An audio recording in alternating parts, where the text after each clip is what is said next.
Discovery clears the tower. Discovery, go and throttle up. Discovery, roger. Go for deploy. Everybody in the shuttle program, the crew is go for launch. Roger. Nice to be in orbit. We have followed in their footsteps to get us where we are today.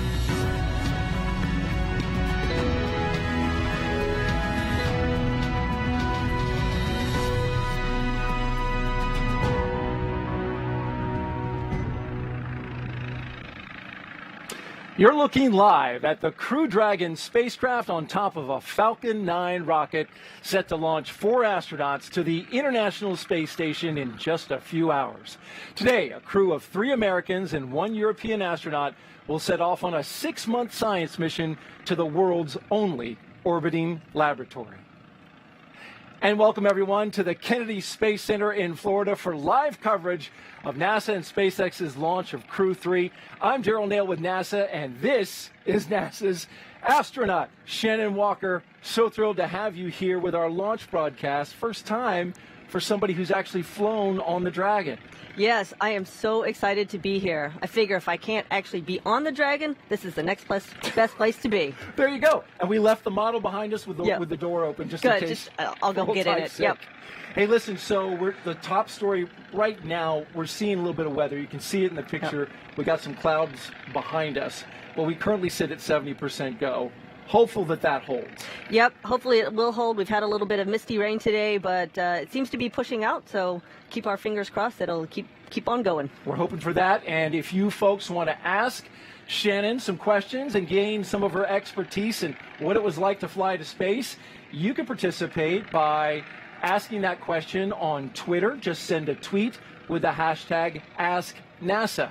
And we'll get the question to her at various times throughout the broadcast.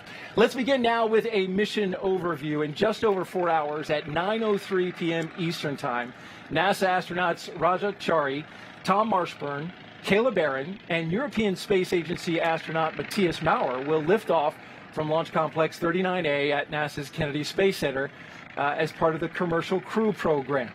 Now, when they lift off, this will be the 3rd operational mission. Yes, indeed. You were the first. I was at first, yes. Our crew went up for 6 months, and now we're on our 3rd 6-month crew going to space station. And so the Crew-3 will be flying a brand new Dragon, so they got that brand new spacecraft smell when they go inside. So important. It's called Endurance, and it's been named by the crew, of course, and their patch as well. We'll talk more about that in a bit.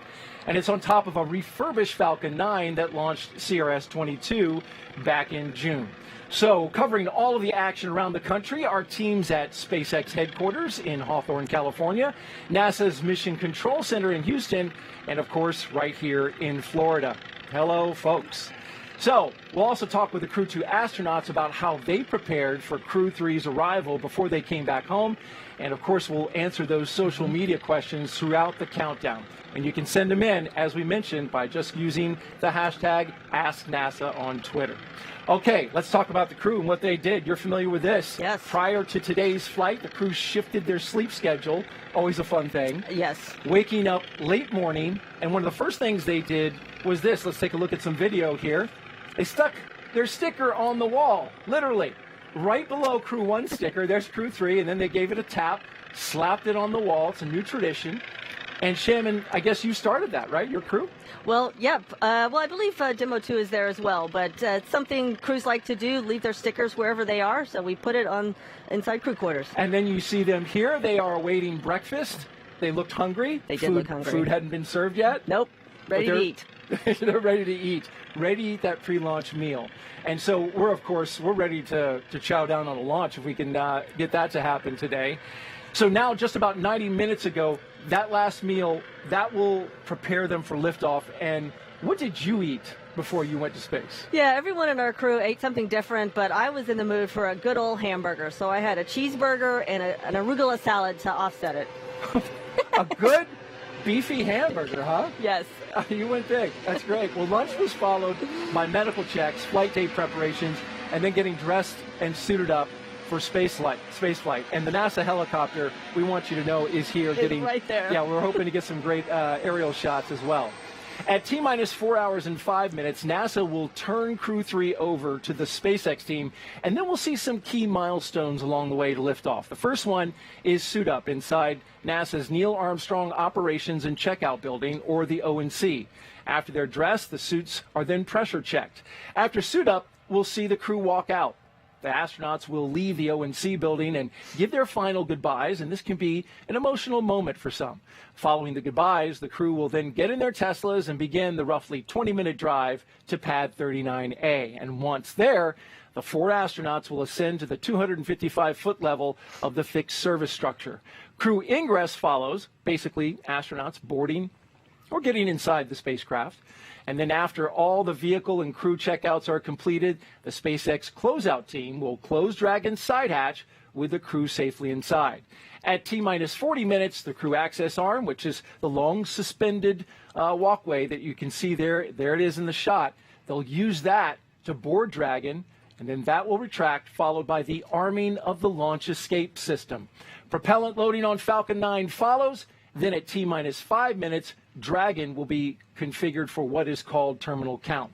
And then finally, at T0, Crew Dragon and Falcon 9 will lift off, and roughly 12 minutes after that, separation from Falcon 9's second stage, and then Dragon flies to the destination, the International Space Station.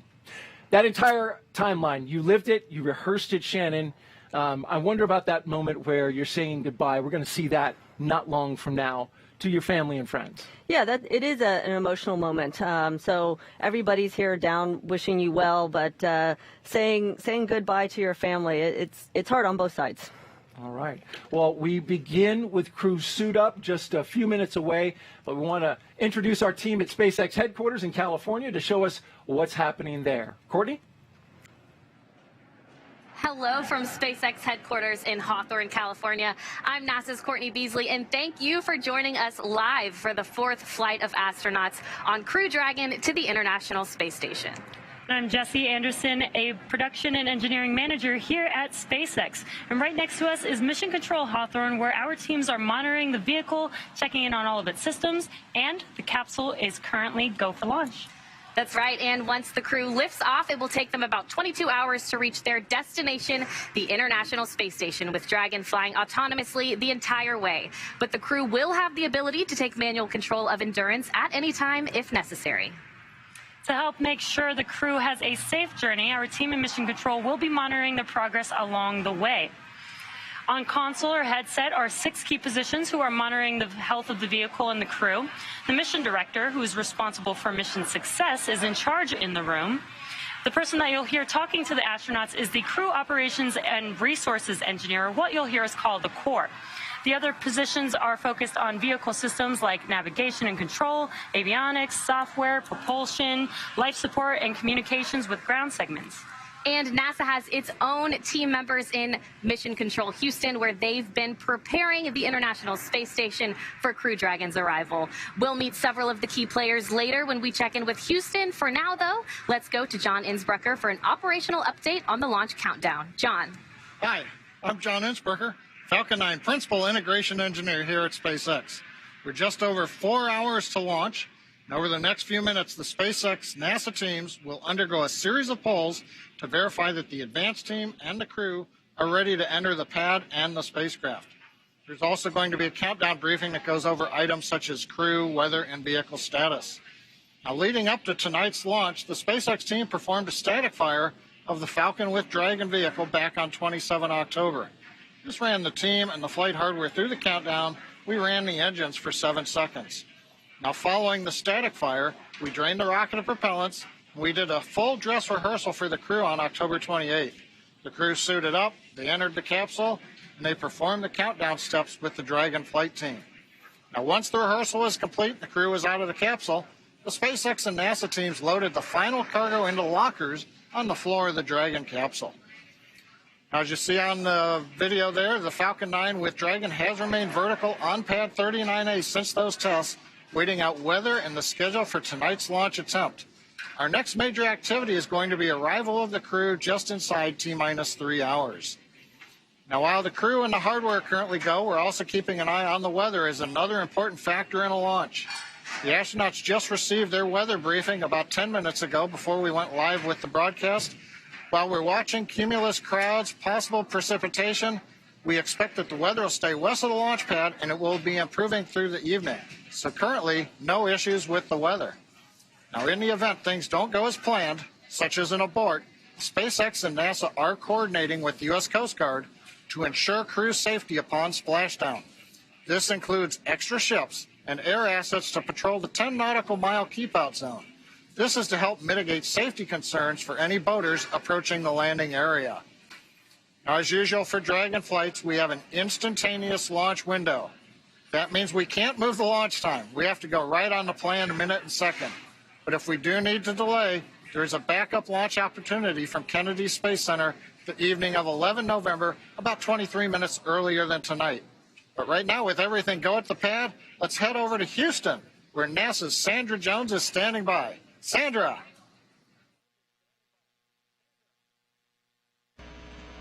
Thanks, John, and welcome to Mission Control Houston. You're inside the International Space Station Flight Control Room in Houston, Texas at NASA's Johnson Space Center. Mission Control Houston is the nerve center for operating the International Space Station, working in tandem with our partner agencies and providers around the globe. Together, we've ensured the station is ready to welcome Crew-3 as the 4 astronauts arrive and join the current Expedition 66 crew. Leading the team inside the room right now is Flight Director Rebecca Wingfield, as the crew on board station has just entered their sleep period to prepare to support approach monitoring tomorrow.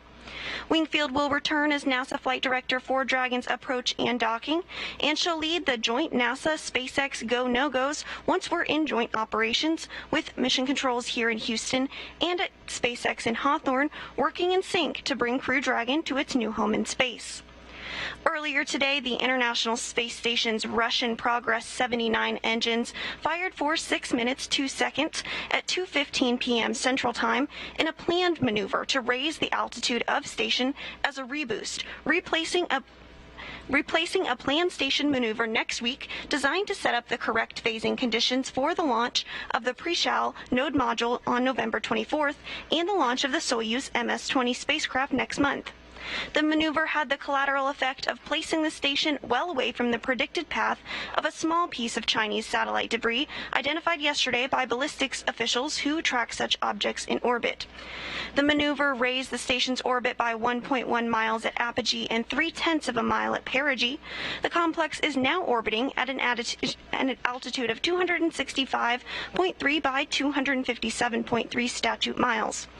Although ballistics specialists reported that the debris posed no threat to the station or the crew, we proceeded with the maneuver to avoid any issues to the Crew Dragon rendezvous after launch. Docking by the SpaceX Crew Dragon Endurance to the International Space Station is still planned for 6:10 p.m. Central Time tomorrow night. A little bit later, I'll go through more of the work we've been doing in space and on the ground to prepare the station for Crew-3's arrival. Until then, we'll keep an eye on today's countdown, and we'll check back in with you soon. So for now, let's head back to Daryl in Florida at the Kennedy Space Center for the latest with launch preparations. Daryl? All right, thank you, Sandra. And we are now live inside the suit-up room where the Crew-3 astronauts are getting their final checks of their spacesuits. You can see it there. This is a suit-up room, very familiar to you, Shannon. You were here not too long ago. Not too long ago, just a year ago. It's hard to believe it's already been a year. Imagine that. And there we see the commander for this mission, Roger Chari. He is seated and getting his suit checked out. Tell me a little bit, Shannon, about this process. What all is going to happen as they sit there and the suit techs work on them? Yeah, so what they're doing is they're checking what we call the integrity of the suit. So it's two things they're looking for. They're looking for that the suit will hold pressure in case the astronauts need it in an emergency, and they're checking to make sure that the communication links inside the suit are working.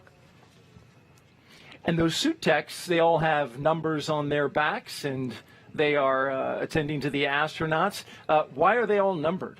They're numbered so we can keep track of who is whom out there. Some of those suit techs will be going on to the launch pad to work with the technical teams at the launch pad, and so just so we can keep track of who is doing what where.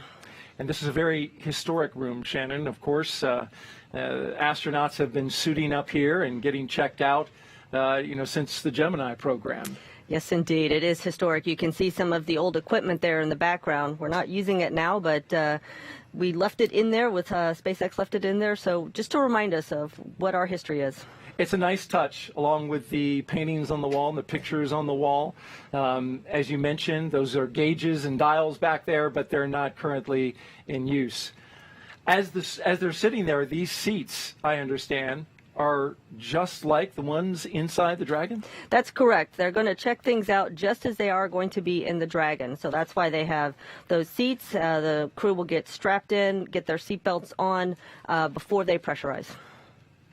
And there's a wide shot of the room with the 4 Crew-3 astronauts. We have Commander Raja Chari, pilot Thomas Marshburn, mission specialist Kayla Barron, and Matthias Maurer. And we have other astronauts in the room as well, Shannon. You can see them surrounding some of the astronauts who are flying. And what is their role today? So there's a couple of different sets of people in there. We have their flight doctors associated with the crew.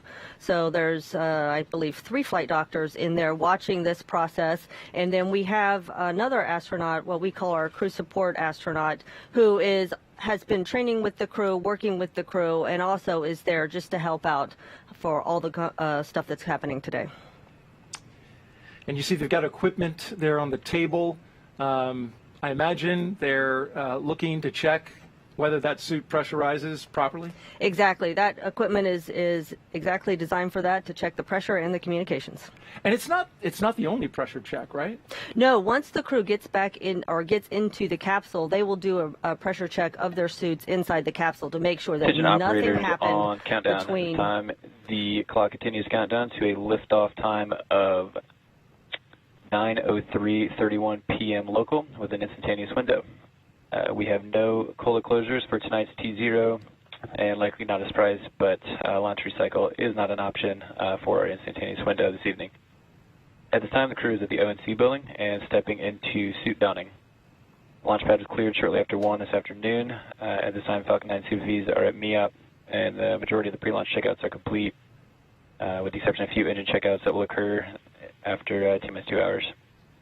The primary countdown master sequence continues to work through nominal pre-launch preps, with the next milestone being initiating LOX GC system chill around T-minus 3 hours. One follow-up on the drone ship, which is a watch item coming into today. The drone ship and the support boat Bob arrived on the landing zone with landing margin around T-minus 5 hours and 30 minutes. And stepping into the final day of launch checkouts, and we'll be on station to support tonight's attempt. And that was upper level winds look great for tonight's attempt. We're tracking well below our allowables at 70% on gimbal and 81% on loads. And as briefed with the crew at T-minus 4 hours and 20 minutes, launch PV for this evening is at 30%, with primary watch items being cumulus cloud roll and flight through precip. Weather is forecast to improve throughout the evening, independent of what it looks like out the window at this time.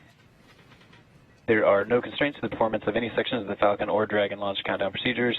And one note for all operators that 52.911 is open and to be utilized for any required crew contingency action. For all operators in firing room 4 at KSC and those at MCCX main and support room, all 3 control rooms will go into a lockdown at T-minus 45 minutes, and all operators shall remain at their console monitoring the system and maintaining full focus while the launch escape system is armed. Please note, in the event of a scrub, that the launch escape system will remain armed until the completion of propellant offload. I will reiterate this note to the team around T-minus 1 hour. CE, can you please provide a status of Falcon 9 health? CE here. Falcon 9 is healthy, and we're tracking no issues that would preclude an on-time launch this evening. Thanks, sir.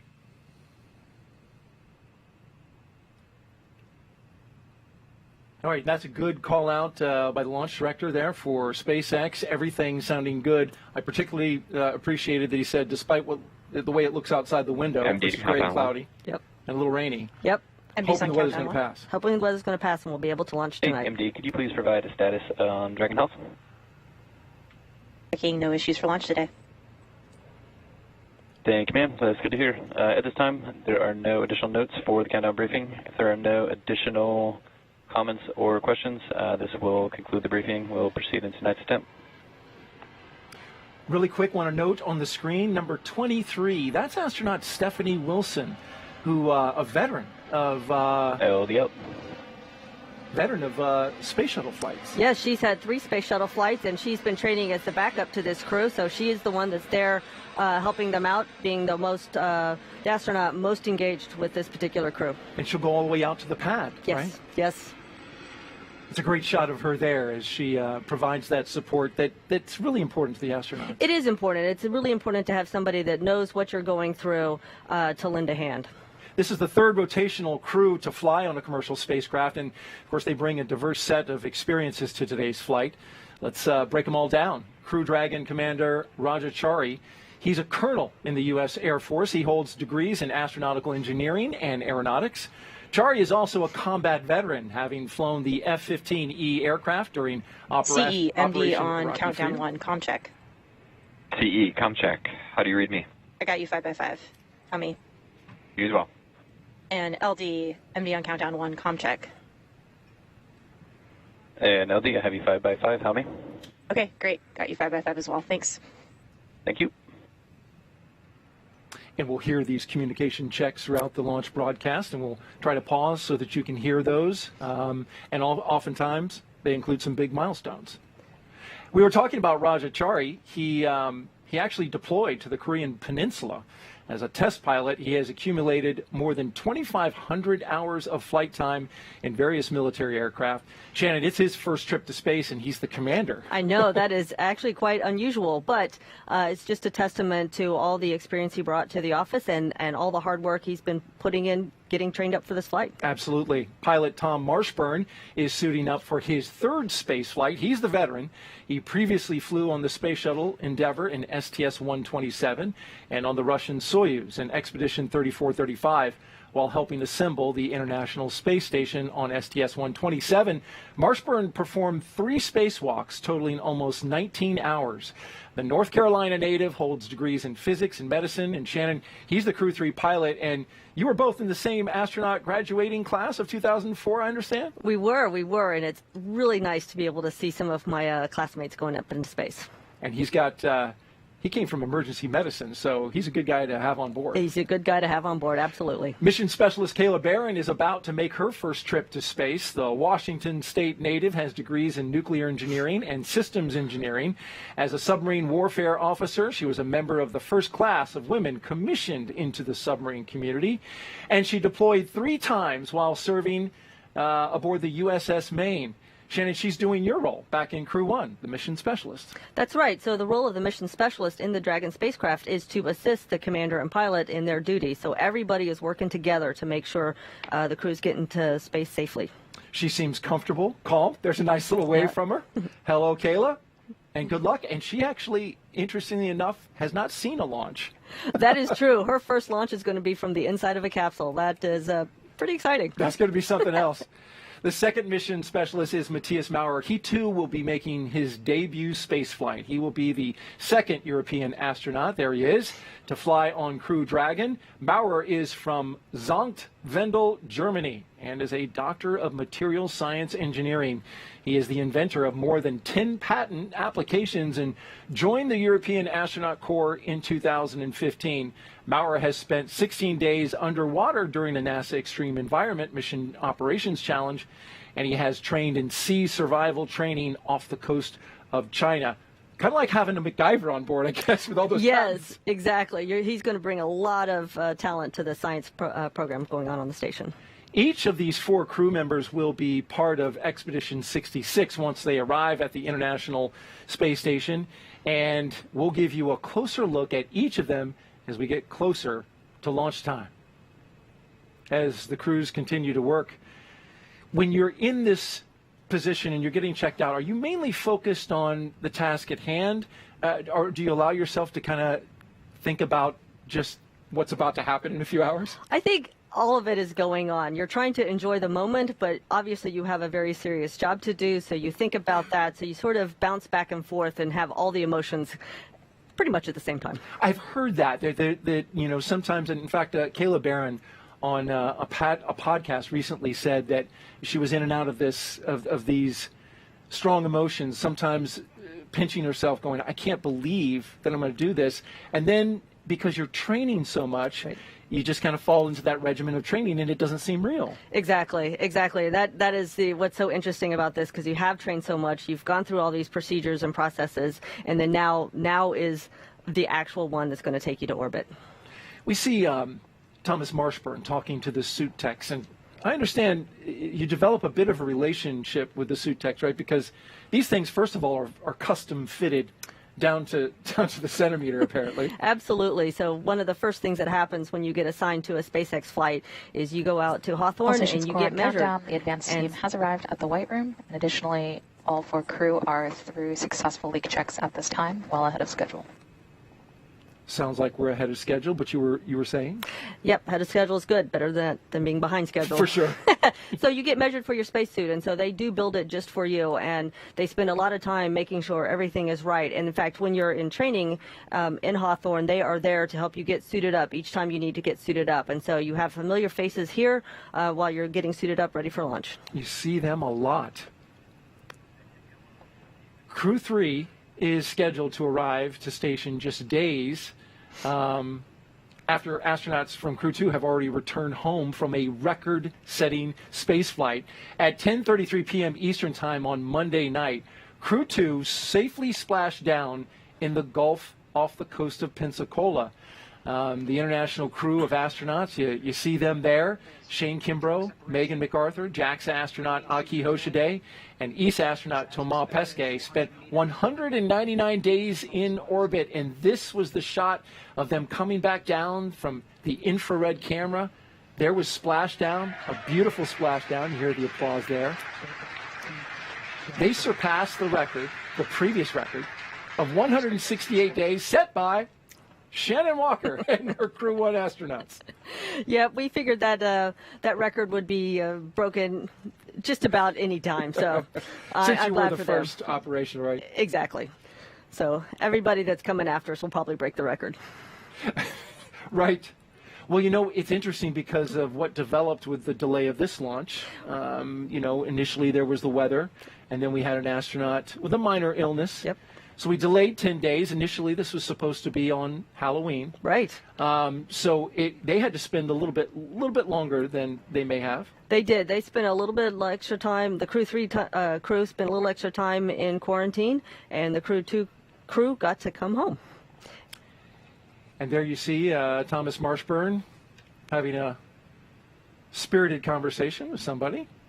Yep, because they're ahead of schedule, they get to take a little time and talk to the folks in the suit-up room. Those Crew-2 astronauts, they were in these very seats, Shannon, back in April. We'll dive deeper into the work they did up on station a little bit later in the show.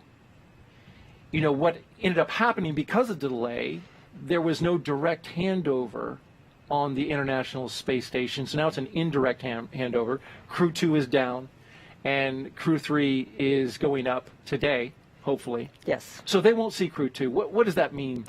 Yes, they won't see Crew-2 on the space station. So normally we like to have our crews overlap a little bit so that the outgoing crew can really make sure that the incoming crew is all set up to be efficient on orbit. And that means that they need to be told where everything is stowed, how things happen on the space station, so they can really hit the ground running or fly the ground running or whatever is appropriate to say in space station.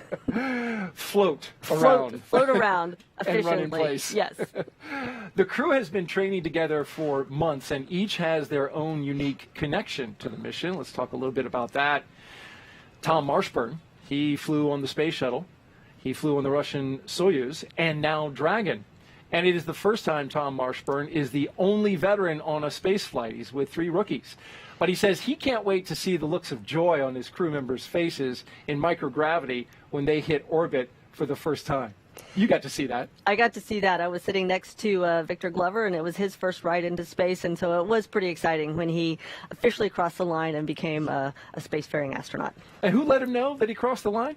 Oh, that was me. Yeah, so he was busy doing work, and I was watching the altitude. So as soon as we crossed, I gave him a big congratulations. Oh, that was nice.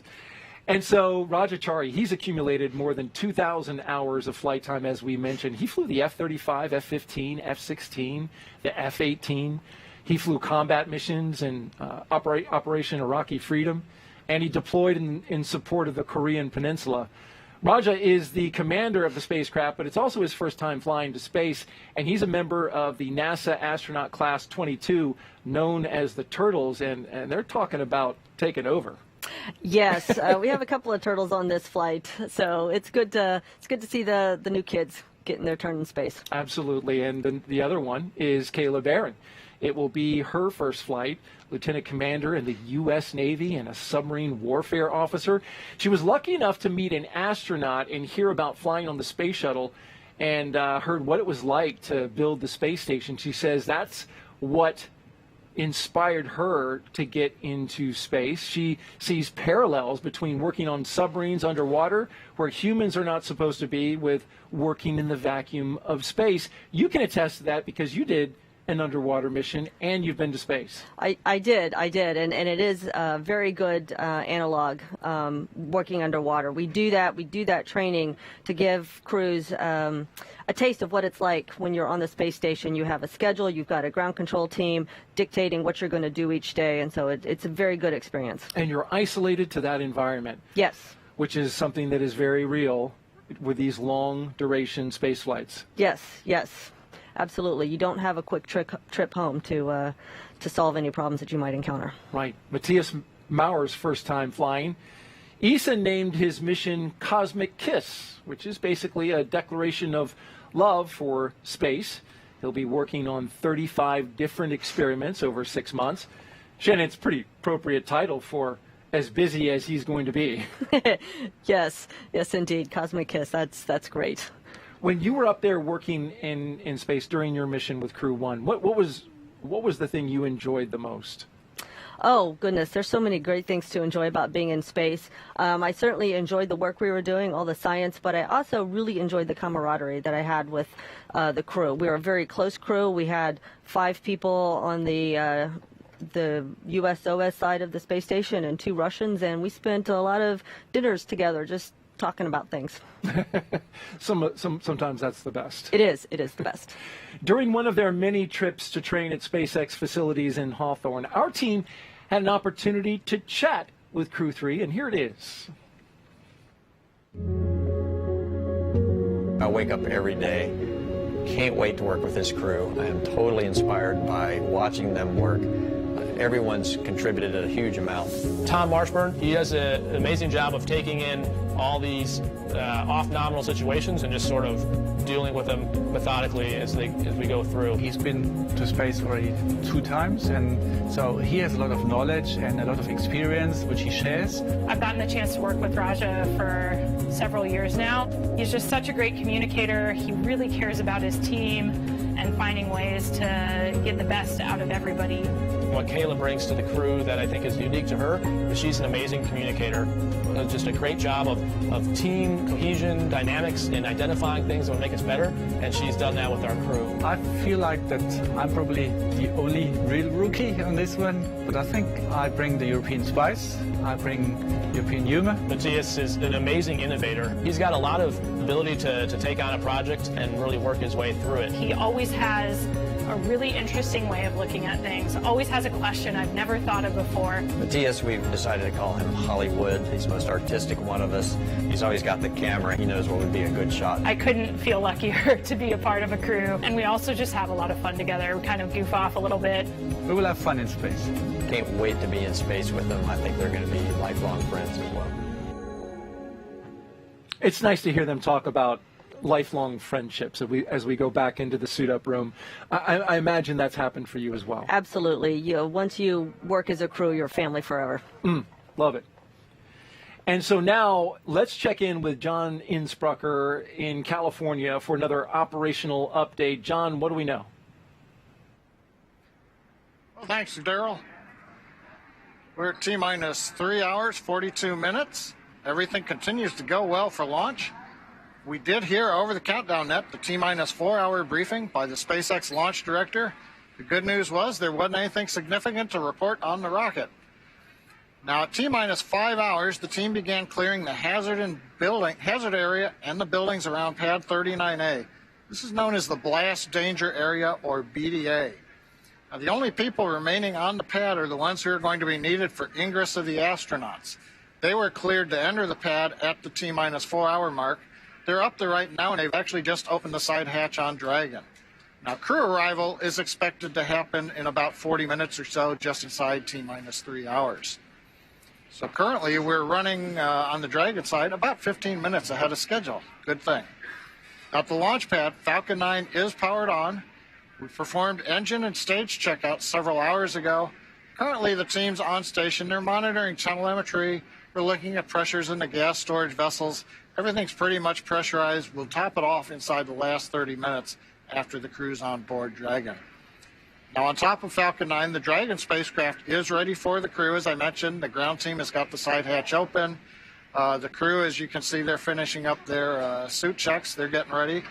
We've done functional checkouts on the Dragon, and most recently, in the last half hour, the Dragon propellant system was pressurized to the final flight pressure. So currently, all the spacecraft systems are also go. Now, the launch range is working, no issues. They're ready to support at this time.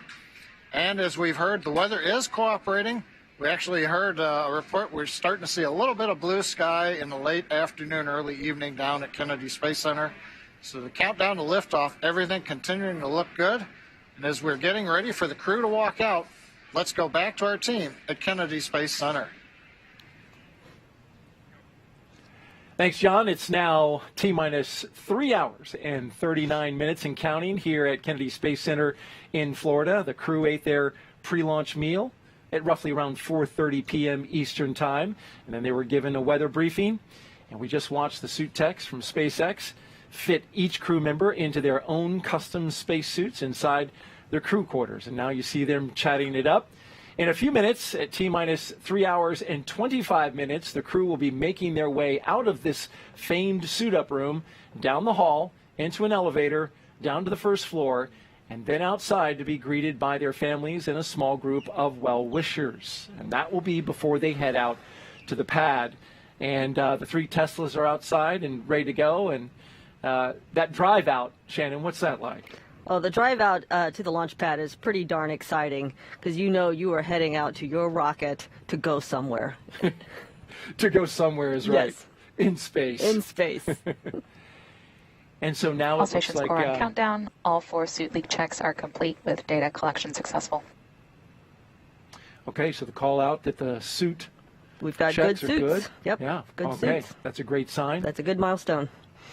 And you said you were noticing something about the tech on number 10 right there to the right of Raja Chari. Yes, I was just noticing that he was actually on the ship with me for the Crew-2 splashdown. So they are working hard getting everything done, getting a crew home and getting a crew into space. Wow, and that was just days ago. And you were on the boat too. I was on the boat too. You're working hard. We all work hard. We appreciate you being here after a long night. I know you were up well into the night and the morning on that. Now, there are 3 Teslas waiting to drive the crew out to the Launch Complex 39A, and there they are under hazy skies. They'll be riding in the first car. Riding in the first car will be the suit techs and the spacecraft closeout lead. In the second Tesla, Commander Raja Chari and pilot Thomas Marshburn. They'll be sharing a ride with the NASA flight surgeon, a position Marshburn once held.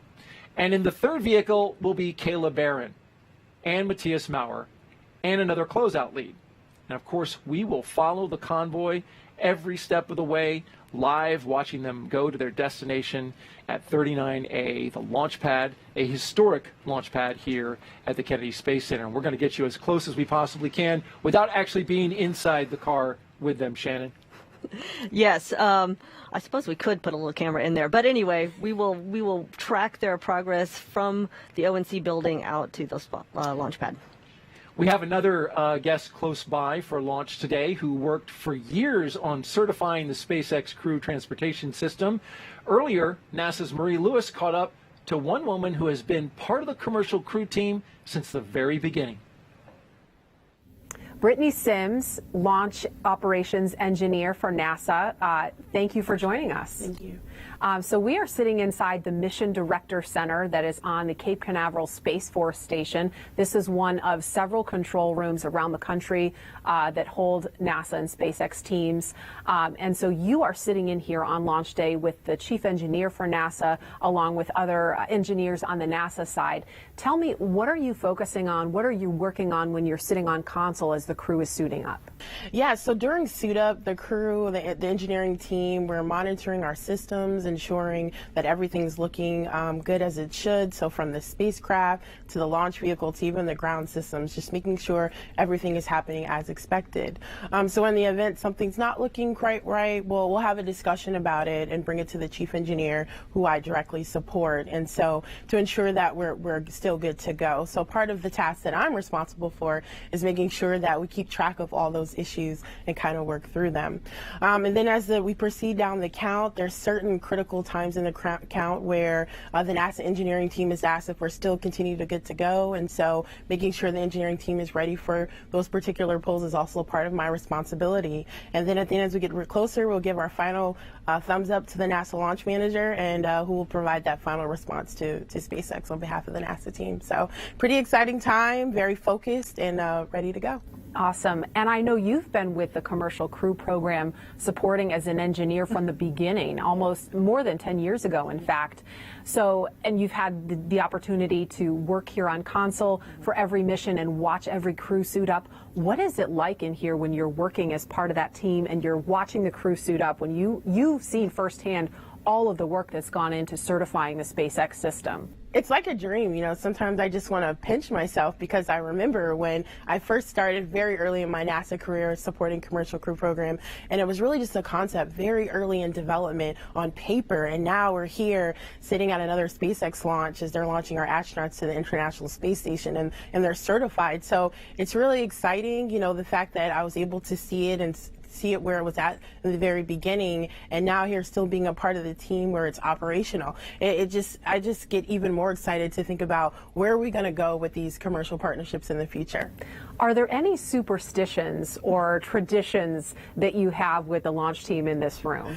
I actually do. I wear a special pair of shoes since the very first mission, and I learned about this through the chief engineer, who wears a special jacket every time. And so, yeah, I have a special pair of shoes that I wear each mission, just to be a part of it, to make sure we're all successful, to add my part to it. Very nice. And I heard something about chili after launch. Yeah, this is a tradition all the way back from shuttle. I imagine they might have did it in Apollo 2, where after every successful launch, we'll have a cup of chili and a piece of cornbread when we walk out the door, celebrating our success for another mission. So yeah, it's pretty cool, pretty fantastic. Interesting. Well, yeah. I hope you get to enjoy that. And lastly, I want to ask you about, I know years ago you used to keep a photo of the first astronauts who were assigned to the Commercial Crew program, the cadre they called them, the original 4. And 2 of them have since flown already on the SpaceX system, Doug Hurley and Bob Behnken. And you used to keep their photo in your cubicle at the operations and checkout building. Tell me why you kept that photo there. You know, there's 2 reasons. You know, looking at that photo first is just a reminder of the importance of what we're doing and who's on these vehicles, right? They're fathers, they're sons, they have families, and so they're entrusting us to get them there safely to their destination. And so it's a reminder to continue to always be vigilant in anything I do as I get to support this team. And so it was always important for me to have that photo there, because I've gotten the opportunity to interact with them prior to their flight. And then also the second part of it was also a reminder to the fact that was my dream, to come to NASA and fly astronauts safely to wherever their destination is. And so it's a reminder that, you know, you honestly can accomplish anything you set your mind to, because I'm a living example, and I was able to do it, and I'm doing it here today. All right, Brittany Sims, launch engineer, best of luck to you and the team on this launch of the Crew-3 mission. Thank you so much. Thank you. All right, and there you see a live view as we head towards sunset here on the Florida coast, which is right about now. Right about now. It's getting dark. We don't see the sun, mind you. No. We see gray skies and clouds all around, but there's a look at it there with the iconic vehicle assembly building there. But these clouds, we're told, are hoping to clear a little bit. And I talked to our launch weather officer, Brian Cizik with the 45th Space Wing. He says that these clouds are somewhat thin. The moisture is thin, and so there's some dry air in the mid-level area of the atmosphere that's kind of drying it out. So it doesn't look good, but in fact, very thin level of moisture up there with those clouds that you see on the screen right there. Yeah, having these types of clouds is the good kind of clouds we have. What we really want to avoid is lightning. We cannot launch when there's lightning around the launch Absolutely pad. right. And there are many criteria that govern exactly whether the spacecraft can launch through weather and the conditions of lightning, as Shannon mentioned. Those apparently, the only concerns we have in this are the cumulus cloud rule and flight through precipitation, which we hope will only be a 30% chance at the time of launch. Let's check in at the hallway and look at the beautiful art inside astronaut crew quarters. 23,000 square feet of crew quarters there, and they have dorm rooms that are very homey and comfortable. You've stayed there, Shannon, and you've seen that art. That's a nice touch that's just been added recently. It is a nice touch, and they have all different kinds of art that really cover the whole history of our space flight that we've done in this country. And so we've got various artists making their, donating stuff to us, which is really nice. And it's space-themed art, so it fits, the area. It certainly fits the location. And as you look there, you're looking at the backs of the Teslas that will drive out to the pad. You can see all three of them lined up and ready to go. And the folks to the right of the rope, family, friends, and some media as well. You can see they've got their umbrellas out, ready for a little mist, which continues to come down at the this hour. LiO seals have been removed, and installation of the LiO cartridge is complete. Ahead of T-minus 3 hours, 29 minutes. We are more than 15 minutes ahead of schedule. Again, ahead of schedule. That's a good thing. And I believe the license plate on that car in the back said "Send It," Send it. is, I think, is how we all feel. Yes, indeed. Each time the Teslas seem to have a different license plate with another nice little message. They do. They do. I've seen quite a few, and they've all been great. Hey, how about we take a few questions on social that have come in? That'd be great. Kyle on Twitter asks, since 3 out of the 4 crew members are rookies, will NASA and SpaceX have the camera inside Crew Dragon turned on so we can see the astronauts' first reaction when they reach space and see Earth down below? I suspect that they will. We usually have the cameras on inside the capsule. The real question is, do we have the satellite link-ups to get that video feed back to the ground? A live video feed would be best, but I'm not sure we'll have that. But they do have cameras. And so the next question is from Mad Dog on Twitter, and she asks, I'm assuming that, why did SpaceX decide to reuse its booster but not its space capsule, which is brand new? Yeah, that's an interesting question. So as a general rule, SpaceX will reuse both boosters and capsules, and so a lot of it just has to do with the time that it takes to refurbish things versus getting new capsules built, so they will have more capsules in the future. Okay. Well, there's a beautiful shot outside with the clouds overhead. As light begins to dim, we've passed sunset here on the east coast of Florida, and a look out over the Atlantic where we still see a little bit of light. You can see that the clouds, they're not completely covering the sky. We do have some holes, and one of those holes is what we're hoping for as we go by. As time goes by. Yeah. It'll be nice to see the astronauts when they walk through the walkway, the crew access arm that we see there, because by that time it will be completely dark. And you can see them inside Absolutely. the walkway. You will have a good view of them going out to the launch pad, the crew access arm.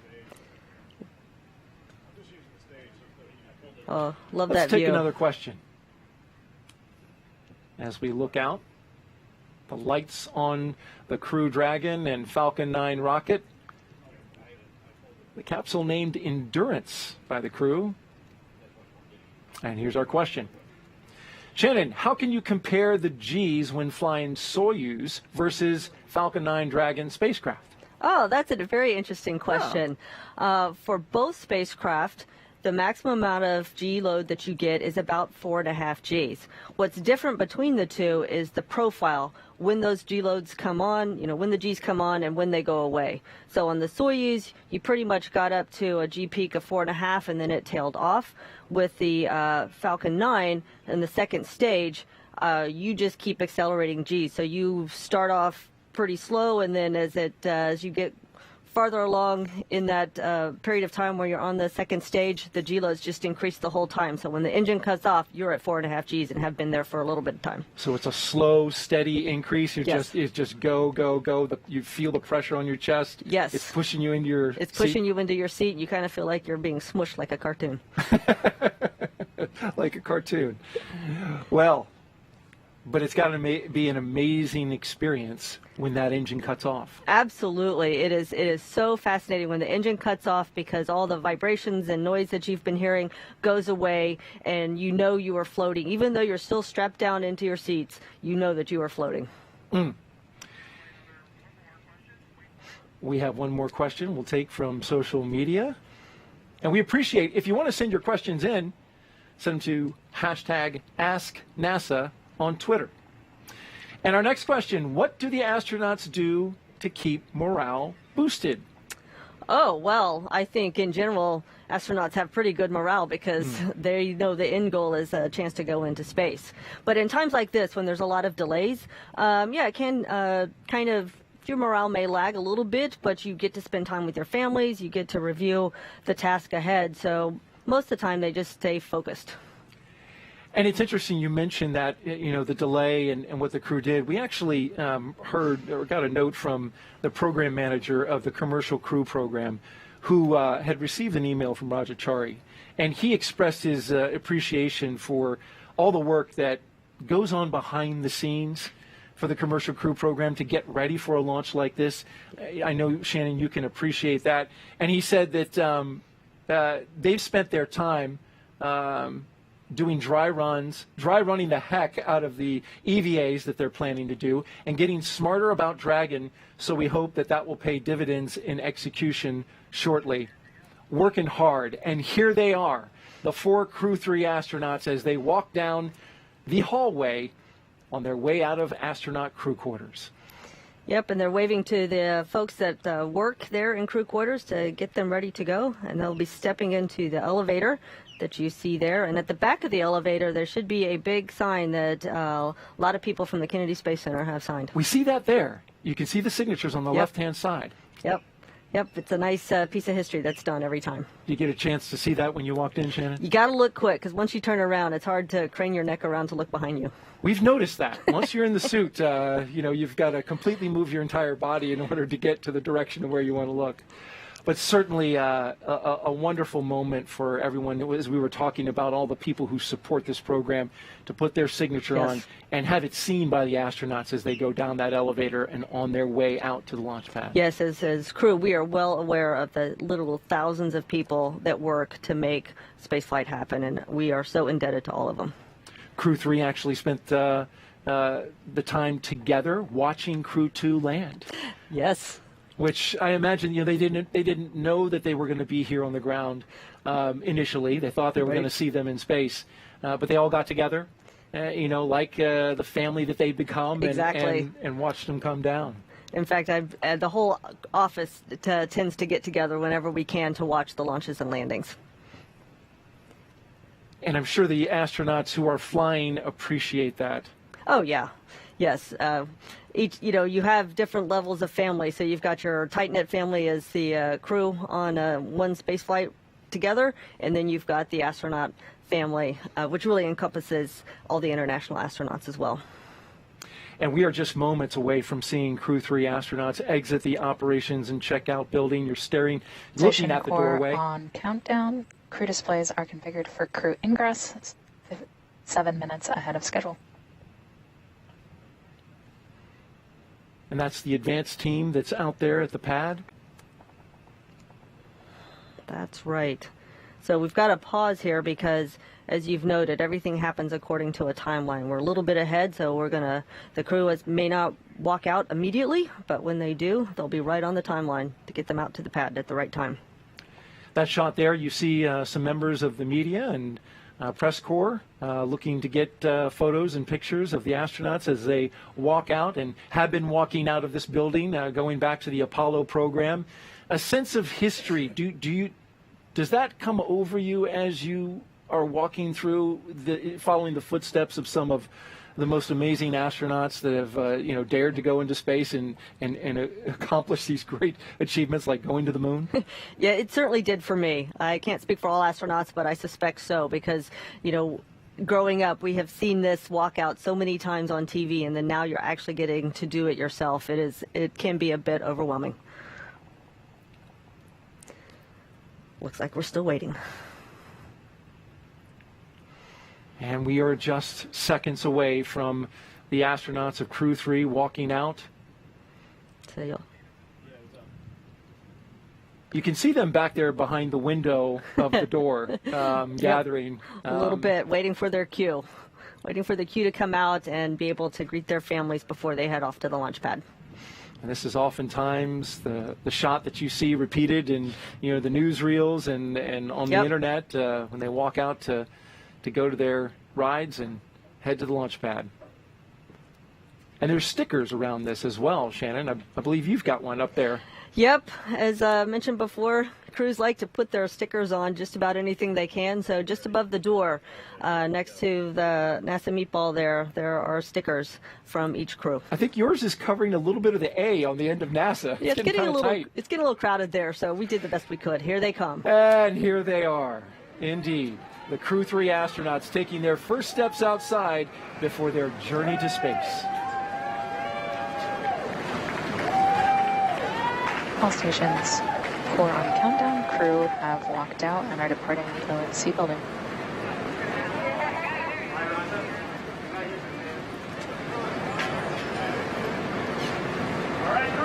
We are 4 minutes ahead of schedule.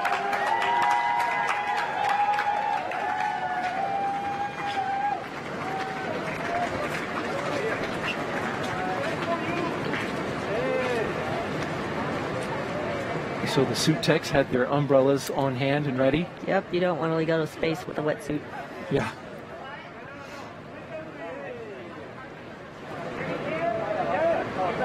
And so now each crew member standing in front of their family, saying a few words. Keeping a safe distance? Yes.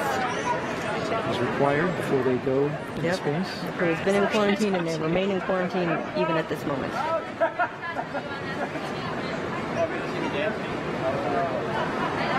There's some laughter and a lot of waving. I believe that's Matthias Maurer on the left-hand side. I think you're right.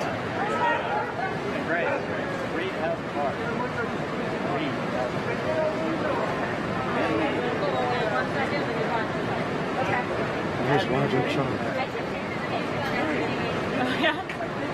Tapping his chest near his heart and blowing a kiss. Absolutely.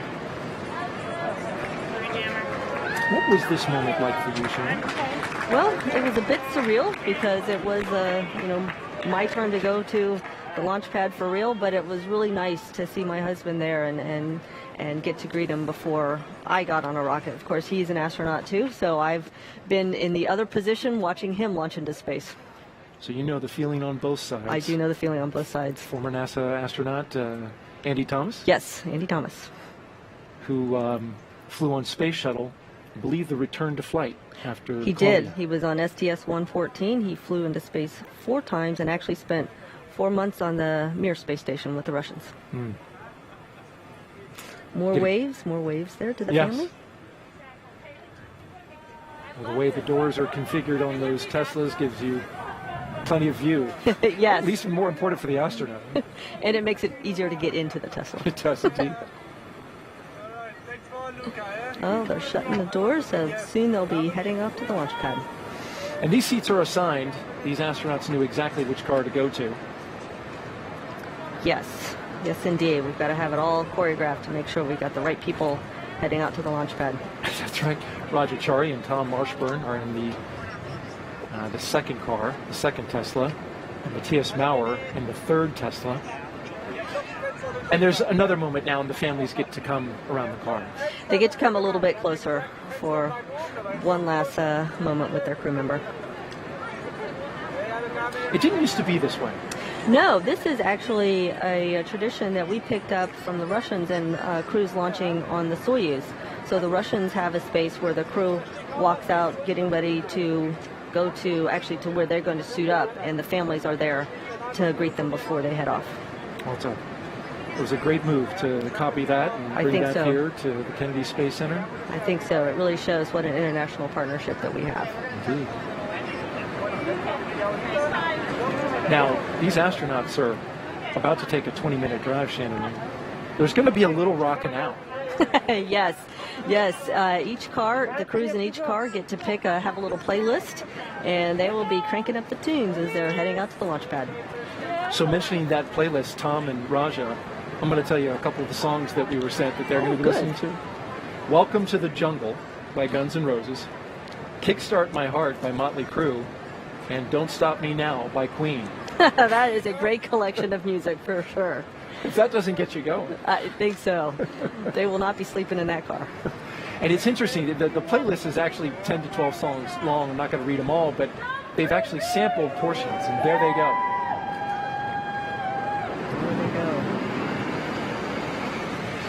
When does the music start?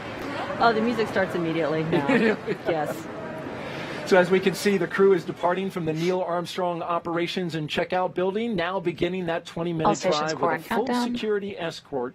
Crew are departing the ONC building on schedule at T-minus 3 hours, 15 minutes. And we are back on time.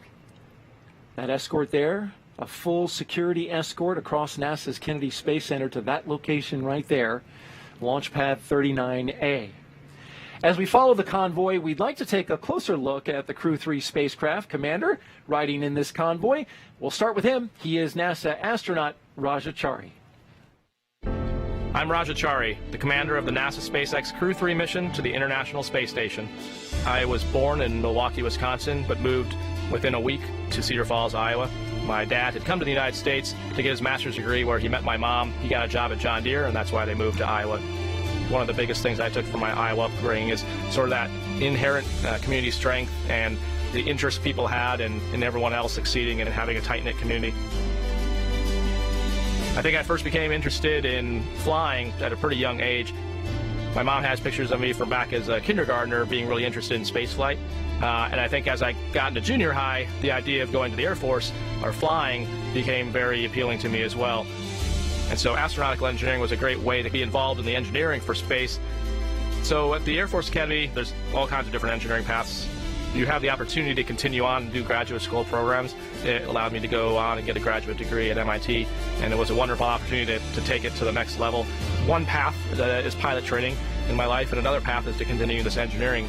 I found I really liked engineering a lot more than I thought I would. And then a friend of mine had started talking about test pilot school, in which I realized, like, oh, that's actually a combination of both of these things.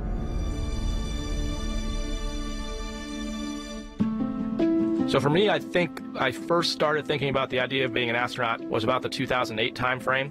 But it dawned on me that, oh man, this is not just some weird, like, I want to be an astronaut when I grow up. It's actually in the path that's realistically achievable. So what do you say? How about I introduce the 2017 astronaut candidates? Raja's a 39-year-old lieutenant colonel in the United States Air Force from Cedar Falls, Iowa. And so that was how I wound up on the path of applying. So on the SpaceX vehicle, my job as a commander is a fewfold. I don't need to tell Kayla, Tom, or Matthias how to do their jobs. They already know how to do their jobs. It's really more a matter for that 1% of the time where something off-nominal happened. What is the best split of resources of, what is the best interactions between those players to get the best result? And so managing those different pieces of the puzzle is really, I think, what the crew part of the commander job is. It's really mind-boggling when you think about how much effort it takes to put people in space and then to sustain them in space. I think what's cool and why I like NASA is none of those people are doing it for the money. They're doing it because they believe in the mission. They're doing it because they believe in solving humanity's problems and pushing exploration. That's the reason people are doing it. I think, if anything, it's taught us that we as humans have this great ability to endure through just about anything. You just have to put your mind to it.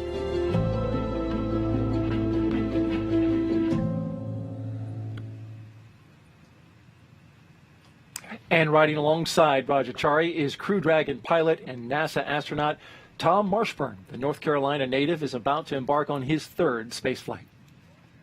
My name is Tom Marshburn. I'm the pilot of NASA's SpaceX Crew-3 mission to the International Space Station. Not quite sure why spaceflight grabbed me the way it did. It found me, really, more than me deciding to become fascinated with it.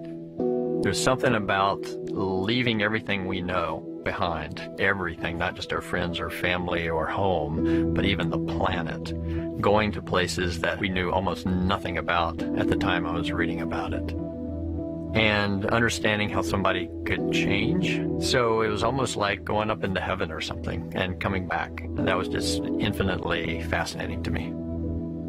I have 3 brothers and 3 sisters. 5 of them had decided to become doctors. So the one thing I knew I was never going to be was a doctor, because I didn't want to be just like them. But while I was in graduate school in engineering physics, I realized that everybody I was hanging out with, everybody I enjoyed being with, were either medical students or doctors. Maybe medicine's something for me, and it turned out I loved it. Got so immersed with it that I actually forgot about space for a few years. Began to practice after that in Toledo, Ohio, where they had a life flight program, and that's where I did my residency for emergency medicine. I wanted to fly, and so I applied for the first class of what was then the Space Medicine Fellowship, and in '93, it showed up at NASA. I was all starry-eyed, excited, and ready to start learning about space medicine. I got to know the patients. I got to know the astronauts and the pilots that I would be working with later, and that was an enormous amount of fun. One of my first jobs then as a flight surgeon was to get shipped out to Russia to support the Phase 1 program, which is when we took NASA astronauts, put them on the Mir space station so that we could learn about long-duration spaceflight before we started sending astronauts to the International Space Station. There's something about working at Johnson Space Center, I think, that if anybody had ever considered flying in space or wanting to, when you show up and you see the incredible things that everybody's doing, it's hard not to get the bug to want to apply and become an astronaut. So I did 3 spacewalks and supported a 4th as the inside crew member. The main goal for us was to take these batteries, each weighing about 200, 250 pounds, and move them from the robotic arm that was holding them from the space shuttle and move them onto the space station. This had not been done before, so it's very thrilling. The long-duration mission is quite a bit different from the shuttle mission. You really feel like you've become a resident of space, a resident of zero-G, and you start to feel like you're getting an idea of how this works. I'm looking forward more to flying with 3 people that haven't flown in space before. This is a very unique crew. They are incredibly operationally savvy already. Those, I imagine, from their prior jobs at ESA and in the military. I know they can do the job. There's no question about that. One of the great legacies of the space station is not just going to be the science, but very importantly, the international cooperation. It's not for survival, it's not for competition in the marketplace, it is for just exploration. And it's just a vibrant, wonderful place where great science is happening.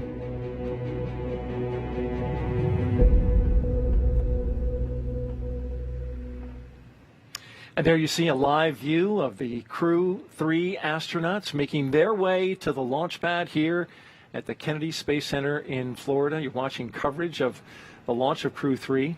Just 3 hours and 7 minutes away from lifting off. And Shannon, you drove out at night just like these astronauts. You don't see a whole lot. Well, we were still a little bit daylight while I drove out, because we launched right after sunset. So I could see a few people on the side of the road waving us on and cheering for us. It was pretty special. I was just going to say, there are folks out lining the road now. We may not see them because of the darkness, but they're there to support. Yes, absolutely. It's a great feeling. One thing you didn't miss as it drove by was the vehicle assembly building. It's hard to miss. It's hard to miss that, even in the dim light that it's currently shining on it right now.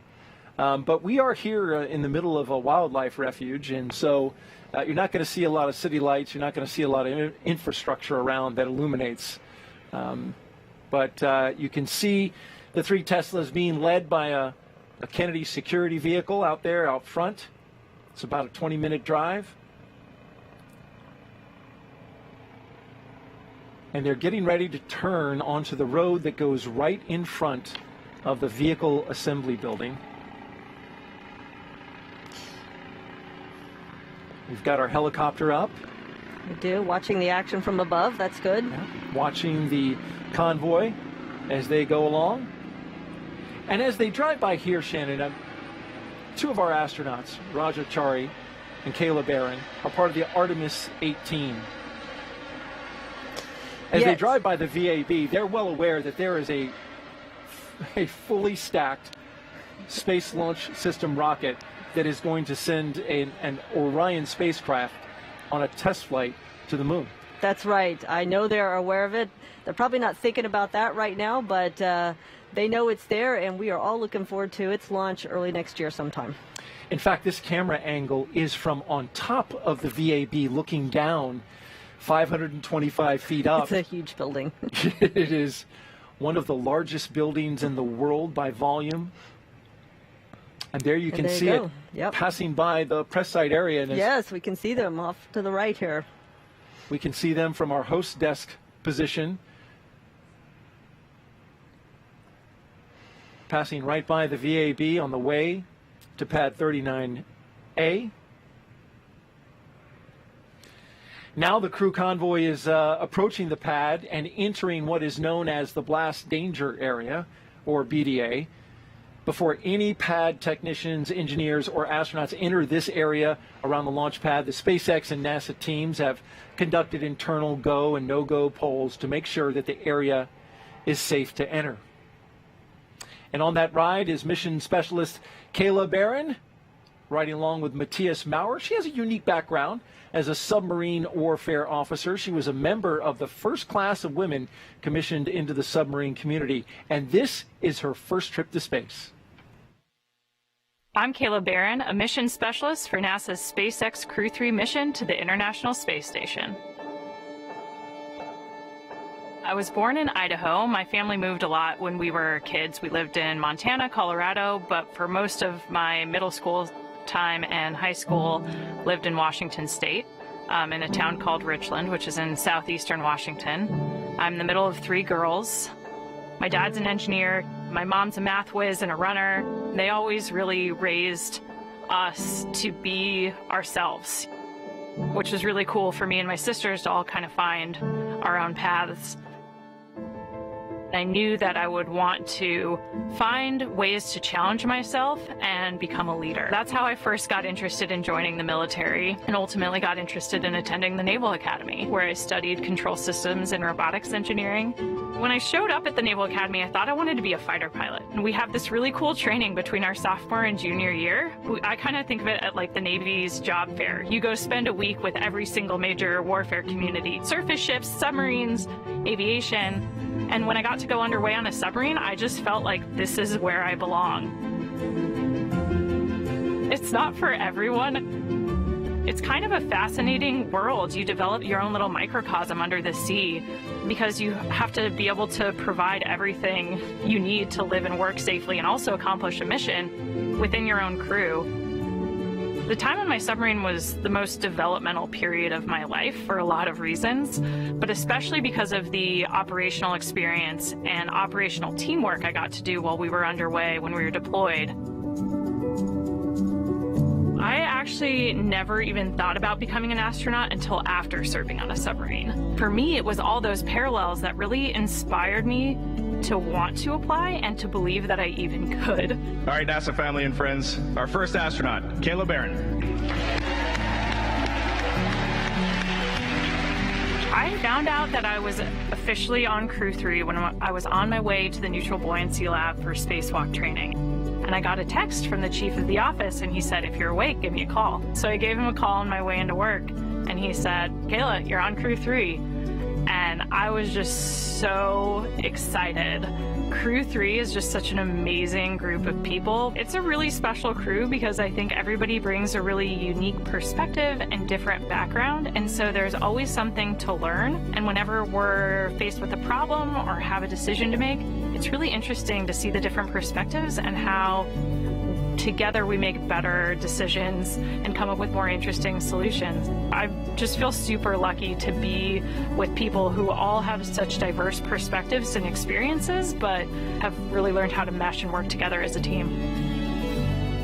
I definitely would want to thank my family for supporting me on this journey. They've always been there for me and pushed me to chase my dreams and been super supportive every time I stumble or fall, helping me get back up and try again. Without them, to hold me accountable, to push me, I definitely wouldn't be standing here today.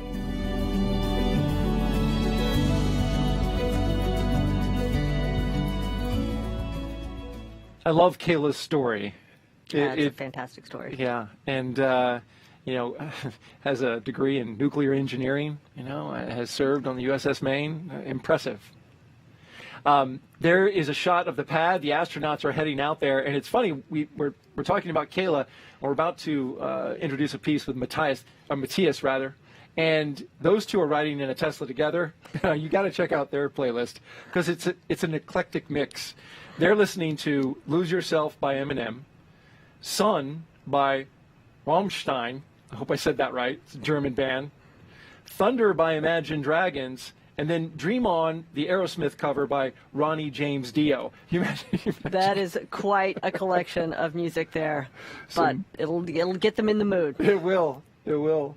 And there they are driving up to pad 39A, Shannon, and they might have spotted two rockets because SpaceX actually has a second rocket up on pad 40 for the Starlink launch. There's a static fire tomorrow. So as they drive out there, one rocket on the left, one rocket on the right. Let's hope they pick the right rocket to go to. It looks like they're headed the right direction. It does. So that's a good thing. And here comes the vehicles, the Teslas, with the astronauts inside.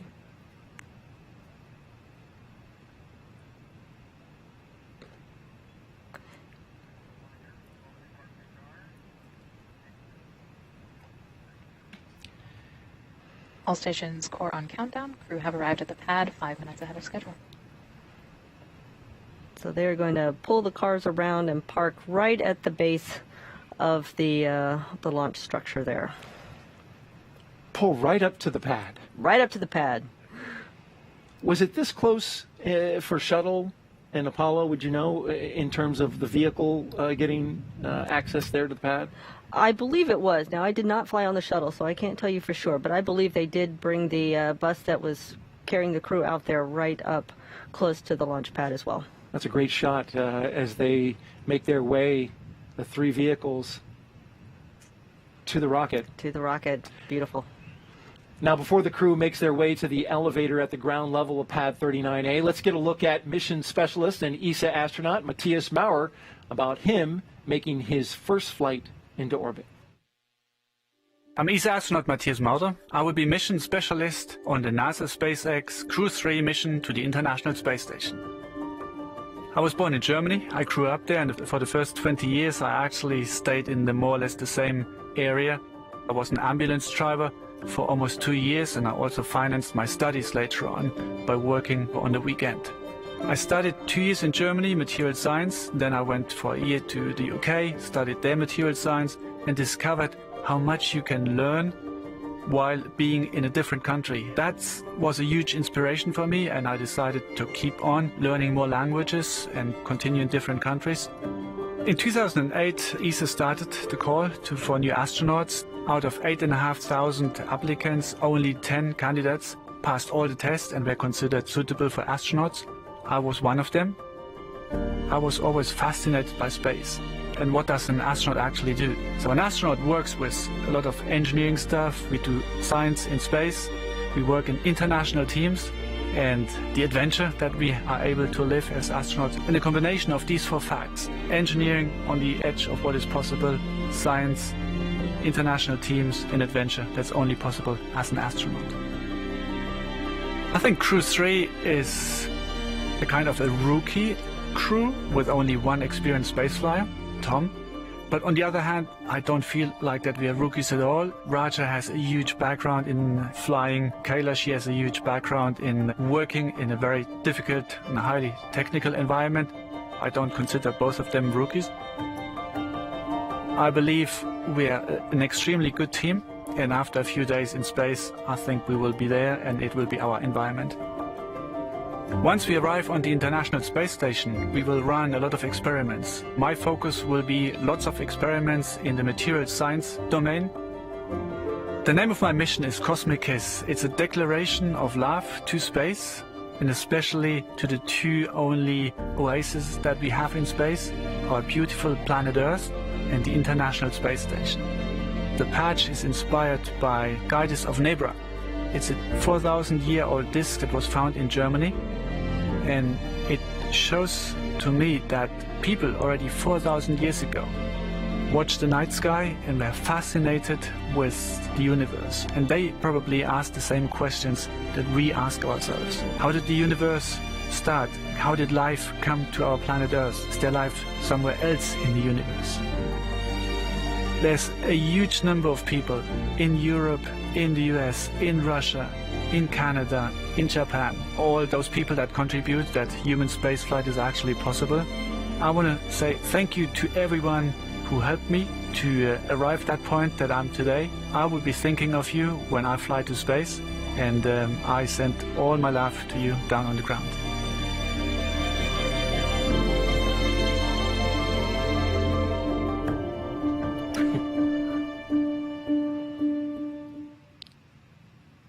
Great hearing from Matthias Maurer, especially is inspiring how he worked as a paramedic to pay for his schooling on the weekends. Such a diverse background, which is what we need as astronauts. We need people with all kinds of skills. So true. He calls it a rookie crew, but, you know. But they bring a lot of experience, so rookie in name only, I think. We're looking live now at the base of Launch Complex 39A, the base of the launch pad itself. Those elevators, the same elevators that took space shuttle astronauts up to the top of the launch tower. And we're expecting an announcement any moment now that the crew is on the pad. We'll see them walk up to those elevators, but oftentimes it's interrupted, maybe it's planned, by a little look up at the rocket. Yes, the crews definitely want to take one last look at the rocket before they go climb inside. And so you will see them sort of leaning back and looking up. And the reason they lean back is, again, you don't have much maneuverability in those suits when you're standing up. Not a lot of maneuverability, but a lot of protection should something happen in space. Absolutely.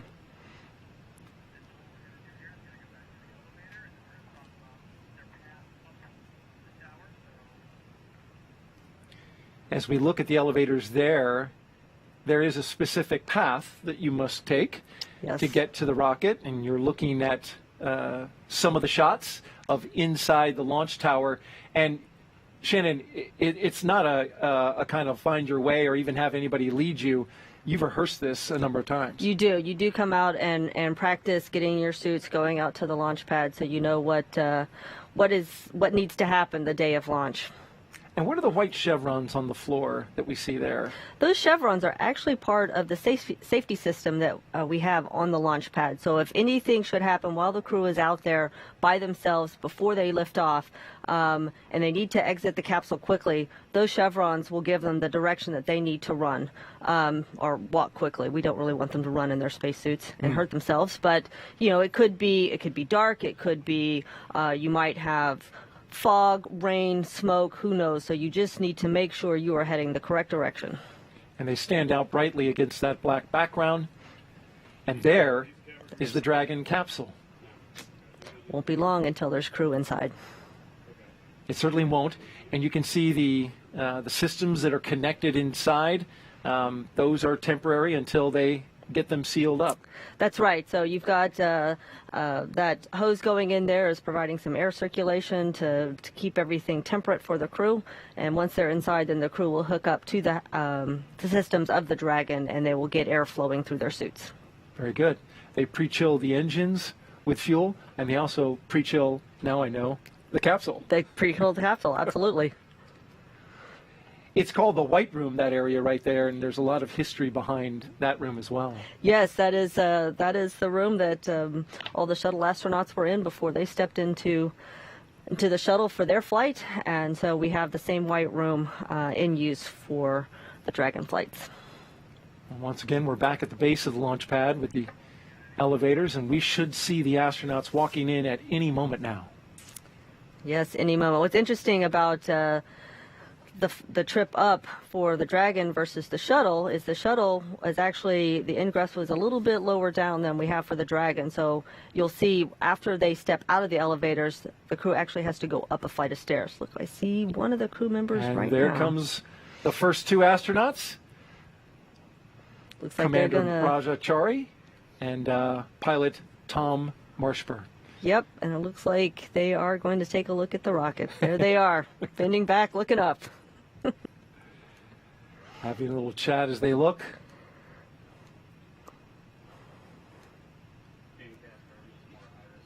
At about 2 hours and 35 minutes, in just a few minutes from now, the astronauts will ingress or climb into Dragon with the assistance of the suit techs that you have seen right next to them all along. They'll help them get buckled in. Getting a nice good gaze. Yes, looking up. Good look. So now they're heading to the elevators for their trip to the top. It is nightfall here at the Kennedy Space Center, and we had clouds earlier on.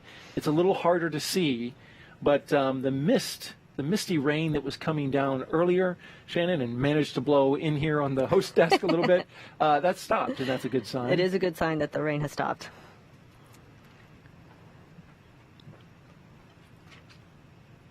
They've made, of course, upgrades to Pad 39A over the years. In the 1960s, of course, it launched the Saturn V for the Apollo program. It was then upgraded to support the space shuttle. And then SpaceX took a lease of it in 2014. And the first flight after it was reconfigured was a CRS flight in February of 2017. Yes. And there they are, popping up from the elevator, having a look around. That's right, and you'll see them head to the stairs to go up one more level with the suit techs and the team following behind. And exactly what you mentioned, this is the additional flight that they must take to get to the top of Dragon. And it looks like Stephanie Wilson is in their group. Yep, she will be there with the crew just as long as possible to aid them in any way that they might need.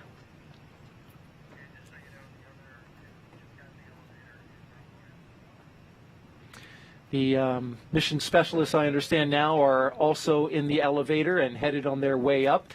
And in this particular view, Shannon, we know that there's a telephone there to the right of the pathway. That's right. So when they're up at the top of the launch pad, the crew will actually get an opportunity to call their families. And so someone's got the phone numbers, they'll be dialing for the crew and hand the phone over to the crew member. And I have to say, it's a little bit hard to hear because you've got that helmet around you, so it's not like you can get the phone right up to your ear. And it's got big buttons. You showed me a picture on your phone. Yes. I appreciate, maybe it's if for those who have gloves on, still manage to punch them. Exactly. We want to make sure those phone calls happen. This is a split-screen view that we just saw as you see the mission specialists, Kayla Barron and Matthias Maurer, making his way up the steps there, and they are all gathered now on that 255-foot level of 39A. Yes, and so they're waiting either for the phone calls or for their cue that it's actually time to ingress the capsule. And now that we're here at the launch pad and at the top, it's a good time to introduce you to the team that would lead a rescue operation in the case of an emergency. Let's take a look. Safety is critical. We're in the business of launching people into space, and it is a dangerous job, and we want to make sure that the people who are going on the rocket know that their lives are in good hands. My role is to make sure all ground operations run smoothly. We take human spaceflight safety very seriously, and we are ready to jump in at a moment's notice with a team of fire rescue, decontamination, triage, and medevac forces ready to respond at a moment's notice. We're there as a specially trained group of folks because these people are inside the blast danger area. And it's called that because they're operating next to a fully fueled rocket. NASA prides itself on putting safety first and foremost, and we've got a great record of that. The fulfillment that comes from seeing that rocket lift off the pad, there's no feeling like it.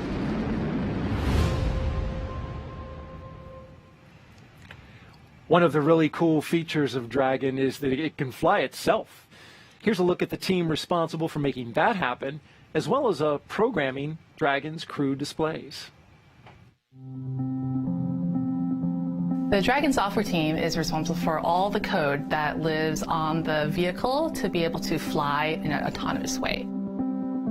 Autonomy in the vehicle basically means that Dragon can fly itself.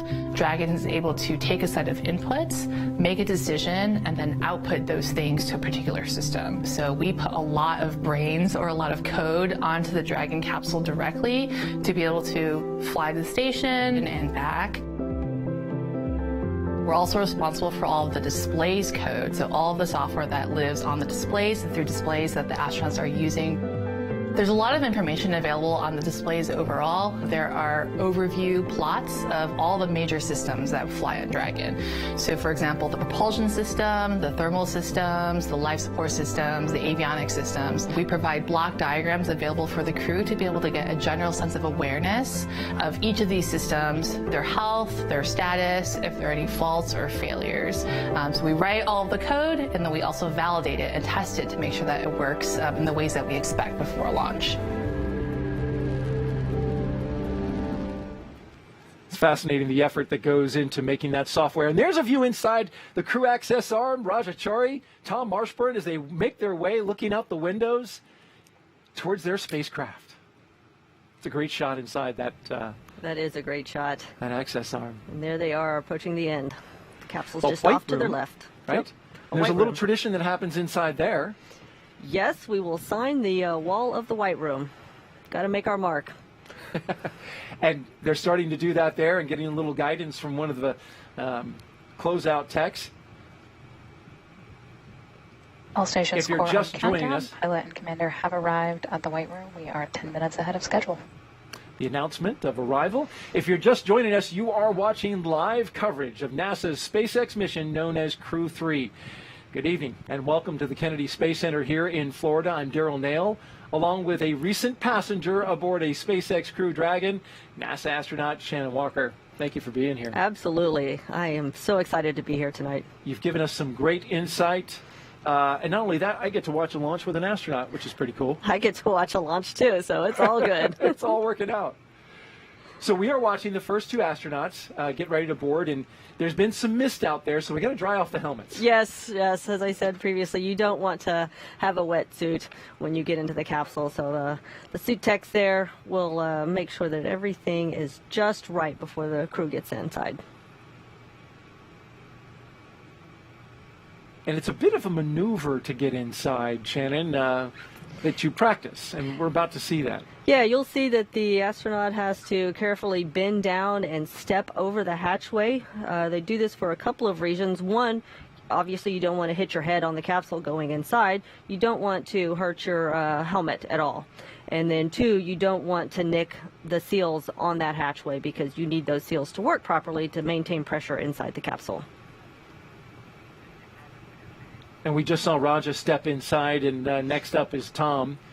And it's they're carefully placed inside. I saw one of the techs, hold him up, say, well, hold on. Right. We do this just so the choreography needs to be just right. So Raja's getting settled inside. He will be followed by Tom. And then after that, you'll probably see the suit techs go inside and start assisting with the strapping of the seat belts. And good evening, Raja. I have you loud and clear. Welcome to Endurance. All right, for now, let's... Got you loud and clear as well. Had a communication check there, and we'll watch Tom ingress to the Dragon capsule carefully. Watch your head. Yep, watch your head, watch the seals. As he goes inside and takes a seat right next to the commander, Raja Chari. And for now, let's check back in with Jesse and Courtney back at SpaceX headquarters in Hawthorne, California. Jesse? Thanks, Daryl. Right now, we're watching the crew ingressing Dragon, which is just a spaceflight term for climbing aboard. Ingress is what we use when crew members are getting into a spacecraft or airlock, while egress means the opposite. They're exiting. Before climbing into the capsule today, the crew completed a foreign objects debris check, or FOD check.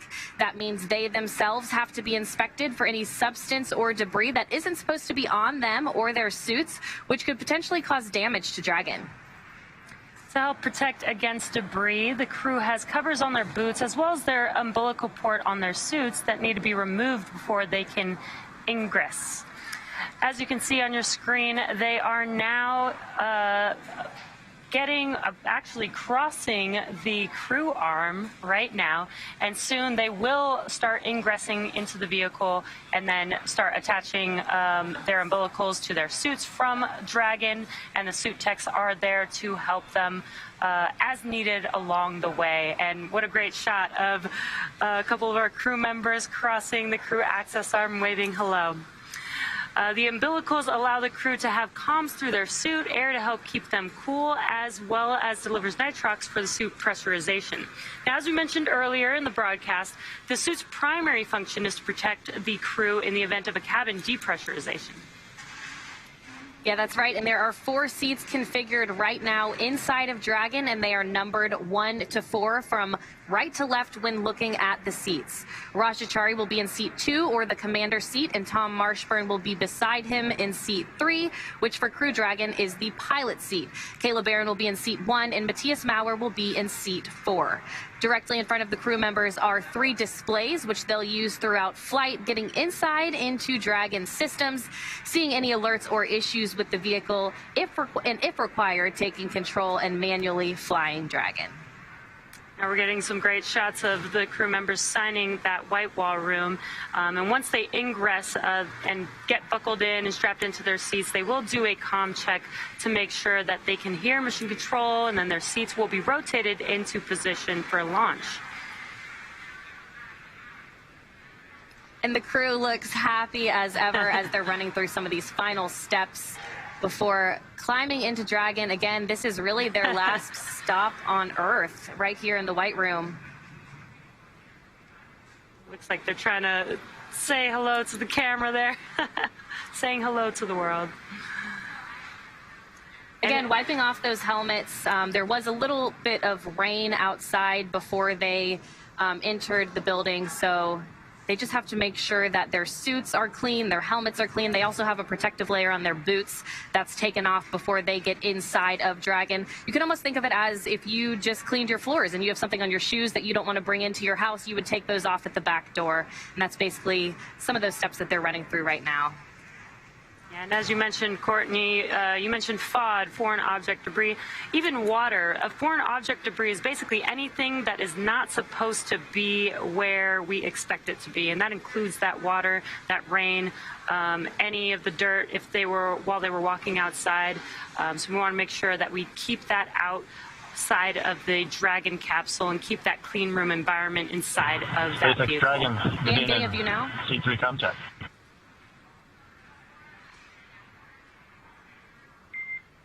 And Tom, great to hear your voice. Welcome. That's loud and clear, Sarah. Good to hear your voice too. And we'll hear some of those informal comm checks as they climb aboard Dragon and get hooked in to their umbilicals and into their seats. Getting a view right now inside of Dragon. Chari closest to us right now. Sarah, this is Kayla with a comm check for seat 1. Kayla, I have you loud and clear. Great to have you on board. Welcome. Have you loud and clear as well? Thanks, Sarah. And again, an informal comm check from Kayla Barron, mission specialist on this mission. And you just saw them already working on those displays. Those gloves that they have touchscreen capabilities, so they're able to just get into their seats and get right to it. It must be pretty exciting. As soon as they got into their seats, they started to check it out. And we can see Matthias Maurer climbing aboard now.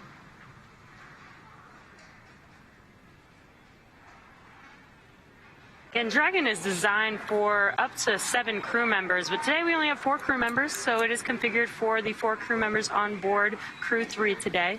But underneath their seats is where the extra 3 seats would be. Since we don't have them, we actually use that space underneath their seats for cargo. Yeah, and you'll actually get to see some of that cargo once those seats get rotated into launch position, which is one of those visual milestones that we'll run through. But right now we're standing by for some official comm checks from all of the crew. We've already heard some informal comm checks, the crew getting excited as they get into their seats, get hooked up to their umbilicals. Those umbilicals, of course, providing air and comms through their suits. And these suits fit specifically to each astronaut, from the gloves to the top, the bottom, and the boots. Yeah, they are custom made, and we always say that it's basically an extension of the Dragon capsule because of how this is basically their own personal AC unit. SpaceX Dragon, attached to them. C4 contract. This is Matthias Maurer. How do you read me?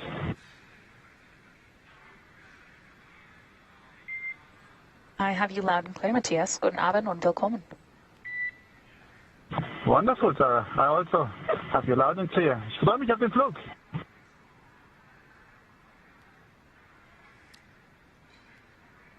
And another successful informal comm check from Matthias Maurer. Again, all 4 crew members of Crew-3 now inside Dragon. And you can see the suit techs are there helping them get strapped in. This is a 5-point harness buckling them into their seats. Looks like Roger, Chari, and Tom Marshburn are already buckled in as Matthias and Kayla finish up getting connected to their umbilicals and get their harnesses buckled up. Again, the suit techs are following procedures, specific procedures, to make sure that they do check everything. And once the crew members are all buckled in, they'll also check around the cabin and make sure that the cargo is packed away exactly how they planned, make sure that there are no loose objects inside of the cabin, and finishing out their closeout procedures before they close the hatch. One of the things we've mentioned several times are those umbilicals that they get hooked into once they're seated. Those umbilicals allow the crew to receive communications through their suit. They also provide air to help keep them cool and comfortable, as well as delivering nitrox for suit pressurization. Of course, these suits' primary function is to protect the crew in the unlikely event of a cabin depressurization. Yeah, that's right, Courtney. So they'll keep these suits on all the way through ascent. Once they get out into orbit, as they cruise to the International Space Station, they'll be able to doff their suits or get out of their suits and get a little bit more comfortable on the ride to the International Space Station. So again, we've run through some informal comm checks. There will be some more formal comm checks coming up. They'll be doing multiple comm checks through multiple paths to Dragon. They'll do some through TDRS, and that's our tracking data and relay satellite system. We use that for communications with the International Space Station as well. They'll also do some ground checks. You'll hear the term ground, which refers to the ground stations around the globe, allowing us to get communications to Dragon, to the multiple ground stations, again, here in Hawthorne, Mission Control Hawthorne, where Jesse and I are, as well as Mission Control Houston being 2 of the main players in the climb uphill. Once those comm checks are completed, their seats will be rotated into position for launch. Yeah, and it's getting pretty exciting. This is like one of the most exciting parts when they start getting settled into their seats in Dragon. It starts really getting real, and they start doing those closeout procedures to close everything out inside of the capsule and then close the hatch. And as Courtney mentioned, we are just waiting for comm checks coming up next. And then following comm checks, they will do seat rotation followed by suit leak checks. You can see Tom Marshburn and Chari really starting to work on those displays above them. But as we mentioned, once they do get rotated into launch position, they'll be able to see those displays much easier. Their arms will be able to reach them much easier. And like I mentioned before, they do have touchscreen capabilities on those gloves. You can still reach screens, even in the rotation right now.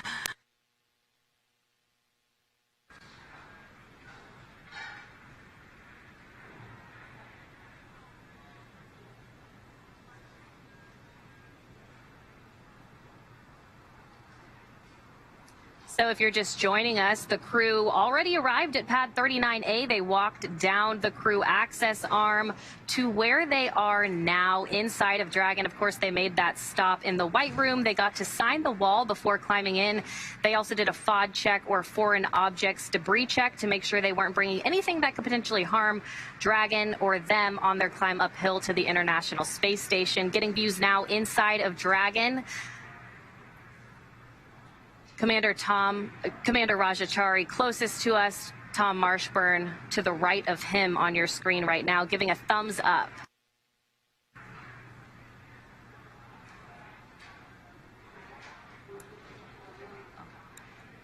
Yep, and everything is still on track right now for an on-time launch today. So let's check in with John Innsbrucker for the latest with the health of both of the vehicles. John, what's the status so far? Well, the good news, Courtney, is everything's looking good. We've got just over 2.5 hours remaining in the countdown until Falcon 9 lifts off with Dragon and Crew-3 aboard, heading for the International Space Station. Now, the Dragon launch ops team has completed their major activities to prepare the spacecraft for the astronauts, obviously, now that we've got the crew inside. We've done checkouts of the major systems, including the escape system. We've got all 4 crew members inside the capsule, getting strapped down, getting ready for their comm checks. There are no issues in work right now on the Dragon spacecraft. Now, in the next few minutes, we should be starting up the comm checks with the crew and Dragon. We heard the informal ones as each member got hooked up, but there are 3 sets of comm checks that get done. As Courtney mentioned, the first one is the umbilical comm checks. That's essentially a hardline harness that's attached from the ground up through the launch tower into the Dragon capsule right to the spacesuits. Then we'll do a check with the ground station. That's essentially where we bring up a SpaceX ground station here on Earth, and we talk to the crew through the radio frequency link. And then lastly, when we're on orbit, we will also use the NASA tracking and data relay satellites called Thurs.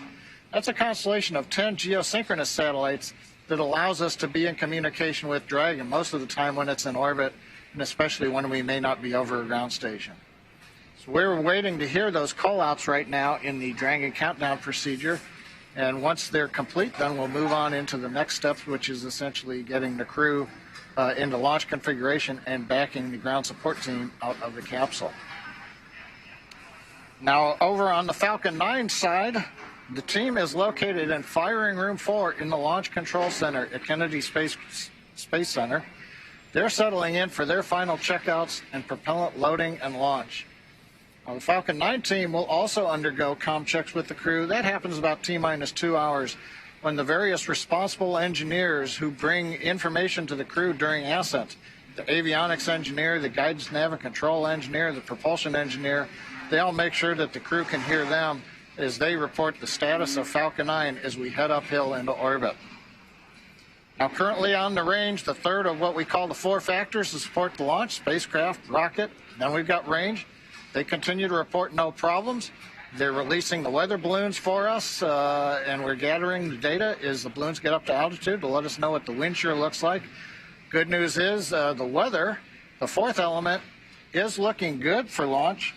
We're still showing a 30% probability of violation, but the things haven't changed. Weather forecaster still believes that the weather will stay to the west of the launch pad, and we'll have good conditions for launch. Now, we're looking at weather not only at the launch site, but around the world. We need to be able to get Dragon safely down if there's a splashdown in the Atlantic, for example, in the case of an escape maneuver. We're also monitoring contingency splashdown locations if the crew had to come back to Earth before docking with the space station. Now, if this were to happen, SpaceX and NASA, as I mentioned earlier, We are coordinating with the U.S. Coast Guard to ensure crew safety upon splashdown. That includes extra ships and air assets to patrol a 10 nautical mile keep-out zone. This helps mitigate safety concerns for any boaters who might be trying to approach the landing area. But the good news is the clock continues to count down at T-minus 2 hours, 27 minutes, and 35 seconds. All systems are go. We're going to head back over to Jesse and Courtney here just across from me in Hawthorne as we wait for the communication checks with the Crew-3 team. Thanks, John. As John just mentioned, we are waiting for the formal comm checks. And in order to get to where we are today, it did take years of hard work. The development of Crew Dragon really started with the cargo Dragon. Dragon was designed from the beginning for flying humans to space, so much so that even the first Dragon cargo Dragon had a window. Before we could fly humans, our teams implemented a number of design upgrades to make sure that both Dragon and Falcon 9 are suitable for flying people, and then put both vehicles through thousands of tests to prove their safety. Since Demo 2 in May of 2020, SpaceX has been regularly flying crewed missions for NASA at the cadence of about one flight every 6 months. Now, today marks our 4th human spaceflight mission for NASA and 5th overall. For those following along, we launched the first all-civilian mission to space last month from this very same launch pad. With inspiration for the 4 civilian astronauts, Jared Isaacman, Dr. Cyan Proctor, Haley Arsenault, and Chris Dombrowski marked the first time that no one on board had a day job as an astronaut. The crew orbited the Earth for 3 days, flying higher than the space station and further than Dragon's ever gone before. After 3 days taking in amazing views of the Earth, conducting valuable science to further human space exploration, and chatting with many Earthlings below, on Saturday, September 18th, the 4 civilian astronauts safely splashed down just off the coast of Florida. Inspiration 4 really was a historic first, and what's really exciting is it certainly won't be the last of its kind. Low Earth orbit is an incredible space for scientific research, technology development, and astronaut training. Its value has been proven through thousands of experiments and decades of international and commercial cooperation. NASA's efforts, particularly with the Commercial Crew Program and the certification of SpaceX Dragon, are building the foundation for a robust U.S.-led commercial economy in low Earth orbit. Commercial transportation to space is but one element of NASA's larger plan for commercialization. We're enabling the development of commercial space stations, private astronaut missions to the station, demand for in-space manufacturing, and more. With U.S. industry leading the way in low Earth orbit, our sites can focus even more on the Moon and Mars. It's a fascinating time to be part of the space industry, and we have a lot of work to do to meet those goals, namely aboard the International Space Station. And that work continues with today's Crew-3 mission. So again, the team inside of Dragon right now, Crew-3, has been running through some of those final procedures. Next up is our comms check. We'll hear those come over on the live broadcast right here. You'll hear them as well. There will be several that the crew will run through. Right before we came back on, we saw the crew giving the closeout team some fist bumps and some high fives before they departed and went outside. You can see them on your screen right now, strapped in, ready to go in their seats. Again, up until this point, they've been able to ingress the vehicle, get strapped into their seats, and now they're ready for those comm checks that we're waiting for. They did do some informal comm checks. We're ready for comm checks of 1.3 to 4.100. Copy, Dragon. Stand by for umbilical comm check.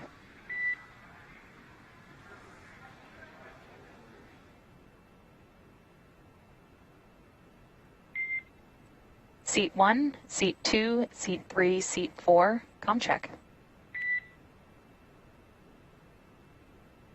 Seat 1 has you loud and clear. Seat 2 has you loud and clear. Seat 3 has you loud and clear. And Seat 4, alles gut, ich verstehe dich laut und deutlich. Super. And core loud and clear as well. Umbilical comm checks complete. Stand by for ground station comm check.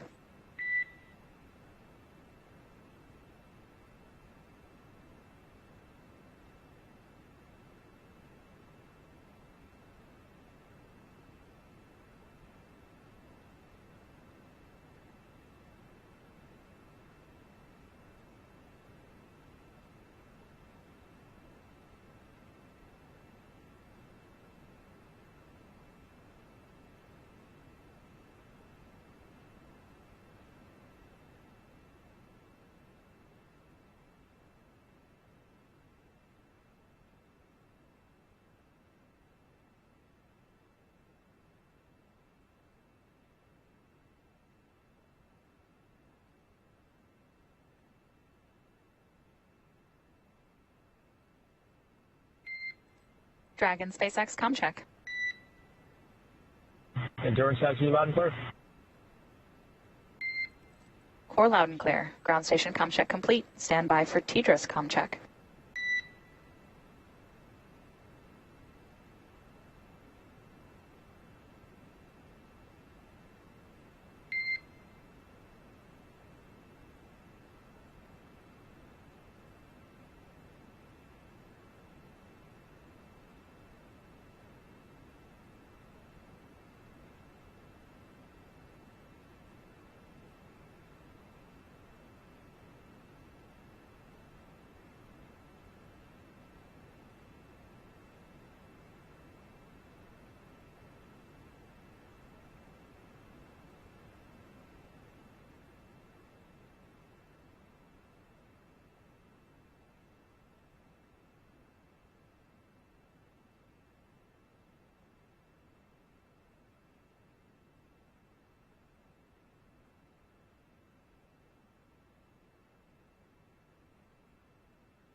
Dragon SpaceX comm check.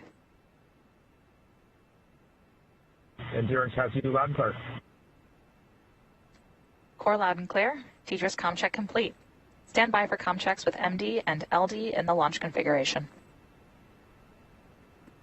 Dragon, MD on countdown 1, comm check. And MD, Endurance has you loud and clear. MD, loud and clear. Stand by for comm checks on Dragon to ground. Dragon, MD on Dragon to ground, comm check. MD, Endurance loud and clear over Dragon ground. MD, loud and clear. Stand by for comm checks with LD. Dragon, LD on countdown 1, comm check. LD, Endurance has you loud and clear in countdown 1. And Endurance LD, loud and clear. Stand by for comm check over Dragon to ground. Dragon, LD on Dragon to ground, comm check. And LD, Endurance has you loud and clear, Dragon to ground. LD, loud and clear. Dragon SpaceX, launch configuration comm checks complete. Report when ready for seat rotation per section 2 of 4.100.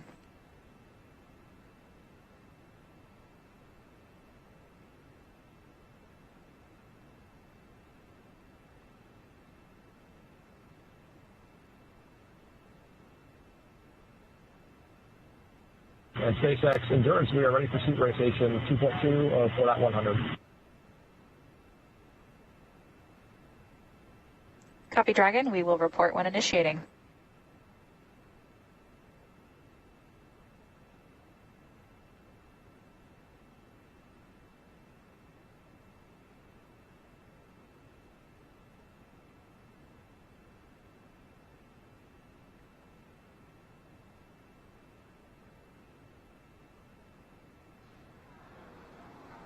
And there we just had it. Official comm checks are now complete. Next up will be seat rotation.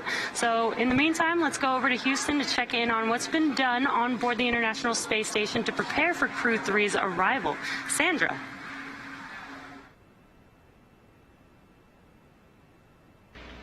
Thanks, Jesse. As we said earlier, the team here in Mission Control Houston is actively controlling and monitoring the space station as they await Dragon's arrival. The Expedition 66 crew is in their sleep period for the day.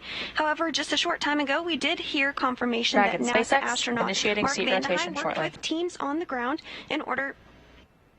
Endurance copies, we're ready.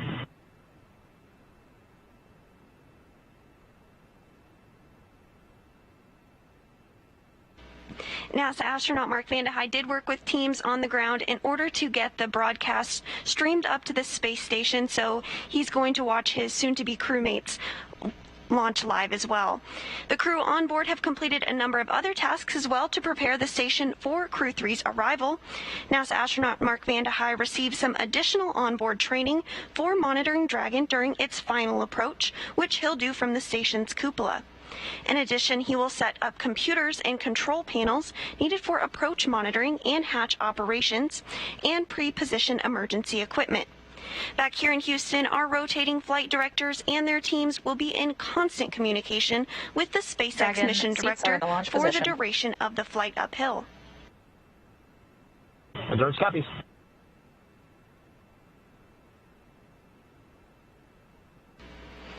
Once we get to integrated operations, the NASA flight director will be conducting the series of go-no-go polls at the predetermined checkpoints for Dragon's approach. For now, we'll continue to follow along from here in Mission Control Houston, so I'll send it back down to the team at Kennedy. Over to you, Daryl. All right, thanks, Sandra. And as you look live inside the capsule, you can see that the seats have been rotated up so that they can have clear visibility of those monitors, Shannon. That's right.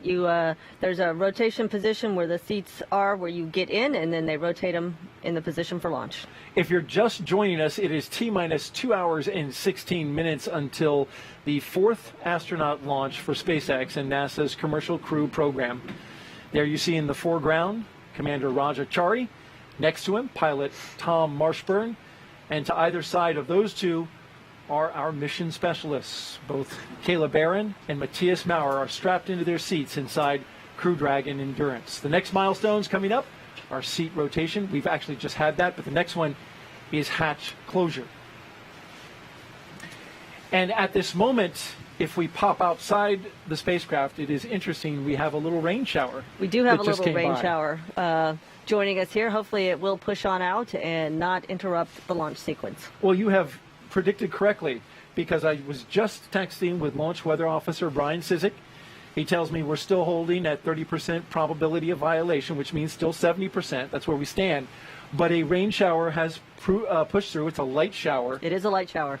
And they're hoping that that will clear out behind that and give us that clear weather to launch. But indeed, we've got rain coming down at the launch pad and right here at the host desk. Yes, we do. While we wait for the hatch closure, let's take a minute now to learn more about what Crew-3 astronauts will be doing after they arrive on station.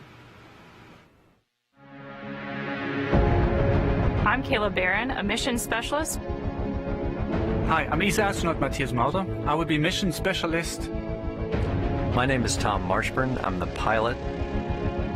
I'm Raja Chari, the commander of the NASA SpaceX Crew-3 mission to the International Space Station.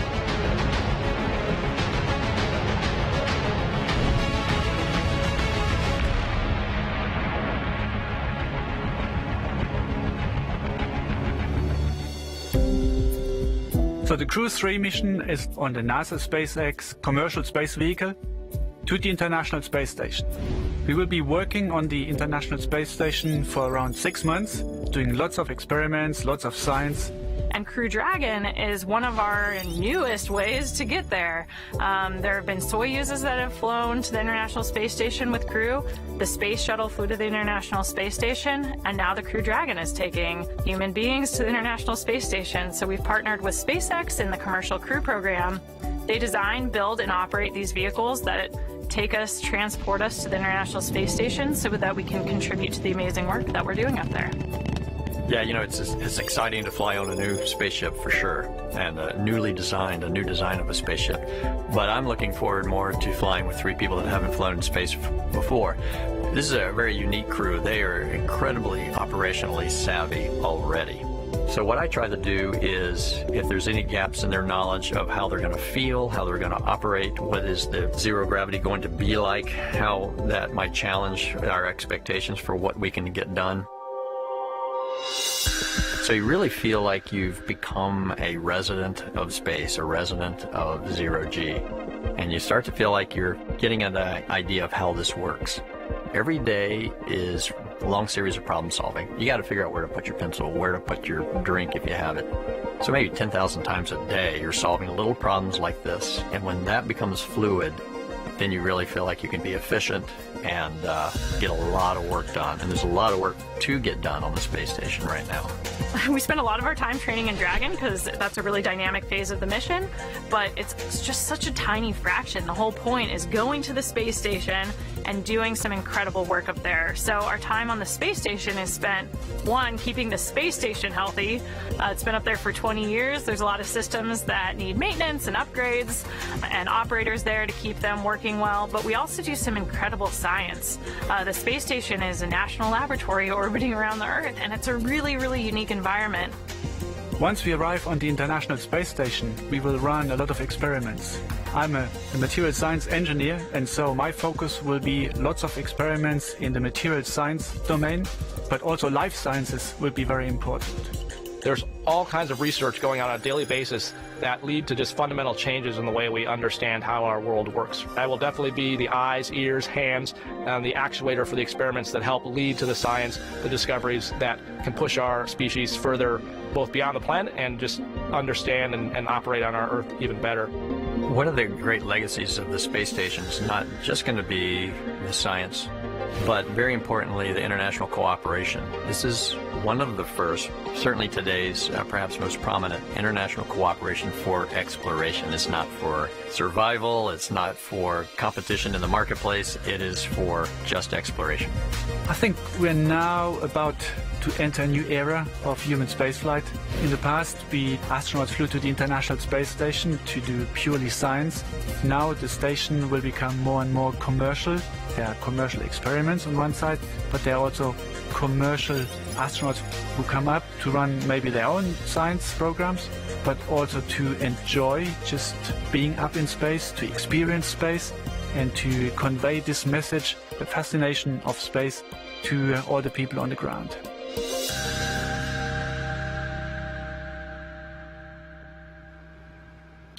And as we're back live inside the Dragon capsule, watching the crew prepare and get ready, Roger Chari working out that suit a little bit and popping up his helmet for some air. 4 good leak checks. Not that they can't breathe when it's closed, but certainly you can have a little bit of outside Happy Dragon, air. we see the same. With the helmet open? Closeout Right, team will exactly. perform final closeout steps and then egress the capsule. Report when ready for hatch closure. And there you heard the call out for the upcoming Endurance is ready for hatch closure. Hatch closure. Yes, and we heard that call out that they had 4 good suit leak checks, and so that is a And very copy that, important Dragon. step that has to be done before they can close the hatch. Sounds like everything is on schedule. And that's great news. And so let's take another look at some of the crew members here. If you're just joining us, live coverage of Crew-3 from the Kennedy Space Center in Florida. Let's introduce you, if you have not met him yet, to Commander Roger Chari. He is an astronaut and military test pilot. I'm Roger Chari, the commander of the NASA SpaceX Crew-3 mission to the International Space Station. So on the SpaceX vehicle, my job as the commander is a fewfold. I don't need to tell Kayla, Tom, or Matthias how to do their jobs. They already know how to do their jobs. It's really more a matter for that 1% of the time where something off-nominal happened, what is the best split of resources of, what is the best interactions between those players to get the best result. And so managing those different pieces of the puzzle is really, I think, what the crew part of the commander job is. It's really mind-boggling when you think about how much effort it takes to put people in space and then to sustain them in space. I think what's cool and why I like NASA is none of those people are doing it for the money. They're doing it because they believe in the mission. They're doing it because they believe in solving humanity's problems and pushing exploration. That's the reason people are doing it. I think, if anything, it's taught us that we as humans have this great ability to endure through just about anything. You just have to put your mind to it.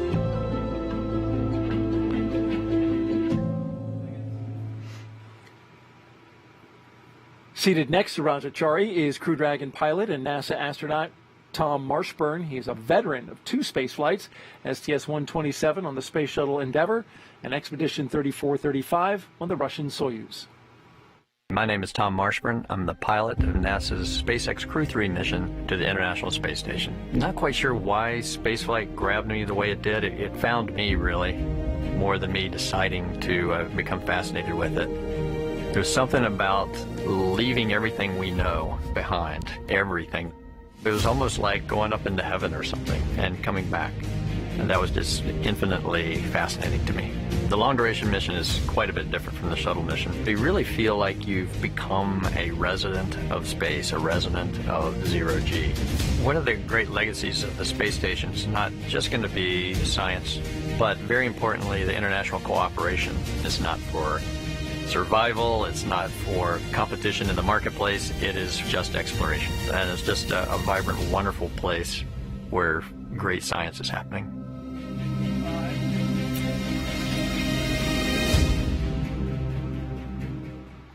We were wondering about the helmet there with Raja Chari and why he's just got it half open. And of course, our expert astronaut, Shannon Walker here, explained it to me. Yeah, you want so you see that white band on the bottom of the helmet, so if it's in the wrong location, you won't have as good visibility to read the items that you need to read on the screen. So he's got it positioned to help him read the screen. You can look further lower as well. It appears that he's got a checklist on his knee there. Yes, on each leg of the crew there is a satchel that holds a tablet with procedures and other information. It looks like Roger's tablet. He probably has it placed on the display above him, but you will see before they launch they will take that down and replace it on their satchel on the knee. Holds better there, I imagine, with the forces of launch. Exactly. You do not want that falling on you as you're launching into space. Seat number 1 is behind this camera shot, and that is mission specialist and NASA astronaut Kayla Barron. She'll be making her first trip to space today. The submarine warfare officer has deployed 3 times aboard the USS Maine. I'm Kayla Barron, a mission specialist for NASA's SpaceX Crew-3 mission to the International Space Station. When 9/11 happened, watching New York City respond and how we came together as a country really cemented for me a desire to serve. That's how I first got interested in joining the military and ultimately got interested in attending the Naval Academy. I found myself really drawn to the submarine warfare officers as mentors. And when I got to go underway on a submarine, I just felt like this is where I belong. If I hadn't had that experience, I don't think that I would have believed I could become an astronaut. Crew-3 is just such an amazing group of people. It's a really special crew because I think everybody brings a really unique perspective and different background. I just feel super lucky to be with people who all have such diverse experiences, but have really learned how to mesh and work together as a team.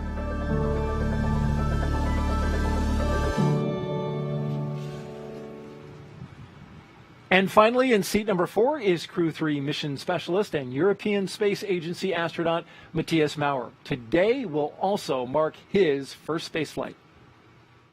I'm ESA astronaut Matthias Maurer. I will be mission specialist on the NASA SpaceX Crew-3 mission to the International Space Station. In 2008, ESA started the call for new astronauts. Out of 8,500 applicants, only 10 candidates passed all the tests. I was one of them. I was always fascinated by space and what does an astronaut actually do. So an astronaut works with a lot of engineering stuff. We do science in space. We work in international teams, and the adventure that we are able to live as astronauts in a combination of these 4 facts: engineering on the edge of what is possible, science, international teams, and adventure that's only possible as an astronaut. I want to say thank you to everyone who helped me to arrive at that point that I'm today. I will be thinking of you when I fly to space, and I send all my love to you down on the ground.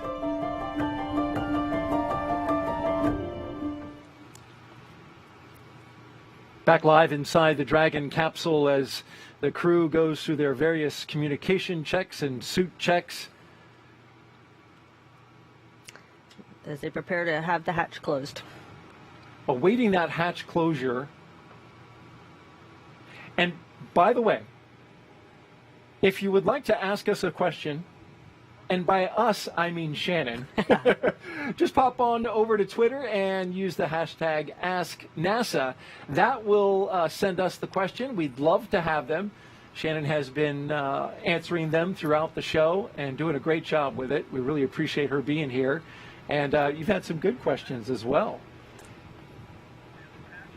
Even The patch, which I know you're big into your crew patch. Jen. Of course. I like our crew patch. I think it's pretty good looking. You know, it's hard to deny. I love the blue. I love the dragon.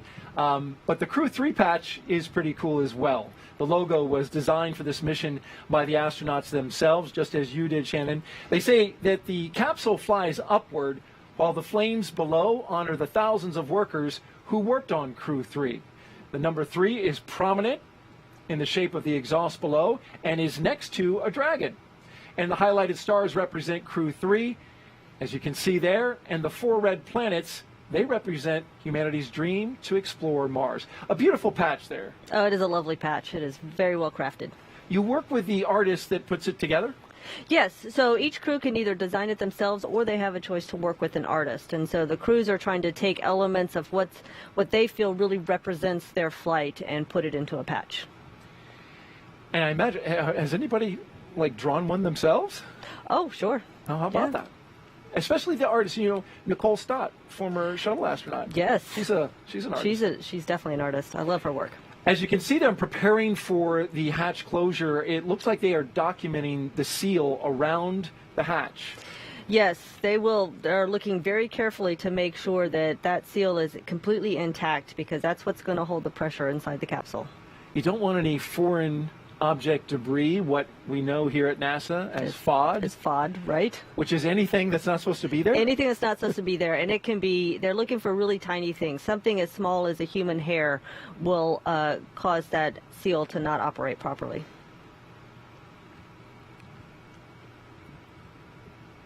And they're using, it appears to be smartphones to take these pictures. They do. I mean, the cameras on the phones are so good these days that you can take some pictures and blow them up and really get a good view of what that hatch seal looks like. They are good cameras indeed. Flying just before the last flight of the Crew Dragon, I should say, was the crew from Inspiration 4. And our NASA social team was putting together our page for this launch from the Kennedy Space Center. And they, as you can see, the hatch being closed right there. They're going to push on that to make sure it seals up really good. They're going to. You've got to overcome that force to get the latches to latch on that hatch. So we'll hold the thought on the NASA social video as we look. Looks like the crew closeout number 36 was putting a fair amount of force. Yes, it did look like he was pushing hard, but that's good. We'll get that hatch closed. And now begins the process of them sealing it up. Sealing it up and doing all kinds of checks and cross checks. Because they'll seal it up, there'll be a pressure check to make sure the pressure does in fact hold inside the capsule. And you'll see teams of people here working together to make sure every step is done exactly so. Carefully and methodically working their way. 255 feet up in the air, we might add, in the White Room.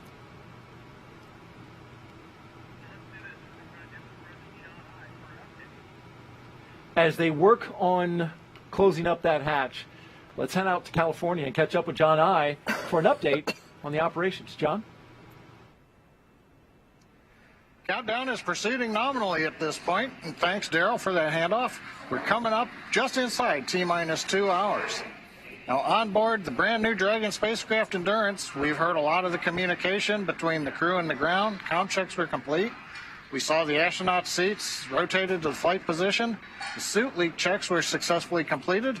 And we've been watching the closeout leads lean into that hatch, getting it secure.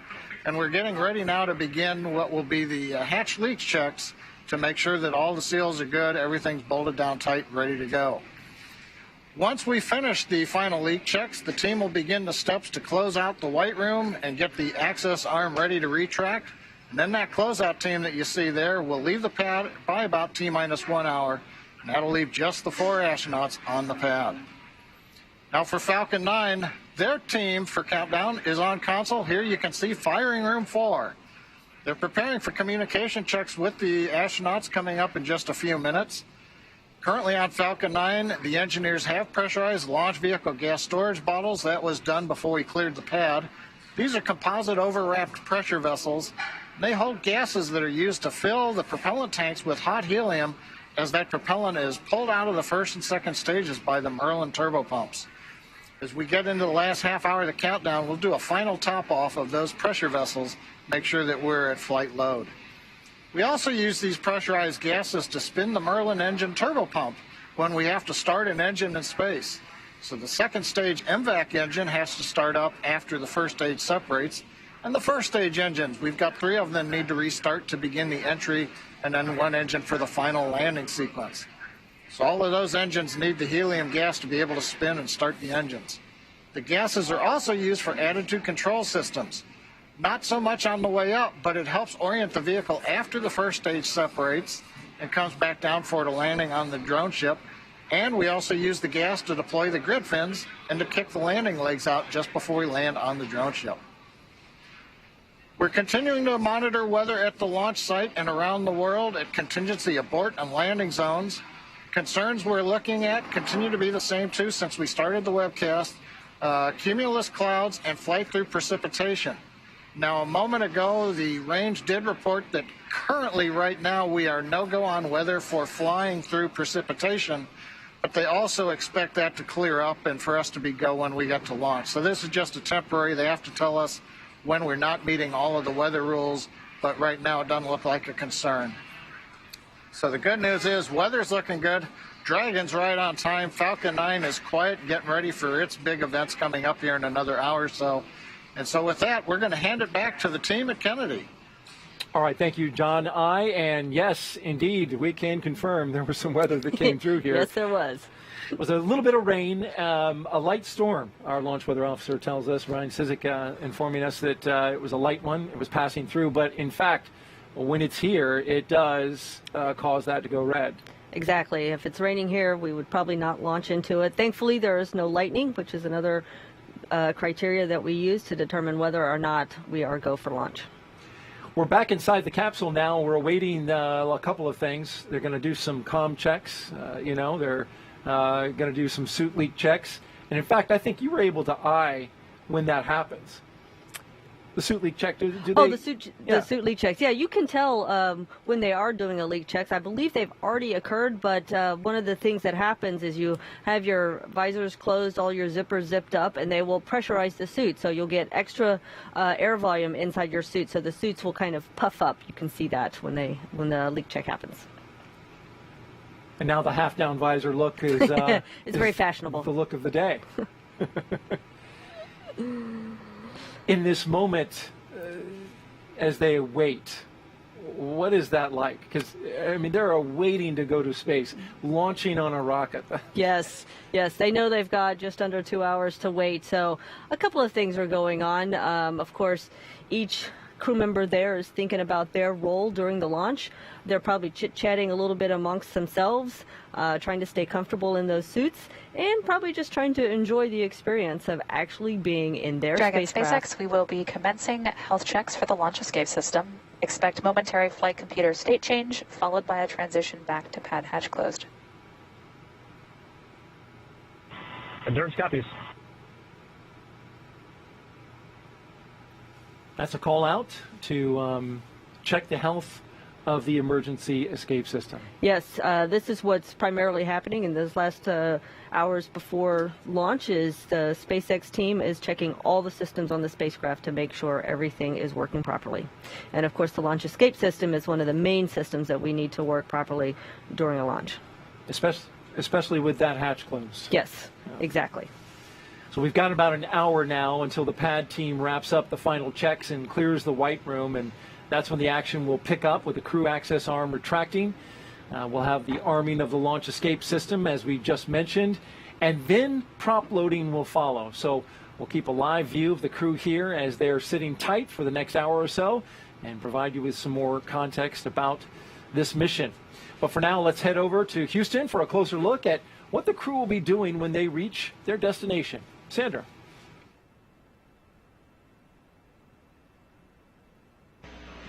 Thanks, Daryl. Once Crew Dragon arrives at the International Space Station, they'll be welcomed by their Expedition 66 crewmates.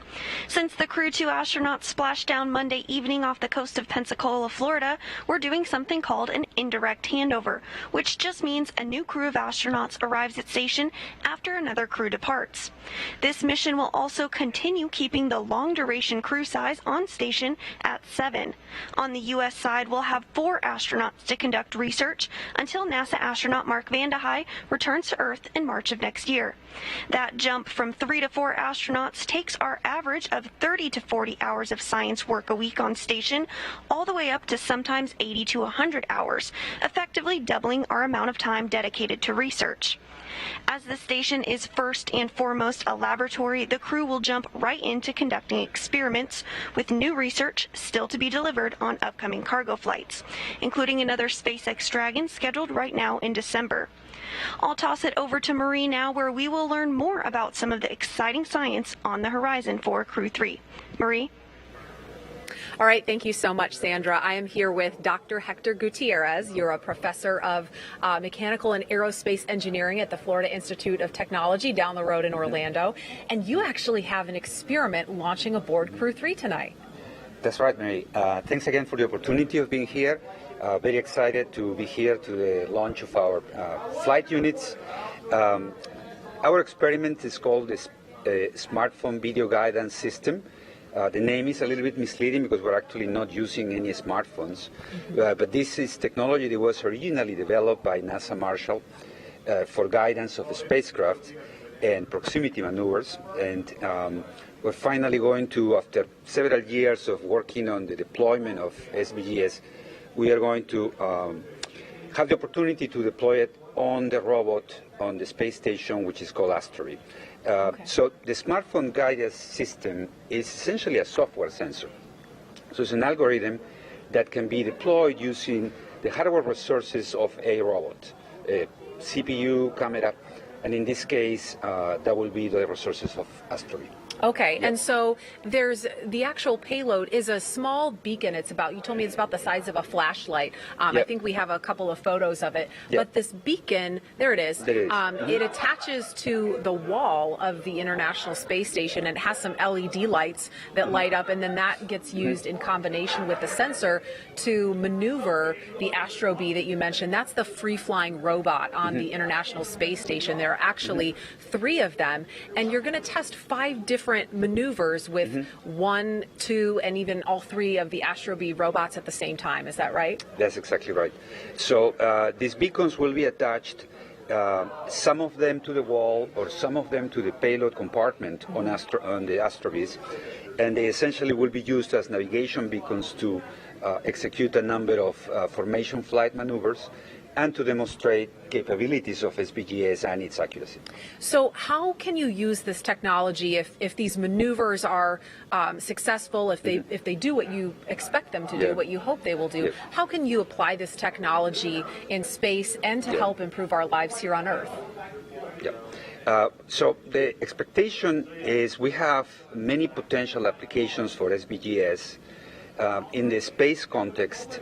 Right now we're working with Marshall on a landing mission in which one of the possible applications of SVGS in space is to serve as beacon for planetary landings. As you probably realize, every time that a probe or a robot is dropped in a planet, one of the biggest issues is how to know accurately where it lands. Sure.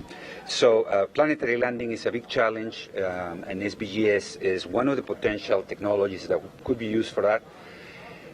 But besides that, SVGS can be used for formation flight of small spacecraft. One of the trends in the future of space exploration also includes that instead of launching large spacecraft, it is much more cost-effective and robust to launch a cluster of items that then need to be oriented relative to each other at a relatively short distance. So SVGS is a strong candidate to fulfill that role. But so within space applications, the potential uses of SVGS are for proximity maneuvers, formation flight, landing. But besides that, we're very excited that SVGS can also be used on Earth for similar applications where you need robots to cooperate between each other to dock or land, if it's a drone, for example. Picture in the not too far future, you can put your beacon at your doorstep, and a delivery drone will drop the package right where the beacon is. And it can save significant effort to a delivery person who has to go up just 3 flights of stairs or something like that. Just have the drone drop it off. Picture it in New York. So there are a number of applications. We want to go into a commercial, explore the commercial possibilities of developing a commercial version of SBGS that can be integrated with robotic platforms and drones. All right, Dr. Hector Gutierrez, thank you so much. Best of luck with the smartphone video guidance sensor experiment on Crew-3, and we'll be watching and following along, and enjoy the launch. Thank you very much. A pleasure to meet you. Thank you. You too.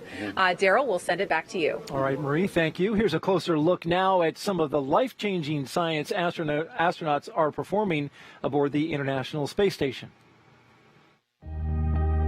The International Space Station is a state-of-the-art microgravity laboratory that is unlocking discoveries not possible on Earth and helping us push farther into deep space.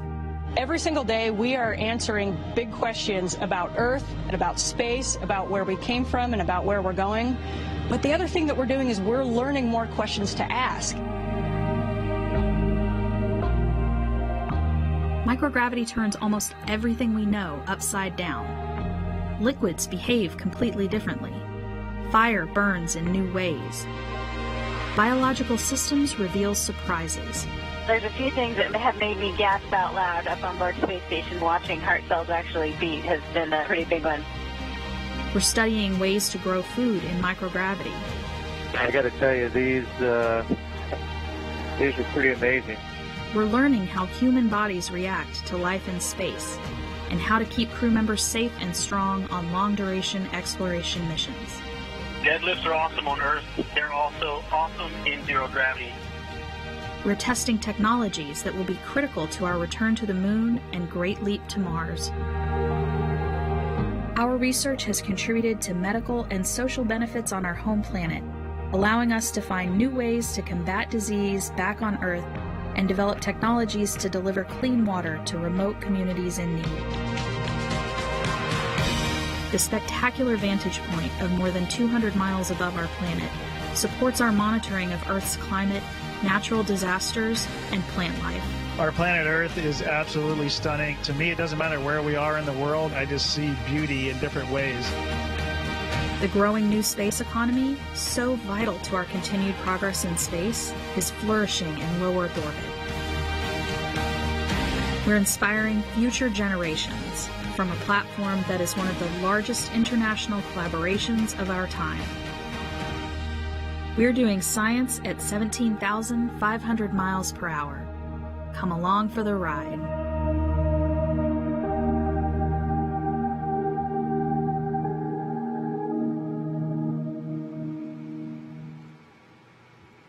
And Shannon, you were a part of that ride, doing that science at 17,500 miles an hour. Yes, I was.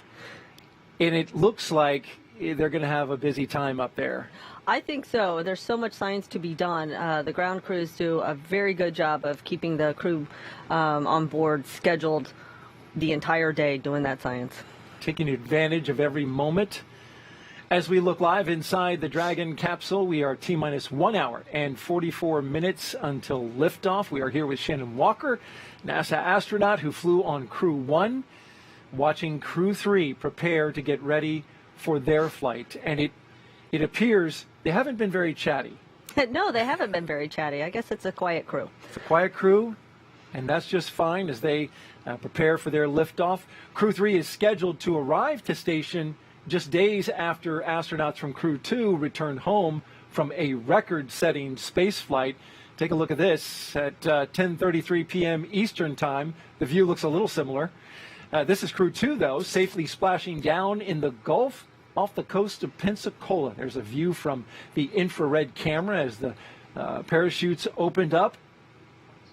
The crew of Shane Kimbrough, Megan MacArthur, JAXA astronaut Aki Hoshide, and ESA astronaut Thomas Pesquet, they landed safely, splashing down there in the Gulf as the parachutes came down around them. They spent 199 days in orbit, Shannon, surpassing the previous record of 168 days set by Crew-1 astronauts, of which you were a part. I was. I would have loved to have stayed up 199 days, but 168 is not bad either.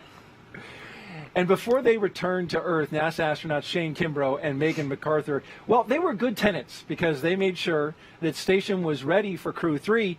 I had a chance to speak with them in space before they came home. Hey, Shane and Megan, great to be with you today. This is fantastic. You guys are currently over the Pacific Ocean, cruising at 17,500 miles per hour towards our general direction, though it doesn't look like you're going that fast.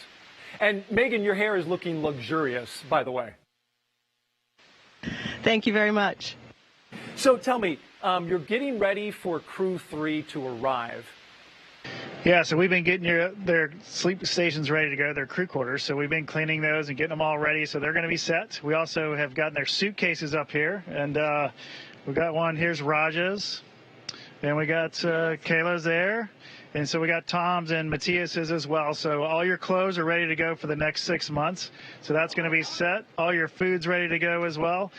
And given the size of those suitcases, it doesn't look like the wardrobe is having a lot of variety. But you don't need a lot of that up in space. Tell me, for the first space flight, you know, for the folks that are coming up, 3 of the 4 astronauts, this is going to be their first space flights. For those 3 astronauts, we know they've trained extensively, but what is something as a first-timer they will experience that you just can't train for? Well, Daryl, that's a great question. And really, it's the physical environment that we live in that is really hard, obviously, to train for when you live in 1G on Earth. And so it's how you move around, how you move efficiently, how you can, you know, go floating and flying through the space station without crashing into things, without knocking things off the walls. But these are all smart folks. They're going to figure it out really quick, and they're going to be doing great work up here before we know it. Hey, Shane, one of the veteran astronauts, Thomas Marshburn, you know him pretty well. You got any stories about him? He's a veteran astronaut, just like you, flew on shuttle, been up to the station before, and both of you the astronaut class of 2004. So you got any good stories about Tom? No, none really. Tom's such a great guy. He was at NASA before we were selected as astronauts as a flight surgeon. So some folks may not know that. So he was kind of the go-to person in our class of, hey, what's it really like? What I don't understand this, how NASA runs. And since he'd been here a little while, he was definitely our go-to person for that. Tom and I are also both from Atlanta, so we have that in common. And we've enjoyed working together and training together over these many years. Couple of Southern guys. That's great. Want to ask you, though, currently Crew-3, as they're getting ready to go up, I was watching you guys play a game. In fact, the entire world was watching you guys play a game with your thumbs. And I'm just curious, what was that game? And why were you playing it? So that is actually a French game that our ESA crewmate Thomas Pesquet taught us. It's called the Game of Thumbs, so very original title. And we're basically playing it to pass the time. So we were, you have a lot of time when you're sitting in the vehicle. And we had during that launch week, you have some practice runs as well. And so you have a lot of time sitting in the vehicle while the vehicle is getting fueled. And of course, we talk to each other about what, to be prepared for any emergency scenario that might happen. We talk through all of our nominal tasks and monitoring that we're going to do, and then we still have some extra time. And so Thomas had this game at the ready for us to play, and that kept us entertained for the time between the activities that we had to do. Shane Kimbrough and Megan McArthur aboard the International Space Station, thank you so much. And by the way, fun fact, during this interview, you just traveled 3,000 miles. Incredible. Thanks, Daryl. Really great talking to you, and get Crew-3 up here safely. We're looking forward to having them on board.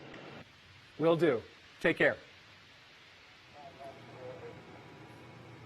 There's the floating flip. You can't talk to astronauts without having a flip. Always got to do it. Shane and Megan, they were great, and it was great to find out about that game. They enjoyed games. This crew apparently is enjoying some solitude. I think so. But they are doing what Megan just said. They are going through the nominal procedures. They're talking through the emergency procedures to make sure that they are prepared when launch actually happens. Shane and Megan back on the ground. Shannon, you were out there when they came down, and you were one of the first people they saw. I was. It's hard to believe it was just Monday night when they splashed down, but it was pretty special for me to be out on the ship that gathered up the capsule, and I got to see the crew, and it was extra special because I was on station when they came on board, and then I got to be there when they splashed down. How about that? That must have brought a smile to their faces even after, you know, coming back from space. Yes, yes. They all told me that it was great to see my friendly face. Great story, Shannon. Thank you so much. And now let's check back in on launch operations in Hawthorne. John I, what has the team at SpaceX been working on? Thanks, Daryl. We're coming up on just under 1 hour and 38 minutes before launch. Now, the crew of 4 are in the capsule, hatches closed, and we have heard a successful completion of the hatch leak check. So pretty much everything is finished with the capsule. The ground team will be securing the white room, the access arm, and they'll be off of the pad in just about a little more than 30 minutes. Now, the launch engineers for Falcon 9 are in their firing room 4 in the NASA Launch Control Center. That's just outside the Vehicle Assembly Building at Kennedy Space Center. You can see the view they're going to have through those large windows of Pad 39A. It's 5 kilometers just east of them. We get liftoff, it's going to light up the sky, and I think everybody's going to be looking out those windows. Now, the Falcon 9 team has loaded the helium and nitrogen gas into the storage bottles on the launch vehicle. We've done some RF checkouts a little bit earlier this evening, and we're doing a final review of vehicle tests that were performed earlier today. Now, the SpaceX chief engineer will be checking with the team at T-minus 80 minutes to verify that we are good to continue the countdown. Now, the next major activity is flowing a small amount of fuel into the first stage to prime the Merlin 1D engines for ignition. Now, the team's also monitoring fuel and liquid oxygen loading preparations. We're ensuring that the propellants that are in the ground storage tanks are correctly chilled before we load those into the Falcon 9, beginning at T-minus 35 minutes. Now, for the range and the weather, the range continues to be go. We are continuing to release balloons. We have been getting balloon data back from the upper altitudes. Everything looks good. And more importantly, the weather has gone green again. They said it would be just a short period. We were red for precipitation. That has cleared up, and weather says that we should be clear the rest of the way through the countdown. So with that, everything is a go. We'll turn it over to Courtney here at Hawthorne. Thanks, John. The Draco spacecraft you see on your screen is capable of carrying up to 7 passengers to and from Earth's orbit and beyond. And what we have sitting right here in front of us is a Draco engine, which helps get Dragon from one place to the next. And we're really excited to share some details about this engine. But first, let's take a closer look at the overall Dragon vehicle. Yeah, Courtney, just to get an idea for size, this is our Dragon vehicle, and from the bottom to the top of the vehicle, it's about 8 meters or about 27 feet tall and about 4 meters in diameter or 13 feet in diameter. The bottom portion of it is called the trunk, and this is the unpressurized portion of the vehicle, whereas the top portion here is the Dragon capsule, and this is the pressurized section. This black portion on the trunk here is actually a bunch of solar panels, and that helps power the vehicle while it's on the pad and while it's in flight, as well as while it's attached to the International Space Station. And we also have 16 Draco thrusters on the vehicle that help maneuver it around, and 8 Super Draco thrusters to help in case of emergency for a launch escape system. It is the only spacecraft currently flying that is capable of returning significant amounts of cargo to Earth from the International Space Station, and it's the first private spacecraft to take humans to the space station. In order to make this journey, Dragon is equipped with 16 Draco thrusters, which are used to maneuver the spacecraft during the mission. And today we actually have some flight-proven thrusters to show viewers. Each were flown on the first version of our Dragon vehicle, and we have one right here. Yeah, Courtney, I think this is so cool that we have this in front of us. This specific Draco engine has actually flown twice, and that's been on CRS-9 in 2016 and CRS-15 back in 2018 on the first version of our Dragon vehicle.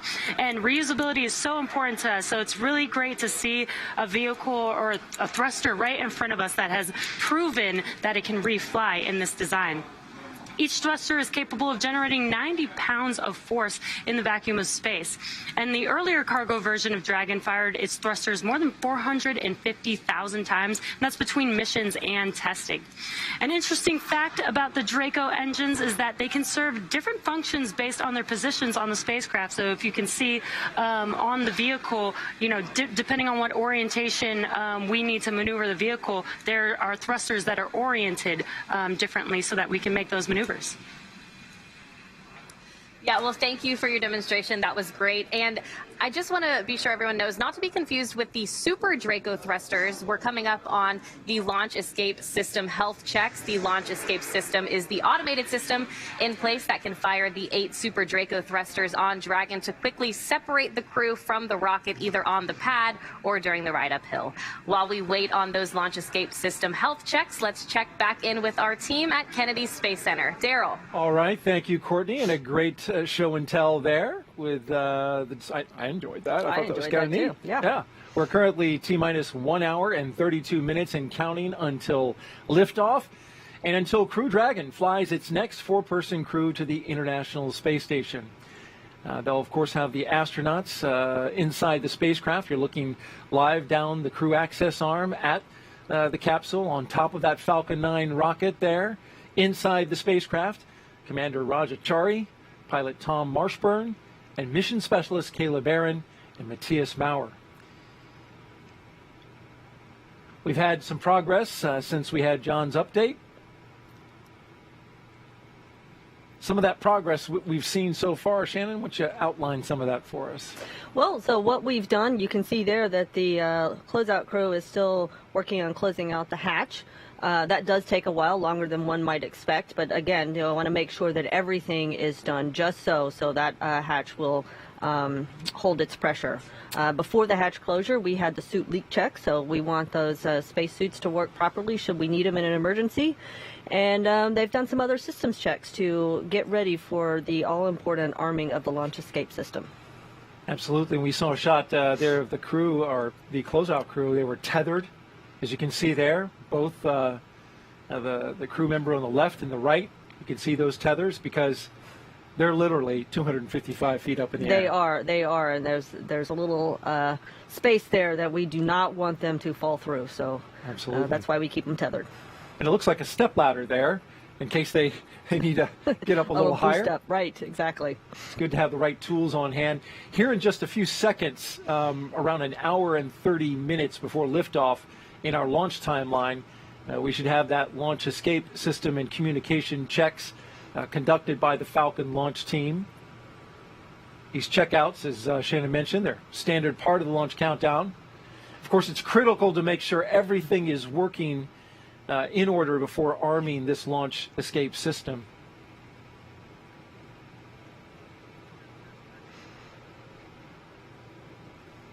We'll get this call out in just a few seconds. Yeah, it looks like the closeout crew is finishing up. Hopefully all is good, checking out with that hatch there. And as soon as they probably back away and leave, we will hear the arming of the launch escape system.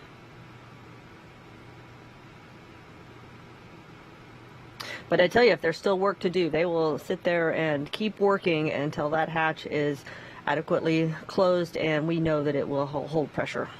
What does it sound like as you're sitting there in the seat and they're working on it from the outside? Yeah, you kind of hear some thumping and bumping going on, and you do have those 2 windows in front, so you can kind of see a little bit what's happening, but mostly you really don't know exactly what they're doing. You just know that they are working on it and getting that much closer to launch. Looks like we're going to need to check something out a little bit taller, higher up on the capsule there. Well, that step ladder came in handy. Yeah, it sure did.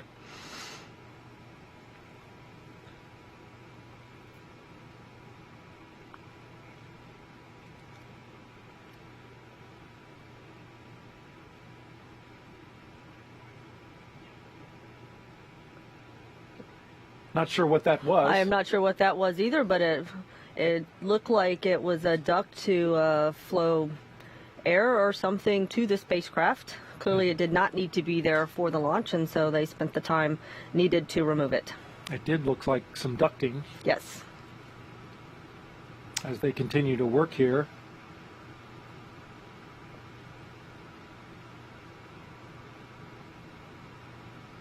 And as you mentioned, they will take the time necessary to make sure everything is secure.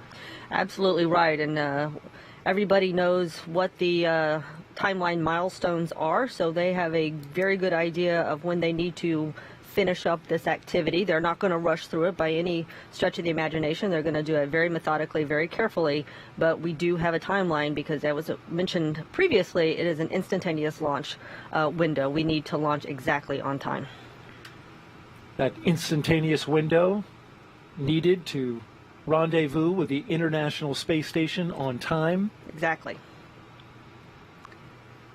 But in this schedule, they're aware, as you said, of where they have some flexibility. Right. So nothing is timelined so tightly that we don't have a little bit of padding to take care of problems. Now, I don't know if they've got a problem they're addressing or if they're just doing the normal work, because I was not a member of the closeout team, so I don't know all of what they are doing, but they do have a good sense of when that work needs to be finished.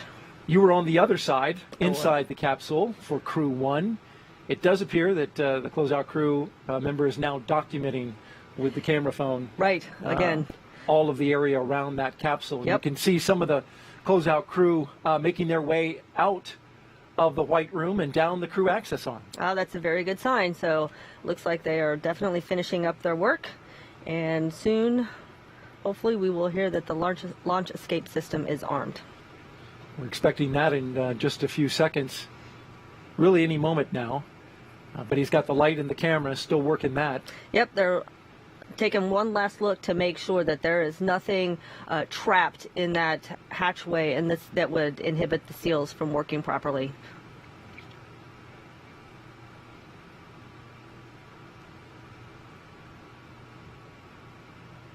It's interesting watching them work, don't you think? Yes, it is. It's very thorough. Very I appreciate thorough. that. Yes, very thorough. They'll have a set of procedures. I don't know if we've seen it, but the closeout crew will have tablets with them, and they will have on the tablets every step that they need to do. And they'll also have those pictures that accompany each and every step that they took. So if they need to, for any reason, to go back back and look at it. Yep, exactly so. This is, we should note, a brand new Dragon capsule. It is. They get to ride in a new Dragon. That's exciting.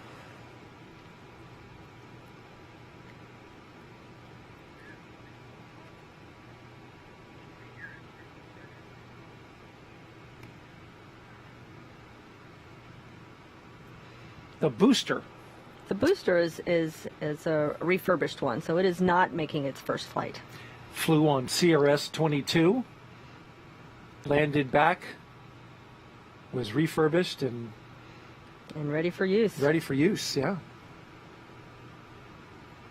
And there you see a nice shot on the pad against a dark sky. And hopefully no more rain clouds in the way. Sounds like we have a go with the weather, so that is very good news. That's what we heard. Our launch weather officer here at the Kennedy Space Center, Brian Cizik, telling us that that has cleared out. John and I reporting earlier that the range went from red when we had the little shower. Yes, we got rained on. Yeah, even a few drops on the lens you can see have, still hanging around.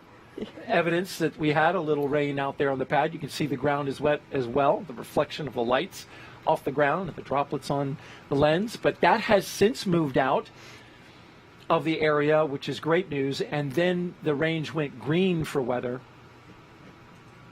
You can see from that view there, it looks like there's a lot of fog at the launch pad. It does look that way. But fog will not stop us from launching. No, it won't. Neither will the thin clouds that we've had in the area. It was explained to me by our launch weather officer that we've got some onshore flow that basically a high pressure system north of us that's spinning and throwing that moisture from off the ocean, off the Atlantic Ocean, over the Kennedy Space Center. But there's a layer of dry air in the mid-levels of the atmosphere that has soaked up a fair amount of that moisture, and it is essentially drying it out, serving as kind of a a blow dryer effect. A blow dryer for Florida. Well, the 4 Crew-2 astronauts not only broke a record for the longest stay for a commercial spaceflight at 199 days, they also got a lot of science done. Let's take a look at that now.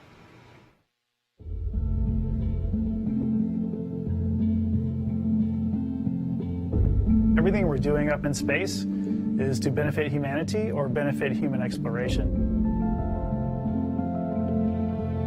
We are natural explorers. We want to explore our environment. Whatever small area we start in, we always want to push the boundaries. The great thing about space travel is the perspective that it gives you.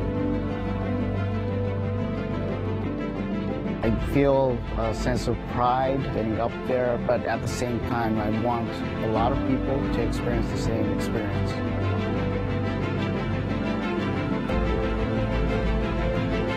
Dragon, SpaceX, go for launch. 3, 2, 1, 0. Mission.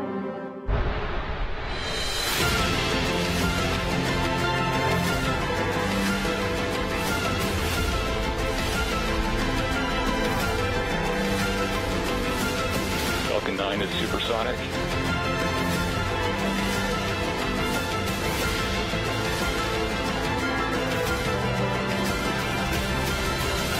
Dragon separation confirmed. Dragon, SpaceX, trajectory nominal.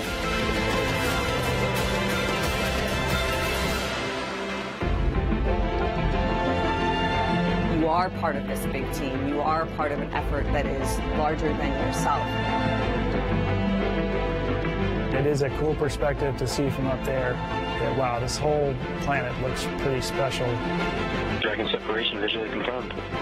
Just flying a few hundred kilometers away from the Earth changes everything. Endeavour, on behalf of SpaceX, welcome home to planet Earth. Welcome home to planet Earth, and welcome to the Kennedy Space Center if you're just joining us for the launch coverage of Crew-3 as we await liftoff just an hour and 21 minutes from now. Crew-2 that you just saw splash down in the Gulf off the coast of Pensacola on Monday after a very eventful yet productive stay, 6 months in space. Shannon, it looked to me from the infrared video that they had pretty calm waters, and you were out there, you experienced a similar. Yes, you definitely want calm waters when you splash down in the water because you really don't want that capsule rocking too much. That's going to make the crew feel badly if they have too much motion. You don't want to be bouncing around in the seas, whether it's in a boat or a space capsule. No, it's same not effect. Good. Not good. It's not good. Well, NASA leaders are watching this launch from right here at the Kennedy Space Center. They're watching the astronauts inside Crew Dragon Endurance with great anticipation. NASA's Marie Lewis is with a special guest right now from ESA at OSB-2. Marie. That's right, Daryl. I'm here with ESA astronaut and geophysicist Alex Gerst, two-time flyer to space on the Russian Soyuz. Alex, thanks for being here. Hey, Marie. Good to be here. And it's finally good to see the stars come out. Yeah. Poking through between the clouds. Yeah, we had some sprinkles, but yeah, you pointed out we actually see stars, so that's a good sign here around the launch pad. We were talking earlier. Tell me about the difference between, you've flown to space twice. This is Matthias's first time, and it's totally different flying in a simulator versus the real thing, actually sitting on top of the rocket where Matthias is right now. So explain the difference and what Matthias must be feeling right now. Yeah, actually, the real capsule, it looks the same as the simulator and it works the same. But if you spend a lot of time in the simulator and then sit on the real rocket on the real day, it's amazing. The difference is, it's feeling like you're sitting on this alive being there. It shrieks, there's steam here, and it's powered up, it's humming, and when you sit on top, it's sometimes a bit like swaying in the wind, just ever so slightly, but you notice it. So there is a difference. You're going somewhere. And then once you arrive at the International Space Station, they're going to be docking tomorrow, and you train for living in microgravity, but there's only so much training you can do to prepare yourself for what life is actually like on the International Space Station. So can you talk about what that's going to be like? Yeah, that's absolutely right. There's no way to really simulate microgravity down here on Earth. That's why we have to fly up there to do all that science experiments. But it also includes training, like how to live on the space station, right? How you get your bearings, and how to translate. That's what we call like floating from one end of the space station to the other. How to sleep in space, how to go to the toilet, all things that you need to figure out on the first day, right? Yeah. And you can't train them, so that's really a challenge. And you just, people say they drink from a fire hose up there, right? The first 3 days. Yeah, and you mentioned science. I want to talk a little bit about the science that Matthias is going to be working on. 35 different experiments specific to ESA. Can you touch on some of the experiments Matthias will be doing? Yeah, there's a lot of stuff that they do up there. That's actually a long continuation of experiments that have been done in the past. Actually, some that I already did. He's continuing. He's a materials scientist, so he's really good at those things. Looking at new materials down here. I mean, they do the experiments up there, but the use of the experiments is down here for like turbo engines that use less fuel, or lighter materials. That's important. But also like cell experiments on cell aging. Also experiments that help people who have muscular diseases down here. A really nice set of experiments. They actually have a bioprinter for skin cells up there. Really interesting, that they can put over wounds if they have them. That's fantastic. Alex, thank you so much. We're out of time, so I'm going to send it back over to Jesse and Hawthorne, but thank you so much for being here, Alex. You're very welcome. Jesse, over to you. Thanks, Marie. It's T-minus 1 hour and about 17 minutes from launch, and it always gets more and more exciting as we continue to get closer to that T0. Now, crew has already ingressed the vehicle. They have been helped out by our closeout team to get into their seats and get buckled in, attach their umbilicals to the spacecraft, which provide breathing air and comms to Dragon. And then they've completed comm checks and suit leak checks, and those comm checks were completed with the core here. Endurance copies. All right, and confirmation that the closeout team is now departing. So after those suit leak checks, the closeout team was able to close and seal the hatch, which also gets its own leak check. As we just heard, the closeout team has departed, and those final weather checks are coming up, which will be necessary before that final go, no-go is given for launch. Yeah, before we get that final go, no-go, the various teams at both NASA and SpaceX will do an internal go poll, making sure conditions are right with Falcon 9, the Dragon, the Crew, the range, and the space station before the final go is given. Now let's check back in on Houston for a status on the team supporting the space station on their readiness for launch. Sandra, how's it going?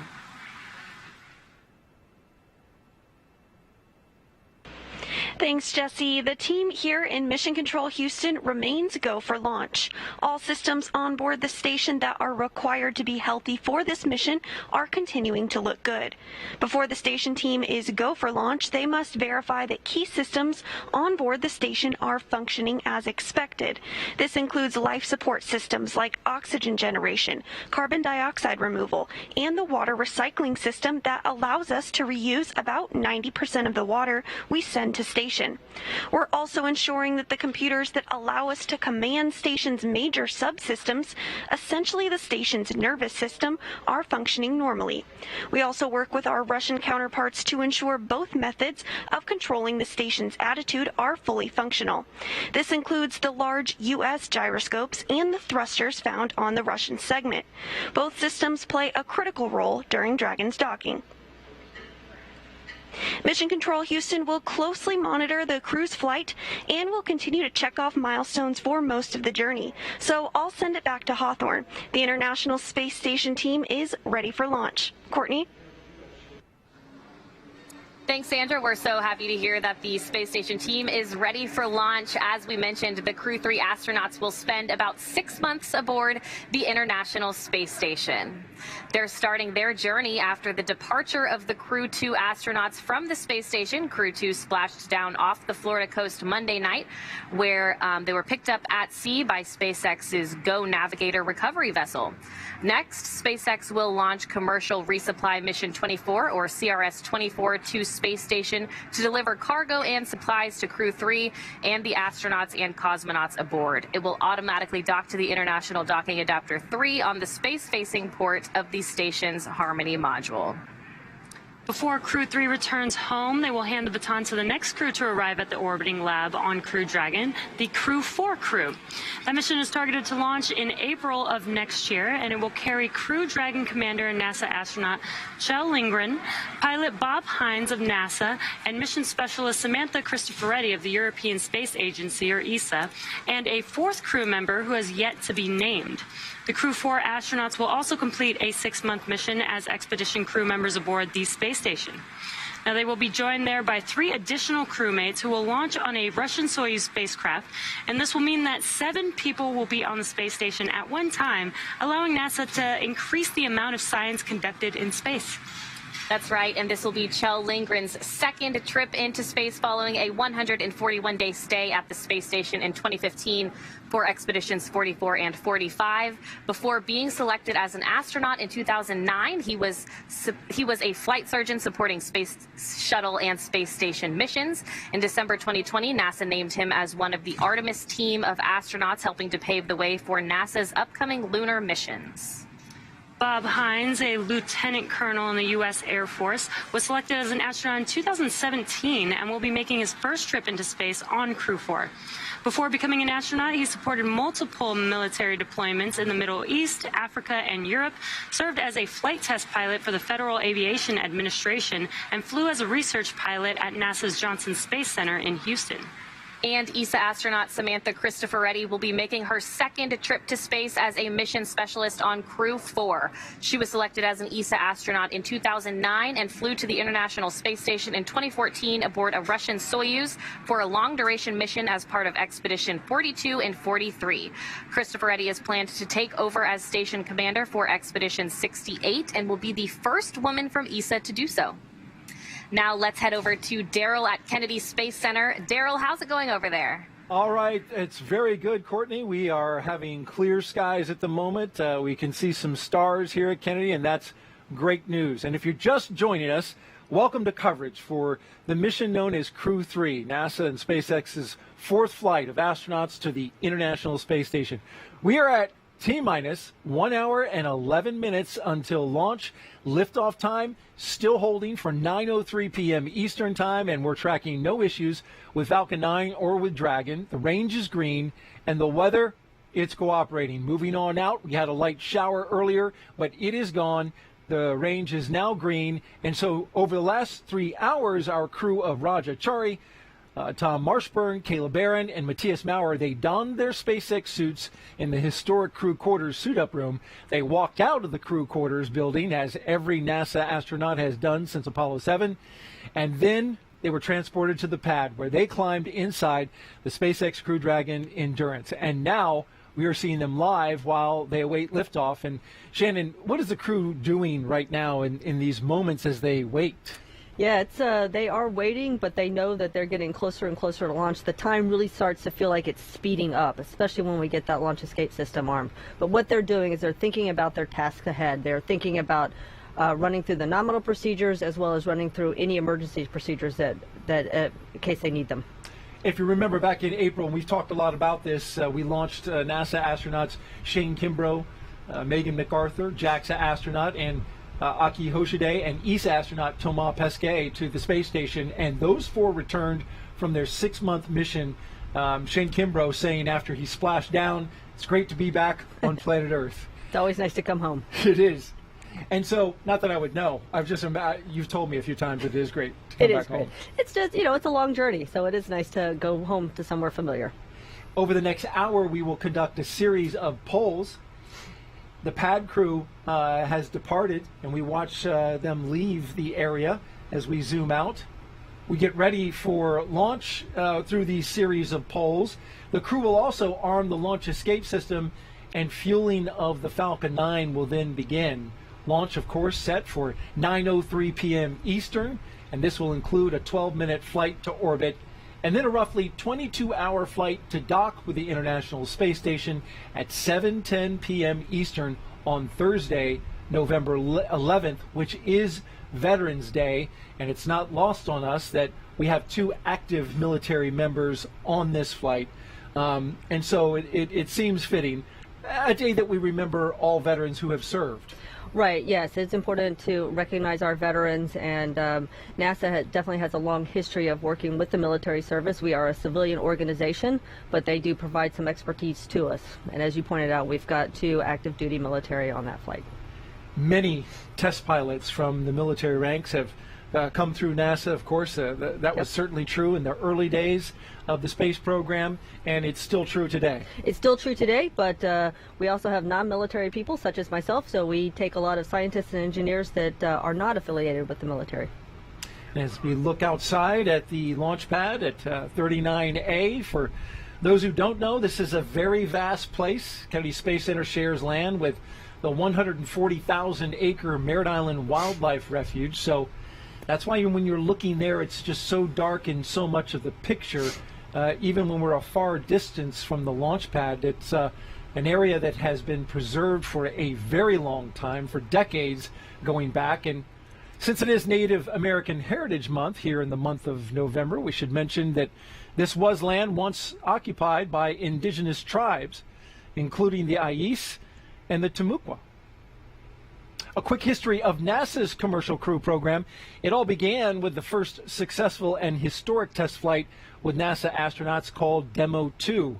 After that, NASA certified SpaceX to fly astronauts regularly to and from the International Space Station. And the first rotational mission was, of course, drumroll please, Crew-1. Shannon, that was a big deal because it was the first time in more than a decade since Space Shuttle retired for longer duration space flights. This was the first one. You were on it, and you flew up there and spent almost 6 months in space. That's right. We did spend almost 6 months in space, and we make a big deal about this being the first capsule because even though it has made it to space, there's still things that we need to see how it ages during its time on orbit. So we're constantly looking at its systems and making sure that everything is working properly so we can keep crew up there as long as we need them. And a lot of what you experienced then flowed back into improvements that were made for this brand new spacecraft. Absolutely. Each time a crew comes back, just as we did, we give comments and what we call lessons learned and maybe some suggestions on how to make things a little bit better. And so SpaceX is good and NASA is good, and they try and flow those improvements in whenever they can. A lot of those improvements made on this capsule. We've been hearing a little from the crew on board Dragon, currently strapped into their seats, as you can see there, helmets mid-level so they can look below them. They have completed their communications and suit leap checks. They're able to follow all the milestones, Shannon, still ahead on those displays, as you've been telling us, just above them. They are getting insight into all of the Dragon and Falcon 9 systems as we proceed and march ever so slowly towards launch. And then at T-minus 1 hour and 5 minutes, let's go ahead and check in for a status update from John I at SpaceX headquarters. John? The good news is we've had a smooth countdown, and the SpaceX team is getting ready to pick up the pace here in the last hour. Now, our next major activity happens at T-minus 1 hour when the SpaceX closeout team actually gets out of the blast danger area. They've already left the crew access arm and are leaving the launch complex. That just leaves the crew on board Dragon inside of 39A complex. Now, Falcon 9, as you can see on the screen, the two-stage reusable rocket. We've done our final propulsion checkouts of the first and second stages, and the engines began just a few minutes ago in preparation for propellant loading. So we're testing and cycling valves on the engine. We're checking the engine pneumatics pressurization system right now.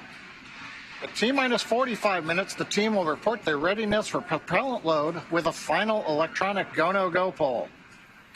Now, before we can start loading propellant on the Falcon 9, we have a couple of major tasks to perform with respect to Dragon. First, after the poll is complete, we're going to retract that crew access arm that you can see alongside Dragon from the fixed service structure. We're going to move that away to launch position. That'll happen approximately between T-minus 44 and T-minus 42 minutes. With the arm out of the way, the crew will arm the launch escape system. Once these two events are complete, Dragon is ready for Falcon to begin propellant loading. On the weather front, we're also verifying that we meet all the constraints, and as we mentioned a little bit earlier, everything both at ground level and at upper altitude looks good and ready to support an on-time launch in just over 64 minutes. So with everything looking good right now, the range is also ready to support from historic Launch Pad 39A. The worldwide network of ground stations and the tracking and data relay satellites are ready to support Dragon as it heads into orbit. Everything is looking good for that instantaneous launch window at 9:03:31 p.m. Eastern Standard Time, which is 2 hours, 3 minutes, 31 seconds Universal Time. As a reminder, once we begin loading propellant, there's no opportunity to change the T0. Timing for drag and rendezvous with the International Space Station is very precise, down to the second, so we're going to get one chance at it today. But the good news coming up just over 63 minutes and counting, we are go for launch, Jesse. Great. Thank you, John. It's always great to hear that we have everything go for our T0. We will be cycling orbit tank isolation valves to equalize low flow pressure at this time. Additionally, you are go for section 6. When ready, report go for launch. Endurance copies of recycling some pressurization valves, and we are go for section 6.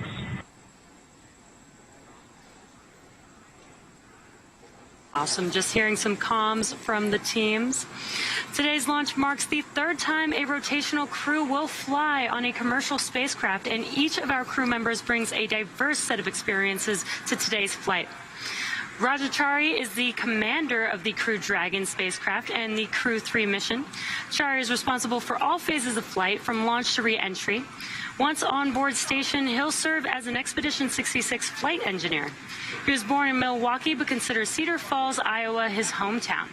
He is a colonel in the U.S. Air Force and joins the mission with extensive experience as a test pilot. Over his career, he has accumulated more than 2,500 hours of flight time. This will be the first space flight for Chari, who became a NASA astronaut in 2017. He is also a member of the Artemis team, so he is eligible for assignment to a future lunar mission. And Tom Marshburn is the pilot of the Crew Dragon spacecraft and second in command for the mission, responsible for spacecraft systems and performance. Once aboard station, he will serve as an Expedition 66 flight engineer and is scheduled to assume command of the station for Expedition 6.4, section 4.100. Copy, Dragon. You are go for launch. All right, and that call Endurance is a go for launch. Exciting news. Again, Tom Marshburn is a Statesville, North Carolina native who became an astronaut in 2004. Prior to serving in the astronaut corps, the medical doctor served as a flight surgeon at NASA's Johnson Space Center in Houston and later became medical operations lead for the International Space Station. The Crew-3 mission will be his third visit to the space station and his second long-duration mission. And the Crew Dragon will be the third spacecraft for Marshburn to fly in after the Space Shuttle and the Russian Soyuz. He previously served as a crew member of STS-127 in 2009 and Expedition 34 and 35, which concluded in 2013. Kayla Barron is a mission specialist for Crew-3. As a mission specialist, she will work closely with the commander and pilot to monitor the spacecraft during the dynamic launch and re-entry phases of flight. Once aboard the station, she will become a flight engineer for Expedition 66. Barron was born in Pocatello, Idaho, but considers Richland, Washington her hometown. She earned a bachelor's degree in systems engineering from the U.S. Naval Academy in Annapolis, Maryland in 2010, and a master's degree in nuclear engineering from the University of Cambridge in England in 2011 as a Gates Cambridge scholar. Lieutenant Commander Barron earned her submarine warfare officer qualification and deployed 3 times while serving aboard the USS Maine.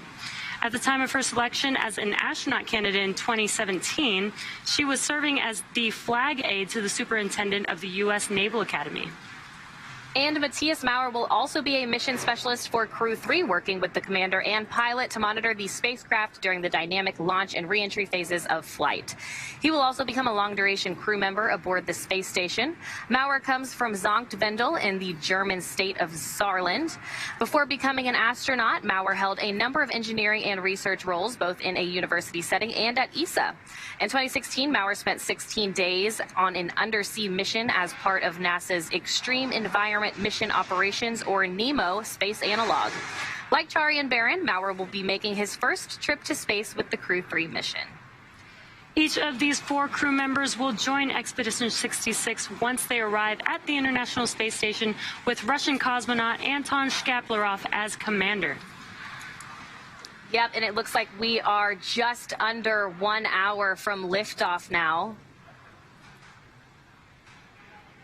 And this day is a continuation of regular crew flights to the space station from U.S. soil. This will be the fourth flight of Dragon with NASA Crew and its third long-duration mission to the International Space Station.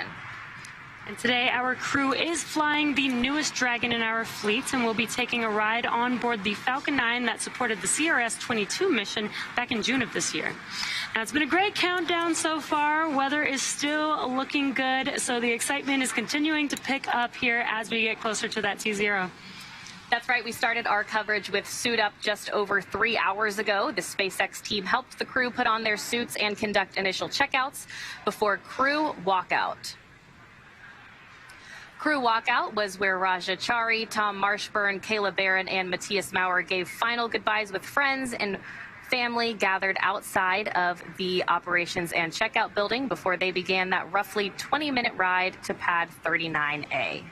And though it was just after sunset and already dark outside, we did still get some awesome views of those Teslas heading down the NASA Causeway before the crew arrived at the pad. And once they arrived, they all took a brief moment to enjoy the view of the vehicle that they will be taking flight on, and then headed up the fixed service structure to begin a process known as crew ingress, where the astronauts entered the vehicle, and the SpaceX team performed a series of checks to ensure that the suits, seats, and vehicle interactions were all functioning properly. Then about 30 minutes ago, the team closed Dragon's hatch with the crew safely inside. So again, we're just under 1 hour to go until Dragon starts breathing fire. Things will pick up as we get close to the go, no-go pole to arm the launch escape system and begin propellant loading. Now, the crew pull for readiness was completed at T-minus 60 minutes, and the Dragon pull for prop load is coming up here in about a minute at T-minus 55 minutes. Now, next up at T-minus 45 minutes after that will be an internal mission control Hawthorne pull, and then the launch director's pull for propellant loading. When we get to about T-minus 40 minutes, the crew access arm will retract, and the crew will get the call to close their visors and arm the launch escape system.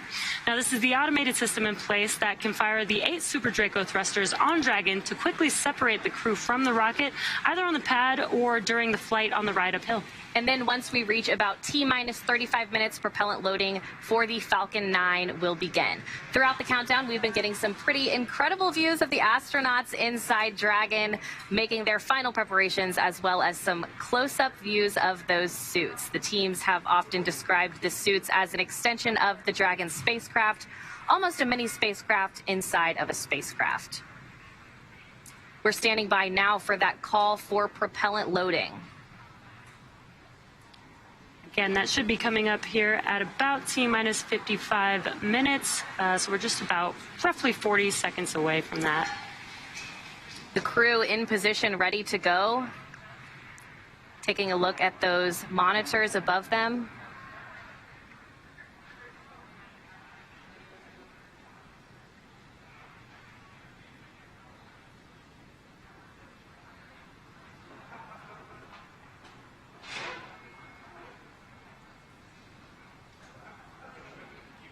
And from the view that you can see on your screen, we have Chari, the commander of Crew-3, closest to the screen, with Tom Marshburn in the pilot seat next to him.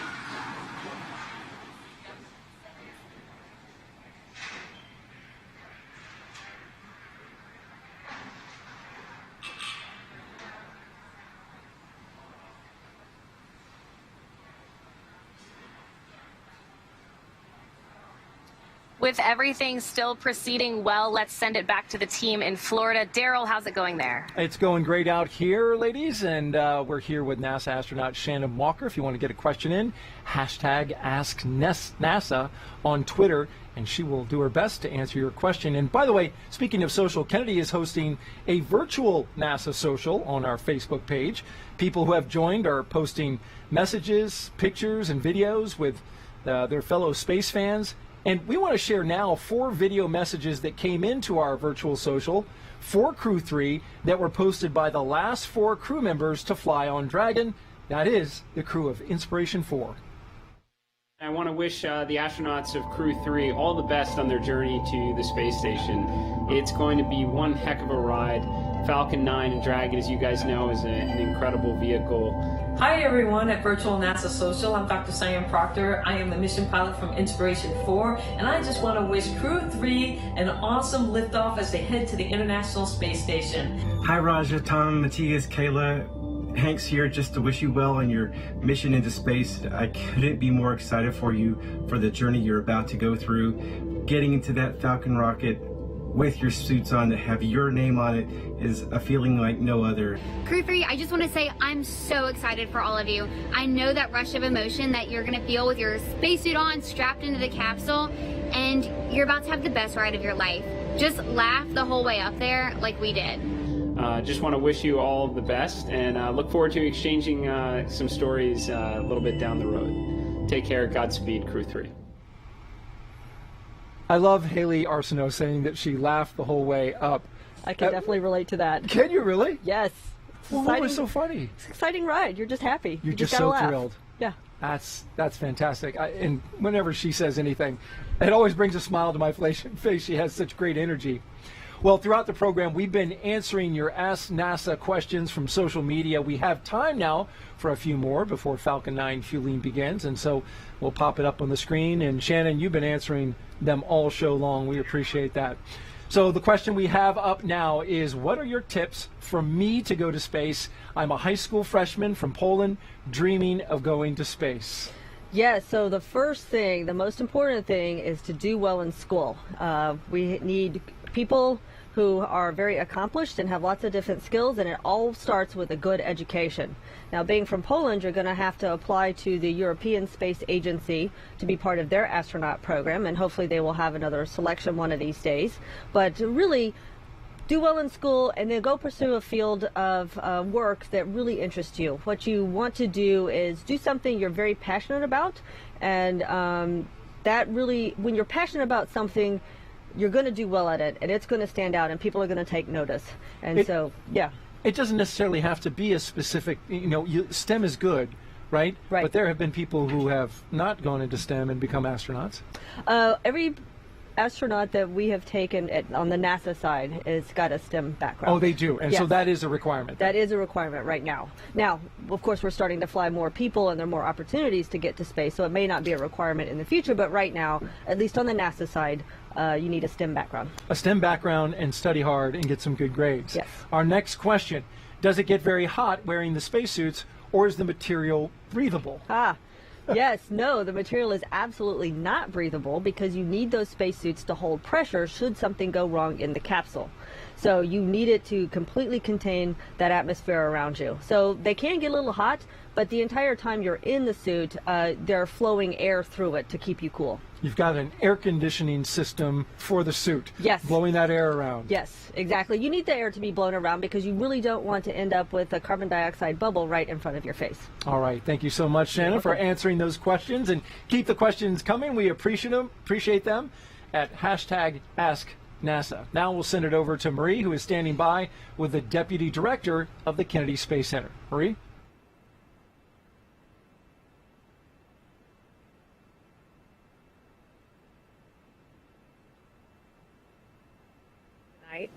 Oh, it's a pleasure to be here with you, Marie. And I wanted to ask you about a special connection that you have to Kayla and Raja, part of the Turtle class of astronauts in 2017. You were actually on their selection board. Tell me about that. Oh, I sure was. In the class of 2017, we had the most applicants ever in the history of NASA, 18,353. And when it was all said and done, we picked 12. Of course, Raja and Kayla were part of that class. So to see them when they first walked in for their very first NASA interview, and to know now they're on board the Dragon on top of the Falcon 9 rocket, it's just amazing. I'm very excited. And so much has happened in such a short period of time. You became the deputy director just earlier this year in the middle of a very busy launch campaign. We've seen private citizens launch from here at Kennedy this year. More of that is coming. We've got a regular cadence of these commercial crew missions to station. And we're coming up on the 60th anniversary of Kennedy. So, so much has happened, like we said, in such a short period of time. What do you see ahead for the next 60 years of Kennedy Space Center? Well, I see it's just getting started now. So this started with a vision. 10 years ago, we flew out the space shuttle, and we had a vision to create the world's premier multi-user spaceport for both commercial and government users. And now you've seen it coming to fruition. So it's just going to be, we have 24 launches now, more launches than any place else in the world. When we finish this year, we should have close to 50 launches, and it's just going to increase more and more. I want to also ask you about what is in the building right behind us. Of course, the Goliath vehicle assembly building, the Artemis rocket, the SLS Space Launch System rocket is fully stacked. We want to show you a peek inside. Our gigantic moon rocket, there it is. That is the Space Launch System, and the Orion capsule being stacked on top. This is video from late October inside the vehicle assembly building. And now that the rocket and capsule are fully stacked, it stands at 322 feet tall, and that is taller, in fact, than the Statue of Liberty. Quite a sight in there, Kelvin. I don't know if you've had a chance to actually go inside since that stack in October, but it's just astounding. And what do you have to say about that if you've seen it inside, and what do we have to get through before that first launch of Artemis 1?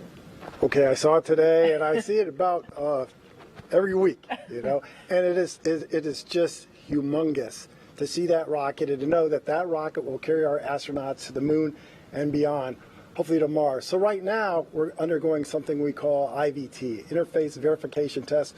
We'll do that for a couple more days, and then we're getting prepared to roll it out for a wet dress rehearsal. So hopefully that'll happen at the end of this year, early next year. We'll roll it out to the pad, fully fuel it, test all the interfaces, pad, vehicle, and roll it back for a launch, hopefully in February.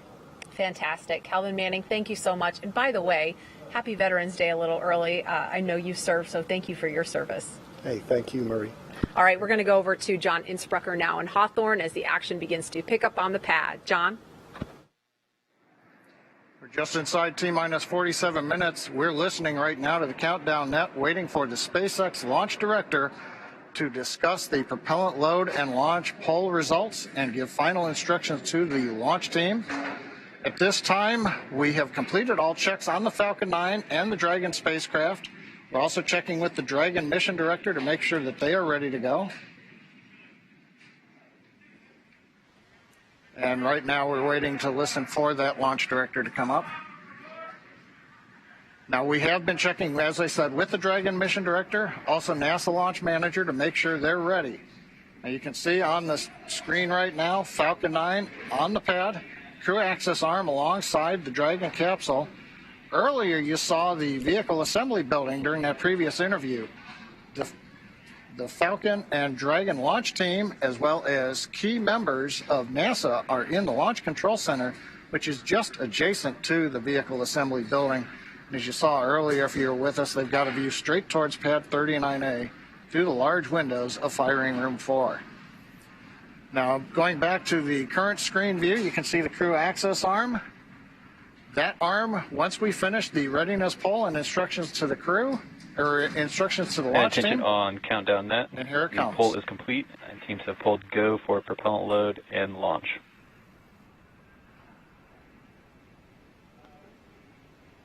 And stand by for hold SpaceX and launch director protocol. says poll is complete. And For preparing to non-urgent, brief the no-go hold conditions, and brief safety CE or protocol. LD, and they will approve aborting the countdown. For urgent issues affecting the safety of the operation, operators shall call hold on the countdown net. Launch control will abort the launch auto sequence immediately and proceed to the launch abort auto sequence. At T-minus 10 seconds, launch control will be hands-off, relying solely on automated abort criteria for the remainder of the count. Operators advise the launch director whether structural breakup or fire is imminent or occurring per Dragon manual escape flight rules. For those in Firing Room 4 here at KSC, in the event of a fire alarm, operators noted below 56.80 will remain at their post while the alarm is evacuated. In the event that personnel safety is threatened, evacuate to south-facing emergency exit leads directly outside. Launch control at this time, you may proceed with arming the crew arm for movement.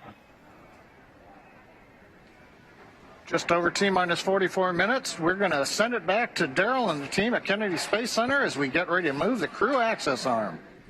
That's right, John. We are awaiting that big moment here at the Kennedy Space Center in Florida. As we do, we are T-minus 43 minutes and counting, and just got some. Retraction has started. And there is the retraction. Great shot of the Dragon moving. It's not moving. The crew access arm is. Is moving away from it. Yep, and you can see that from inside the Dragon as well. And there it goes.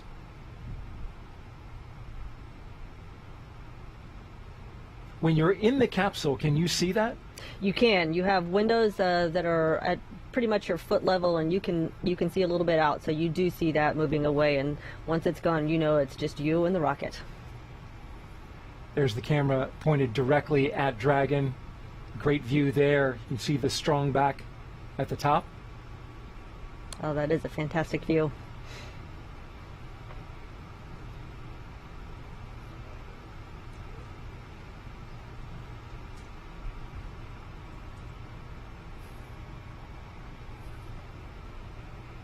And this crew access arm can move faster than it's doing right now under certain circumstances, right? Absolutely. If it needs to go back to being up against the capsule, it can move quite quickly, actually.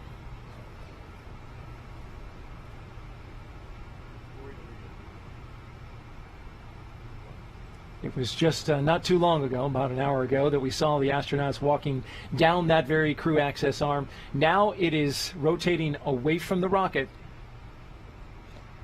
Just one more step closer to launch. An important milestone. Absolutely. I'm enjoying just watching the various parts of the launch pad go by yes. as we look out that. Yeah, you don't often get that view, so no. it is, might as well soak it in while we've got it. There's nobody inside that arm. There's nobody on the pad. The only people who are there are the 4 astronauts inside that SpaceX Dragon capsule. You can see the water deluge system to the left, out the opening there to the white room. Crew access arm retraction complete. And we just heard the call out that the crew access arm has completed its retraction away from the rocket. And so up next, Dragon SpaceX, you are go for section 7 of 4.100. Close visors and arm the launch escape system. And Thurs copies, we're go and that's for what's section 7 up of next. 4.100. Arming the launch escape system. And while we await that, let's take a social question. Oh, that sounds like a great idea. Michelle Stone asks, as an astronaut, what moment does it become real that you are about to launch to space? You know, Michelle, it is right about now. So you know everything else has happened according to plan, and this is really the final bit before you launch into space. So anything had gone wrong previously, the access arm was there, and you could just exit the capsule. Now it's just you and the rocket. Closed. We're arming the launch escape system. And arming the launch escape system, as we just heard that call, is a major milestone. Because, you know, if for some reason something were to happen, that's how you're getting off the top of that rocket. That is correct. If something happens, if it's detected on the ground or by the systems on the Dragon or that Falcon 9, it will engage that launch escape system, and that crew will go shooting off that rocket. Let's take another question now. Shannon, been doing so well with these questions. I love answering questions. Well, excellent. Here's another one. Are there pre-launch rituals and activities that the crew go through before launch? You know, we do have some, I would say, traditions, and it's kind of interesting now that we're in the commercial launch escape system is verified armed. Okay, launch escape system is armed. Thurs copies, we see the same. So we have traditions that come from the Apollo days. We've got traditions that we actually experienced over in Russia when we were flying on Soyuzes, and so we sort of combined a few.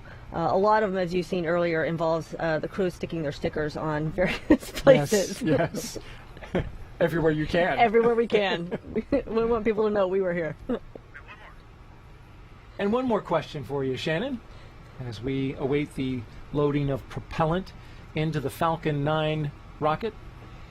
Hey NASA, while watching the launch of Crew-3, I noticed the astronauts have a little mirror on their suits on their left arm.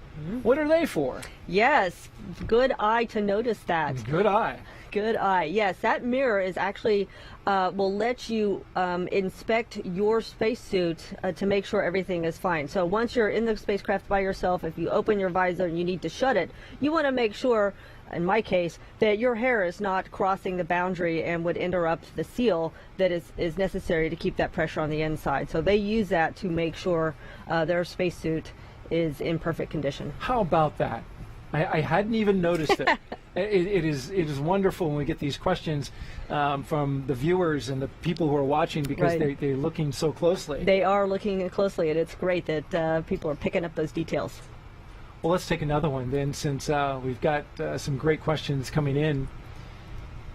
Can you keep your spacesuit after the mission? Oh man, I wish I could keep my spacesuit. I don't know where I would put it, but no, unfortunately we are not allowed to keep our spacesuits. You couldn't stuff it and put it in the foyer? I suppose I could. That would be a bit pretentious, don't you think? But you know what's interesting is if you don't keep it, it is made exactly to your specification, so... What do we do with it? So, yeah, actually, after a flight, the spacesuits go into rotation for training. And so, at this moment, Samantha Cristoforetti, who is about my size, is using my spacesuit for her training while her spacesuit is being built. Ah, okay. So they really are used, again, but not for spaceflight. They go into a life of training. That's correct. Great questions, folks. We really appreciate these. These are some good ones. And Shannon, in approximately 25 seconds. Expect loud venting.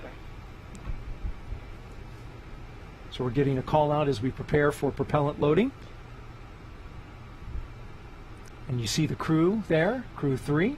And they have their visors closed, so they are ready. They have them closed before the launch system is activated in case, activated in case it needs to be put into action. They will be safe in their suits. Another safety measure.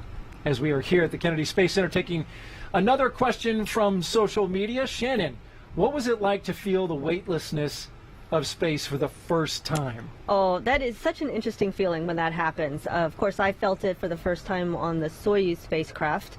When we got into space and the engines cut off, to me it felt like we were sort of tipping forward. I felt like I was floating forward in my harness that was holding me down.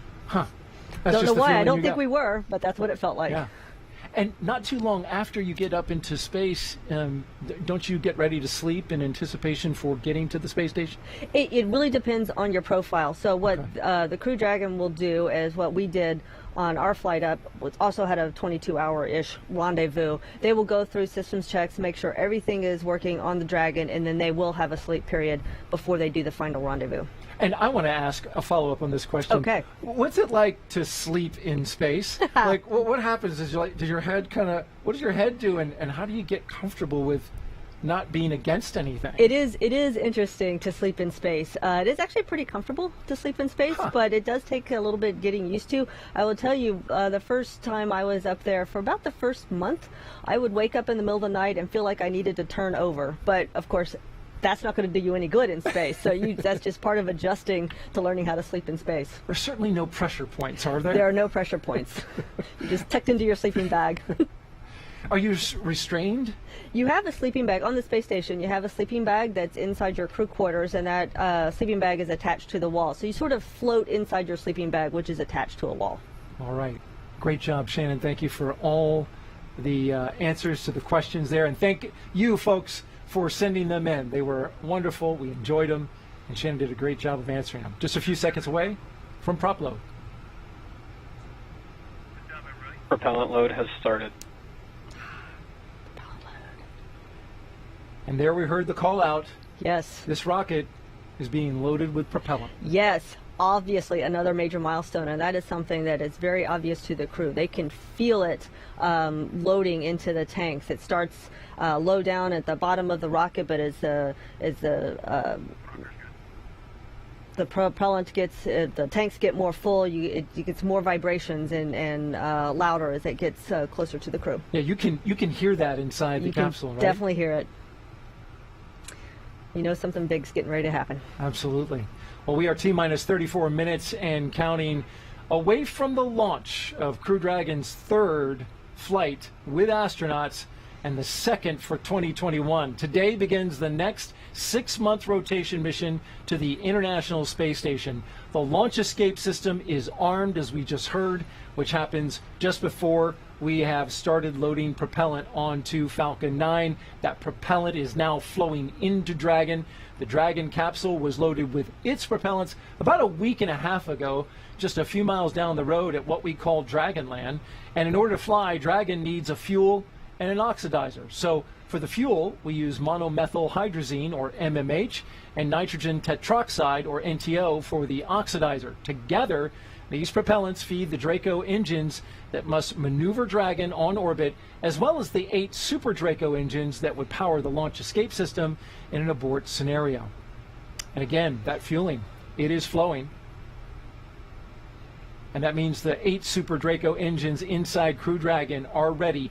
If needed, they can launch the capsule away from the Falcon 9 rocket in an instant, should there be any kind of emergency associated with the rocket or the pad. And the NASA and SpaceX teams have trained extensively for exactly that type of contingency. So we'll send it over for now to SpaceX headquarters in Hawthorne for an operations update with John I. We're counting down those final minutes. Everything's still looking good for Falcon 9 and Dragon for an on-time launch just over 32 minutes from now. Falcon 9 did begin propellant load on time at T-minus 35 minutes. You can see Falcon 9 on the pad, the first and second stages. They're being loaded with 2 liquid propellants. One is a fuel loaded into a tank at the bottom of the stage. The other is an oxidizer that loads into the tank at the top of each stage. The fuel that we're using to power the Merlin engines is a refined kerosene, referred to as RP1. And the oxidizer loaded on each stage is densified liquid oxygen, or LOX. Now, densified is the term that we use to describe that we keep it much colder than typical for launch vehicles. And that allows it to take up less volume, and therefore we can put more liquid oxygen onto the first and second stages. Now, to ignite the fuel and oxidizer in the Merlin rocket engine, we use that favorite ignition fluid called T-Tub. Now, when T-Tub comes into contact with oxygen, it'll burn, and that gives off a green-colored flame. Once we've got the flame going, we add the kerosene fuel into the Merlin engine chambers, and the engine ramps up to full power. You probably won't be able to see the green flash at ignition of the 9 Merlin engines on the first stage, but you may see it on the second stage engine when it ignites following stage separation about 2 minutes and 48 seconds into flight. We're now beginning to top off helium into pressure vessels on both stages. We've been quiet for most of the countdown, but now we're going to squeeze that last little bit in, make sure that the tanks are fully up on the pressure vessels. We'll use that gas to pressurize the propellant tanks in flight. The Merlin turbopumps will be pulling propellant out of the stage, and we need to take up or make up that empty space with hot helium. Now, at the very top of the stack is the Dragon spacecraft. The astronauts are monitoring their systems while propellant is loaded into the Falcon 9. We heard them talking about the noises of propellant loading. Stage 1 cryo-helium. And in this case, the crew training in the simulator also includes playback of sounds that have been recorded in the Dragon capsule during recent flights. Good news on the range, they are ready to support. They've been doing the balloon launches. They've been making sure that the air and sea space is clear, and they are go to support launch. And the good news on the weather front, a little while back, the launch weather officer came and reduced the probability of violation from 30 to 20%. The biggest thing that we're going to be looking for is precipitation, and that's less than 10%. The wind speeds are low, probably about 5 miles per hour or less. So everything is actually looking good. Now, as a reminder, we do have an instantaneous launch time for tonight's countdown. So from this point on, if we hear hold, hold, hold for any reason, we'll have to stand down and target our backup launch opportunity tomorrow night, which is about just under 24 hours from tonight's planned launch. But with that, everything's looking good, and we're going to turn it over to Jesse and Courtney for an overview of what comes after liftoff. Great. Thank you, John. We love good news. For Crew 3, the astronauts' flight to station will take about 22 hours. As we await T-0 in just about 28 minutes, the ground operations teams are doing a series of systems checks to make sure both Dragon and Falcon 9 are ready for launch. You're looking at a live view of our teams at the Cape as they prepare for liftoff. As we wait for the launch clock to hit 0, we wanted to give you an overview of what the ascent portion of the mission will look like. Once we hit T0 and a successful launch occurs, we will watch Falcon 9 and Dragon lift off from the historic launch pad 39A and make their ascent. At about 50 seconds into flight, Falcon 9's engines will throttle down to help pass through the period of maximum dynamic pressure on the rocket, or what we typically refer to as max Q. It's worth noting that once we hit max Q, the vehicle will be going supersonic. Now, once we are through the period of maximum dynamic pressure, we can throttle up our 9 Merlin engines again. Now, from there, at about 2.5 minutes into flight, we have a series of 3 events that will happen in rapid succession. First is MECO, or main engine cutoff. This is where all 9 Merlin 1D engines shut off in preparation for stage separation, which is our second event. This is where the first stage detaches from the second stage, with the first stage making its way back to the Earth for landing as the second stage continues on its journey with the third event. SES-1, or second stage engine start number 1, is where the MVAC engine lights up and propels the second stage along with our Crew-3 astronauts into orbit. As Stage 2 heads towards its targeted drop-off orbit, Stage 1 will execute 2 burns in order to make its way back to Earth. The first is the entry burn, where 3 of the 9 M1D engines will reignite and then shut down. Now, this helps to slow the stage down in preparation for entry back into the Earth's atmosphere. While the first stage is heading back to Earth, the second stage will cut off its 1 Merlin engine that was ignited right after stage separation. Once that happens, we will wait for confirmation of a good orbital insertion.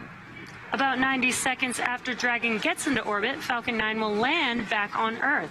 The landing burn is just a single engine burn, but it's powerful enough to bring the vehicle's speed down rapidly in order to land on the drone ship at about 9.5 minutes into the mission. And while Falcon 9 first stage is landing, Dragon is preparing to separate from the second stage. At about 3 minutes after the second stage gets into orbit, we should have a great view of Dragon with its 4-person crew drifting away from the second stage. Once Dragon is a short distance away, it will begin checking out its Draco maneuvering thrusters to make sure Dragon continues to increase separation distance from the second stage. It's worth noting that these are not the Super Draco engines that would be used during an abort scenario. About 40 seconds after separation, Dragon's nose cone deploy sequence will begin. It will take roughly 4 minutes for the nose cone hooks to unlatch and open, exposing its guidance navigation controls, or what we call GNC, that will help the Dragon autonomously fly to the space station. And lastly, once the nose cone is deployed, the remaining Draco thrusters on the forward bulkhead will be checked. From there, over the next 22 hours, Dragon will be in its rendezvous and approach phases, undergoing a number of phasing burns as it makes its way to the International Space Station. All that will be coming up soon, but for now, let's check back in with Sandra in Mission Control Houston. Sandra.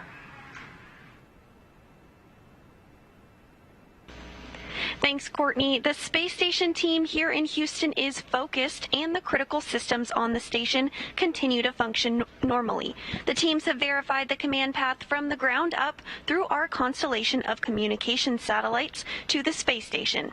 Everything is nominal, and the station will be ready to receive Dragon tomorrow.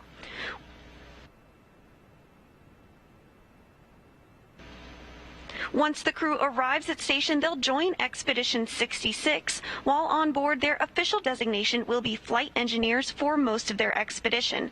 At the back end of their journey, Tom Marshburn will assume command of the station from current space station commander Anton Shkaplerov. Flight Director Rebecca Wingfield is on console now, leading flight controllers in Houston for launch, and will also lead teams for docking tomorrow. A reminder that a launch today will take about 22 hours to get to station, with a docking to the Node 2 forward port scheduled tomorrow, November 11th at 6 p.m. Central Time. Once Dragon is fully docked to the station, the team here in Houston will assist the Dragon and space station astronauts with leak checks as they work to open hatches on both Dragon and inside inside the station's pressurized mating adapter. We expect hatch open to take place approximately 2 hours after docking. That's it for us here in Mission Control Houston. I'll send it back over to the team in Florida. Daryl? All right, thanks, Sandra. We are back here at the Kennedy Space Center, circling about that mock dragon behind us. Yes, pretty. It's a pretty capsule. This lady right here flew on one, Crew-1, not too long ago, and had an incredible experience, 6 months up on the International Space Station. Yes, 6 months. It's hard to believe that I've been home 6 months already, but here you are, here ready I am, to watch a launch. Watching the next one go. T-minus 23 minutes and counting, and if you're just joining us, we are ready for the third astronaut rotational flight and mission to the International Space Station under NASA's Commercial Crew program. Commander Raja Chari, pilot Tom Marshburn, and mission specialist Kayla Barron. There you see them. They are strapped in along with Matthias Maurer, ready to fly inside Crew Dragon Endurance. We can see them live as well as outside. The Falcon 9 rocket fueling operation is well underway. The launch escape system is armed, and that means Crew Dragon is prepared to launch itself away from the Falcon 9 rocket in the case of an emergency on the pad or after liftoff. So far, operations look and sound as expected, and we are just counting down to that liftoff at 9:03 p.m. Eastern Time. You can see the steam as it comes off, the condensation as it comes off the rocket. I've noted in past launches that as it fills with fuel, the entire first stage begins to let off, and it kind of gives you a marker of exactly where in the rocket they are. It's almost like a little fuel gauge. Exactly. Yep, because the fuel and oxidizer are cryogenic, they are extremely cold, and so you just see them condensing the air around it. And of course in Florida we've got lots of moisture in our air to condense. We sure do. There's some onshore flow, a weather pattern that is bringing moist air off the Atlantic Ocean, and so with this lit up, we should see a lot of this condensation coming off this particular rocket. The mission is the continuation of rotational crew flights to the International Space Station from U.S. soil on private rockets and spacecraft. This would not be possible without the success of NASA SpaceX Demo 2 test flight last year and the safe delivery of Crew-1 astronauts, including my co-host Shannon Walker, to the space station last fall for a long-duration mission. Crew-1 is back home, of course, and we have one of the mission specialists with us right here today. As you're counting down, we're only 21 minutes out from launch, Shannon. What is going through your head in this moment? Boy, this is really, things get even more intense and more exciting. You can feel the rocket being fueled. You know you don't have too much longer, so you're really thinking about what you're going to need to do as soon as those engines light. T-minus 21 minutes and counting. The excitement levels rising for the crew inside. Crew Dragon Commander Raja Chari, he'll be making his first trip to space. And as commander, he is responsible for all phases of flight, from launch to re-entry. Chari is a colonel in the U.S. Air Force. He holds degrees in astronautical engineering and aeronautics. Chari is also a combat veteran, having flown F-15E aircraft during Operation Iraqi Freedom and deployments in the Korean Peninsula. As a test pilot, he has accumulated more than 2,500 hours of flight time in various military aircraft. His pilot is Tom Marshburn, sitting right to his right. You see Chari there on the left. Marshburn is suiting up for his third space flight. As pilot, he is responsible for spacecraft systems and performance. He previously flew on the Space Shuttle Endeavour and STS-127 and on the Russian Soyuz. Load complete. In Expedition 3435, while helping to assemble the International Space Station on STS-127. In that flight, Marshburn performed 3 spacewalks totaling almost 19 hours. It was just go, go, go. A North Carolina native, holds degrees in physics and medicine. In fact, he was an emergency medicine doctor. Yes, he was. Mission specialist Kayla Barron, she's about to make her first trip to space. In this role, she will work closely with the commander and pilot to monitor the spacecraft during the dynamic phases of flight. The Washington State native has degrees in nuclear engineering and systems engineering. As a submarine warfare officer, she was a member of the first class of women commissioned into the submarine community, and she deployed 3 times while serving aboard the USS Maine. And lastly, on the end there in this shot is mission specialist Matthias Maurer. He will be making his debut spaceflight. He will be the second European astronaut to fly on Crew Dragon. Maurer is from Sankt Wendel, Germany, and is a doctor of materials science and engineering. He is the inventor of more than 10 patent applications, and he joined the European Astronaut Corps in 2015. Maurer has spent 16 days in underwater training during a NASA Extreme Environment Mission Operations Challenge, and he's trained in sea survival training off the coast of China. And an interesting note about Maurer, he will become the 600th person in space. 600. Yes, even though all 4 crew members will be traveling to space at the same time, we have to assign numbers, and he is number 600. He's landed on that big milestone. Chari gets 599. Barron is 601. What was Shannon Walker? You know, I believe I was number 518, but don't quote me. I could be wrong, but it's in the early 500s. We'll take a look at the NASA history books and yes, we'll figure it out. Each of these 4 crew members will join Expedition 66 once they arrive at the International Space Station, where Anton Shkaplerov is currently commander of the space station. You spent some time as the commander? I spent a very brief amount of time as commander, right at the end of our crew's time up there for about 2 weeks. I was commander after the Soyuz crew left. All right. It was short? Sweet. But you were in charge. I was in charge. Sweet. All right, let's go over to OSB2 and check in with Marie Lewis. Marie? All right, thank you, Daryl. I am here with NASA Administrator Bill Nelson. Thank you so much for being here tonight. What a pleasure. What a great evening. Looks like the rain has given us a break. Yeah, it's clearing up. We've got a great view of the pad, and this must bring back quite a few memories from you. You launched from Pad 39A some years ago, and this is your first crew launch here as the NASA Administrator. What has this experience been like for you so far? Well, just to have an opportunity to try to offer some leadership to this fantastic organization that where the impossible is routine, and it's just such a tremendous organization. You know, it's been voted the best place to work in the federal government for the last 9 years straight. Stage 2 so launch load is it any wonder that everybody's excited all the time? And here's another reason what we're going to do tonight. Absolutely.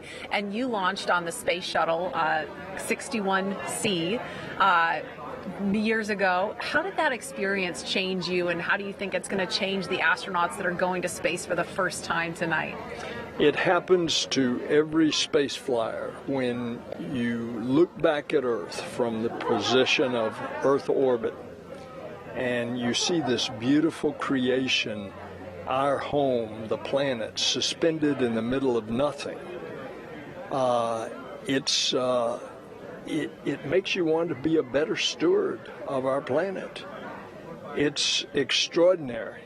As you orbit the Earth every 90 minutes, and then, of course, the properties of microgravity in space, we're learning how to make new materials, new drugs.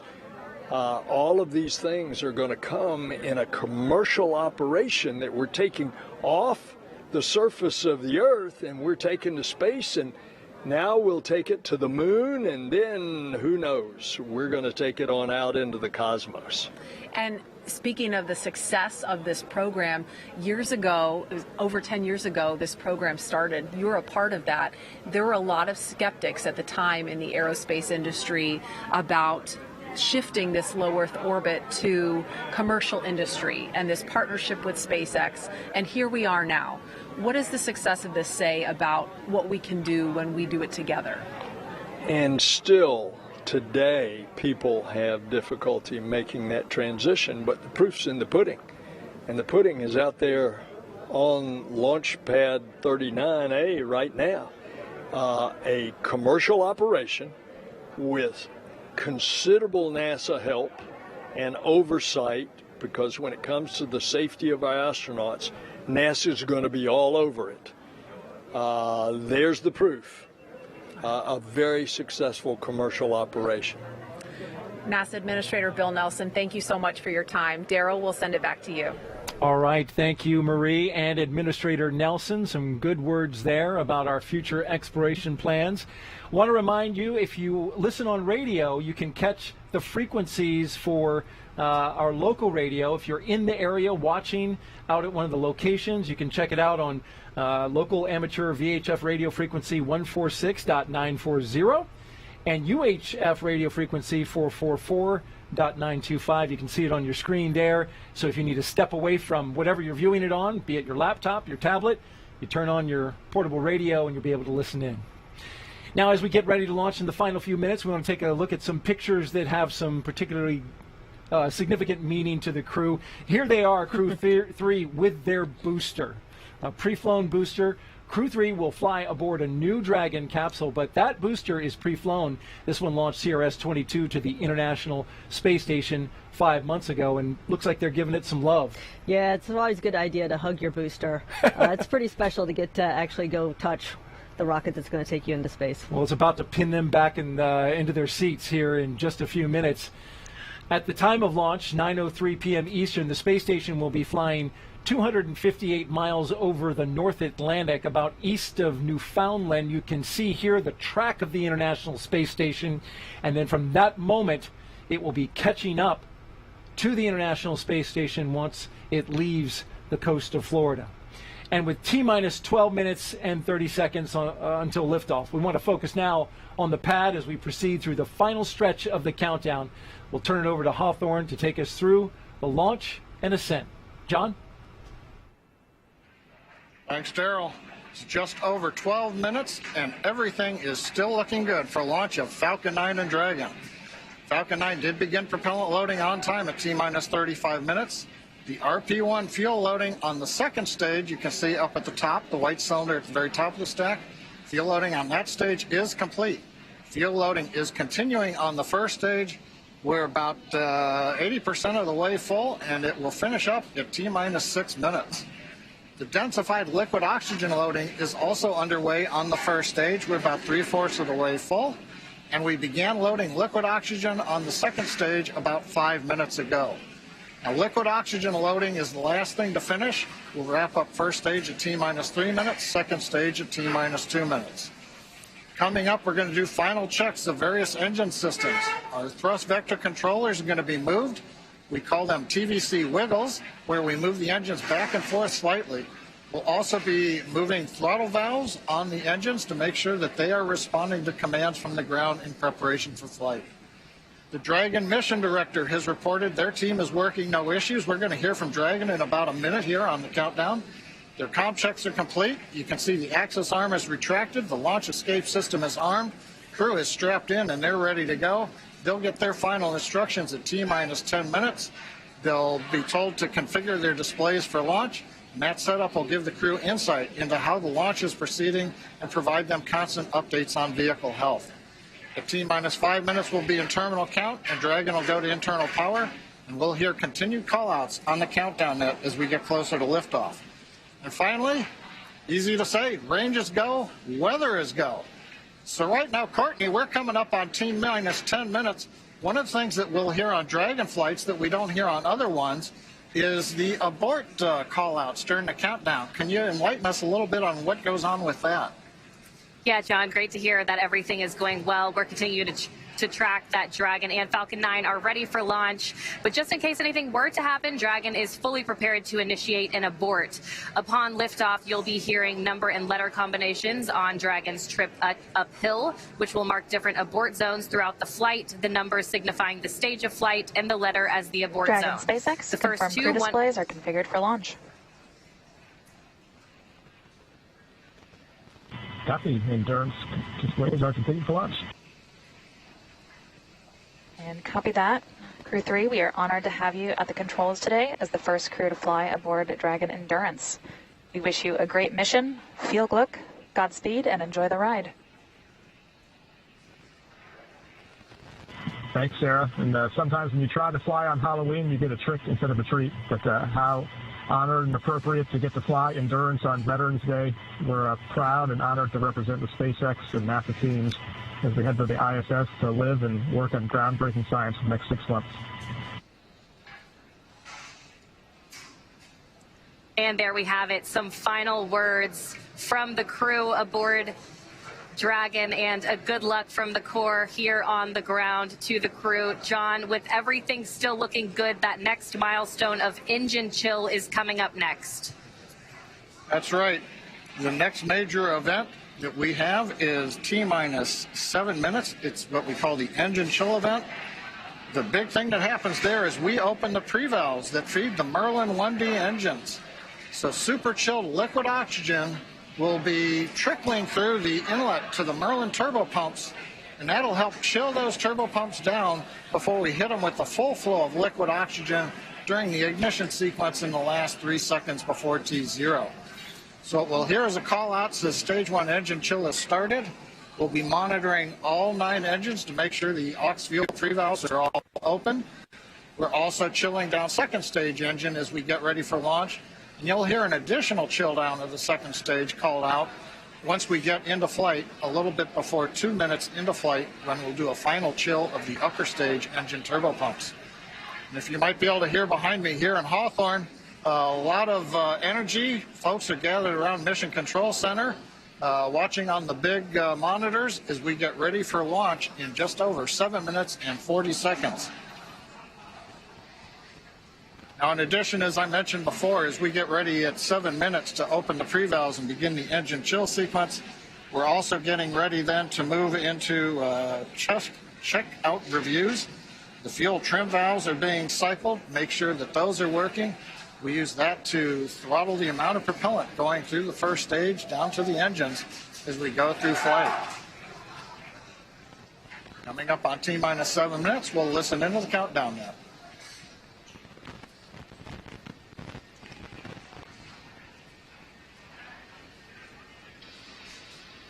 Stage 1 engine chill has begun.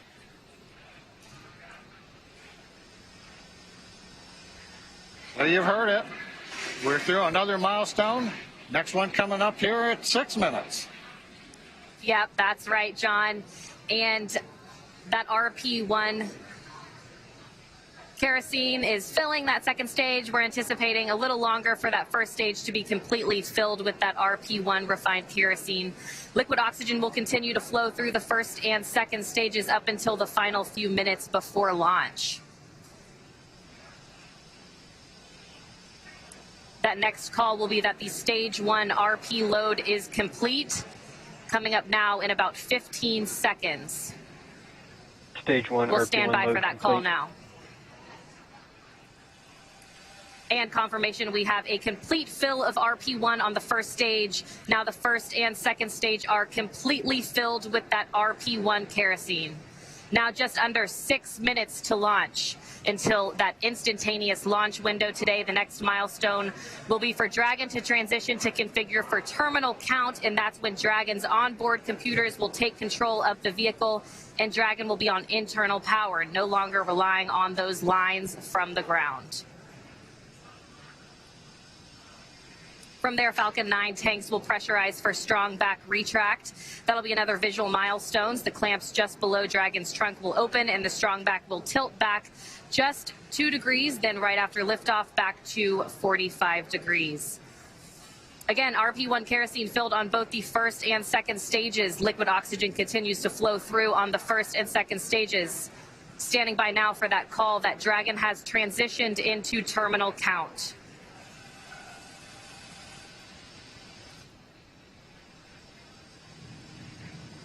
Dragon isn't configured for terminal count. Falcon 9 propellant tanks are pressurizing for strong back retract. All right, John, some good calls. Dragon is now on internal power, and Falcon 9 propellant tanks are pressurizing for strong back retract. Yes, thanks, Courtney. What we're waiting to hear now is the call out for strung back is retracting. This will be a two-step process. First, we'll spend about half a minute opening up the arms that clamp around the second stage. And there's the call out. The sequence has begun. So we'll slowly open up the arms around the second stage. We might get a view if we've got a close-up of the camera. Then once the arms are open, the strung back alongside Falcon 9 will retract about 2 degrees away from the rocket. It'll stay there all the way through liftoff, and then as Courtney mentioned, at liftoff, hydraulics will then pull it down to about a 45-degree position above ground, and that'll give us the final clearance. It's that strung back right now that is providing the liquids, the gas connections, the electrical connections to the launch vehicle, especially the second stage.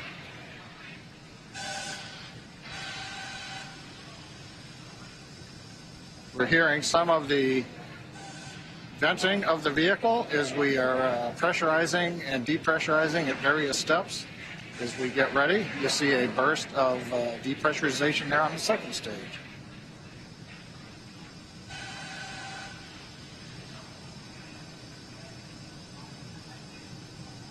That's right, John. We're also anxiously awaiting the stage 1 liquid oxygen is complete on the first stage. You should hear that call coming up here shortly.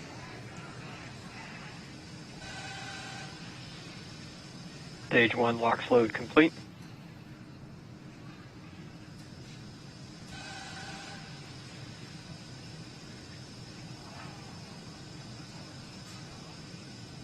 And confirmation that the stage 1 LOX load is complete.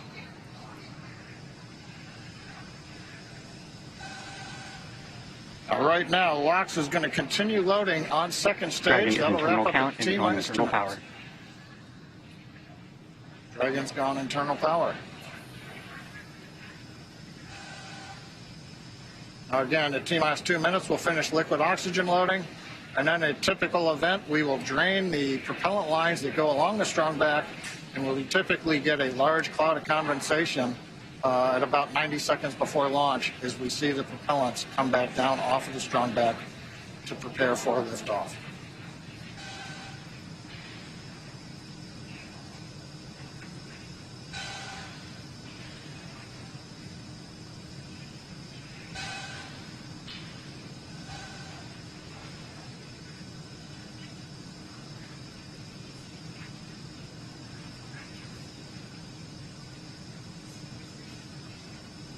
Stage 2 LOX load complete.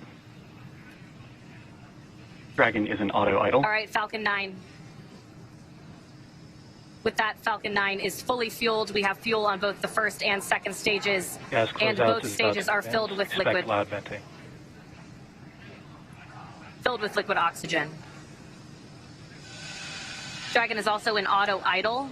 The flight computers on board Dragon maintaining their calculations, standing by for the T-0 mark. That next call out will be that Dragon is in countdown. Standing by now for that call.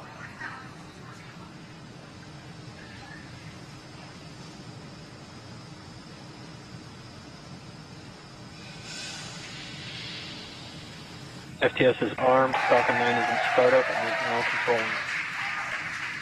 Dragon is in countdown. All right, the final minute before launch. Just 47 seconds to go. Everything is ready for an on-time launch today. Go for launch. Endurance copies. Go for launch. Ground teams are ready, and Crew-3 is ready for liftoff. Heading for that instantaneous launch window.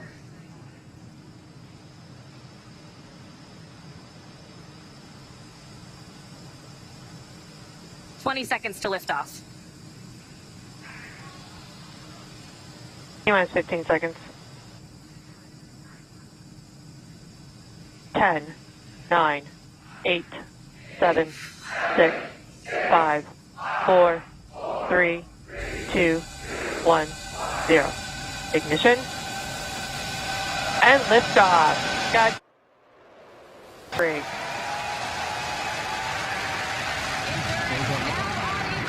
Copy, 1 Alpha. Laboratory in orbit. The International Space Station. Vehicle is pitching downrange.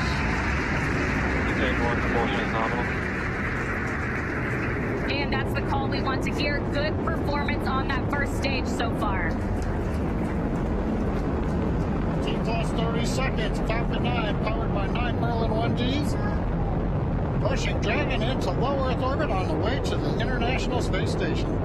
Power and telemetry nominal. Stage 1 throttle down. And we're into the throttle bucket in preparation for max Q.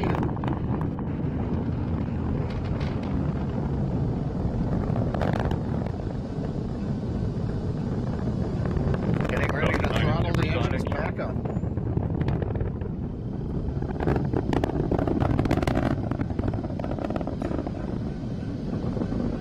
Stage 1 throttle up. Execute.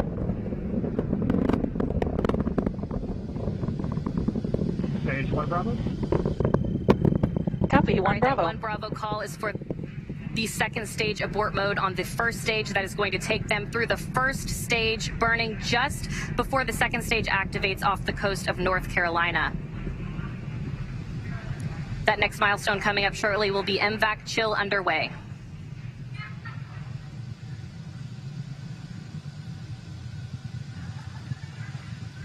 MVAC chill underway.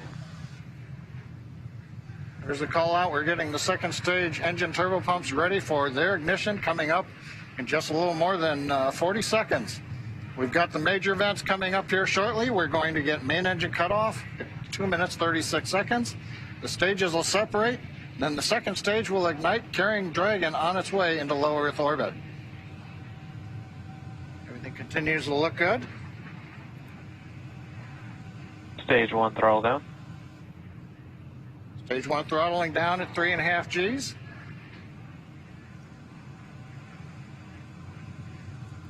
Getting ready for MECO.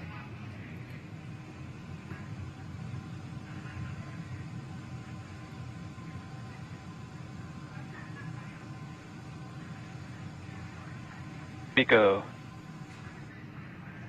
Stage separation. Stage 2 Alpha. Copy, 2 Alpha. All right, we have ignition of the second stage. And you saw that green flash of that T-TEB fluid. And Crew-3 is now on their way to the International Space Station. On the left side, first stage, you can see the titanium grid fins coming out, the streaks of the exhaust of the second stage engine going by, and the lights of Florida down in the background. Acquisition signal. That's right, and on your right, that second stage glowing. With that red color we like to see, indicating everything is proceeding well.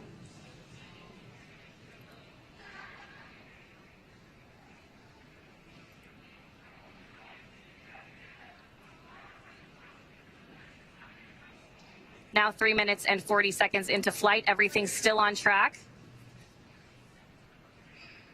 Acquisition of signal Bermuda. Dragon SpaceX, trajectory And that nominal.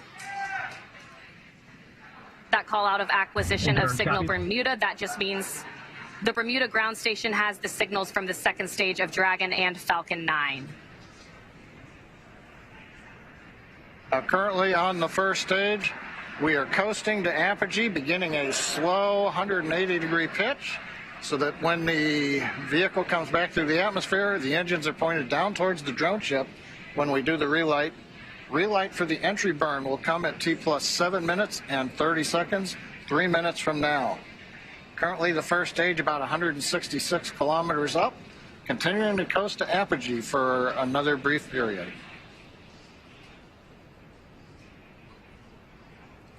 Meanwhile, that second stage still propelling the Crew-3 astronauts up the eastern seaboard, and it will continue to fire. That's about a 6-minute burn to deliver the astronauts into orbit. Dragon SpaceX, trajectory nominal.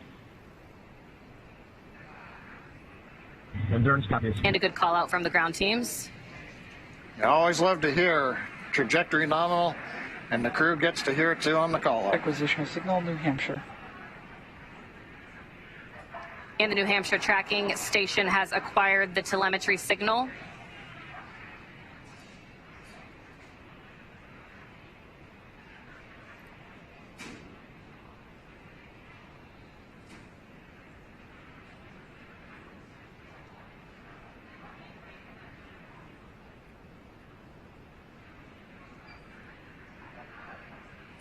5 minutes and 30 seconds into flight today. Everything is still proceeding nominal. And Courtney, right now on the second stage, it's such a large amount of propellant. It takes a while for second stage to really accelerate. The crew right now, it looks like they're pulling about. Trajectory nominal. Looks like we're pulling about 1.5 Gs. Yeah, right on cue, those check-ins on the second stage performance. Everything is still looking good on that second stage. The next milestone on the second stage will be SECO. And we're getting our views now from inside of Endurance, our first views of the crew on their way to the International Space Station.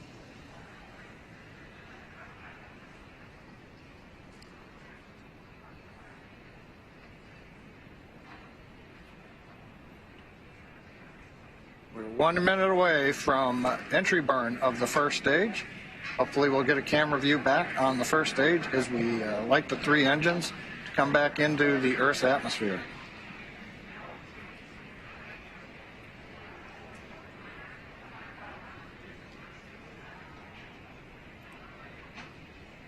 Dragon, SpaceX, trajectory nominal.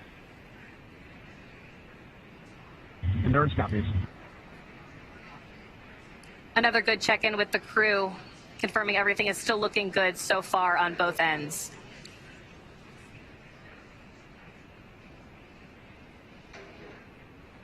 That next milestone coming at 7 minutes and 30 seconds will be entry burn start. Currently waiting for the call out from the SpaceX propulsion responsible engineer that the 3 Merlin 1D engines have lit to begin slowing down the first stage prior to entering the Earth's atmosphere. Stage 2 FTS is safe. Stage 1 entry burn is in startup. We've heard stage 1 entry burn is startup. We've lit the center engine. We've got the 2 side engines, 3 engines running. This is a 27-second burn. This will slow the first stage down. We'll then enter the atmosphere where the grid fins begin to work, and then we will fire the single center engine as we approach the drone ship. Stage 1 entry burn shutdown. Confirmation entry burn shutdown. And meanwhile, that second stage is less than a minute away from cutoff.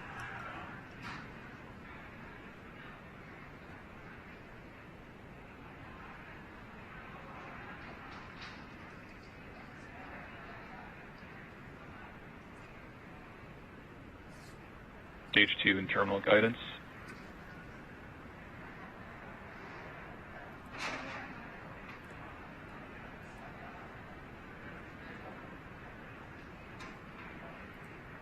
Shannon. Copy, Shannon. There's that call for Shannon. Stage 1 is transonic.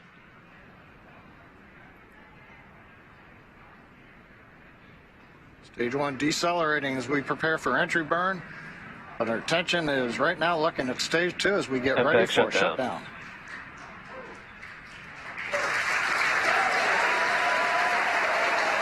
Stage 1 landing burn.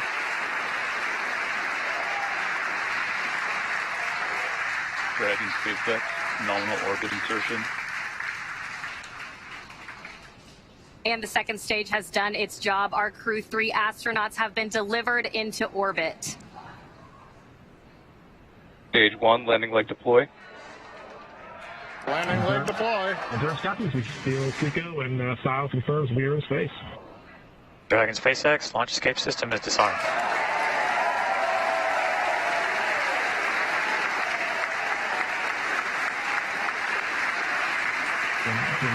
Stage 1 landing is confirmed. And we've heard the call out. Stage 1 landing is confirmed. Loss of signal Cape and acquisition of signal Newfoundland. Some great call outs. That next milestone is spacecraft separation around 12 minutes into flight.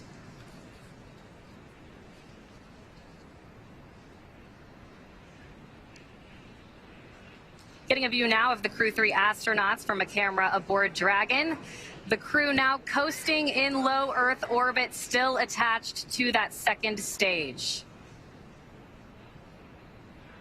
Again, that next milestone coming in about 2 minutes. That second stage will separate, and Crew Dragon will be flying free. And Courtney, right now, the Falcon 9 second stage is still attached to the Dragon capsule. When it's time, Dragon will command separation from the Falcon 9 second stage. Right now, that second stage, under control of its flight computer, is essentially going through a sequence to idle the second stage, make sure we're not pulsing any of the cold gas thrusters, the engine has been purged out. Essentially anything that might cause motion of the second stage, we're making sure that all of that is eliminated so that when Dragon separates, it's got a very stable platform to move away from.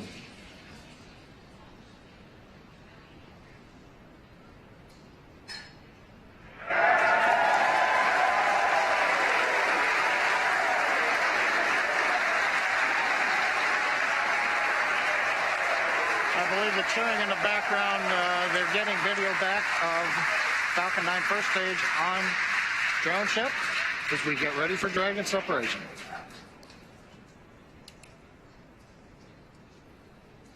That's right, John. Separation coming just 10 seconds from now. Standing by for that call.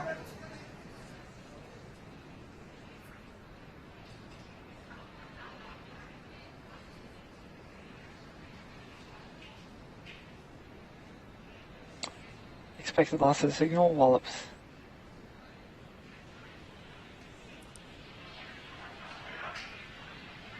And again, we are standing by. There we go. Dragon separation confirmed. Thurs, copy to you, sir. Dragon, CE, welcome to orbit. Hope you enjoyed the ride from F9. Dragon will take you from here. Safe travels. Stand by for words from LD. And Endurance, LD here. On behalf of the SpaceX launch and recovery teams, it was a pleasure to be part of this mission with you. Enjoy your holidays amongst the stars. We'll be waving as you fly by. Cheers. Wow. Incredible views of the crew now in orbit on their way to the International Space Station. It was a great ride, better than we imagined.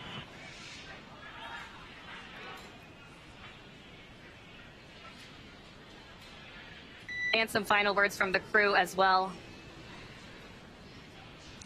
There they are, our Crew-3 astronauts, now in orbit. That next milestone will be the deployment of the nose cone. That'll be about a 5-minute process. It'll expose those forward bulkhead Dracos and will prepare them for checkouts as well.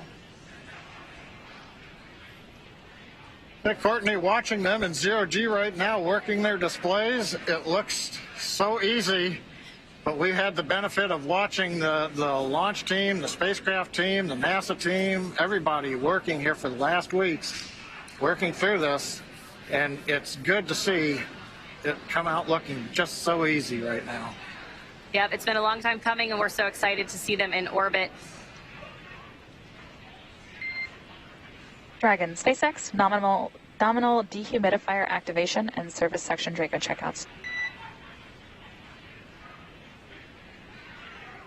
The Thurs copy, VCSA will be opening visor slowly.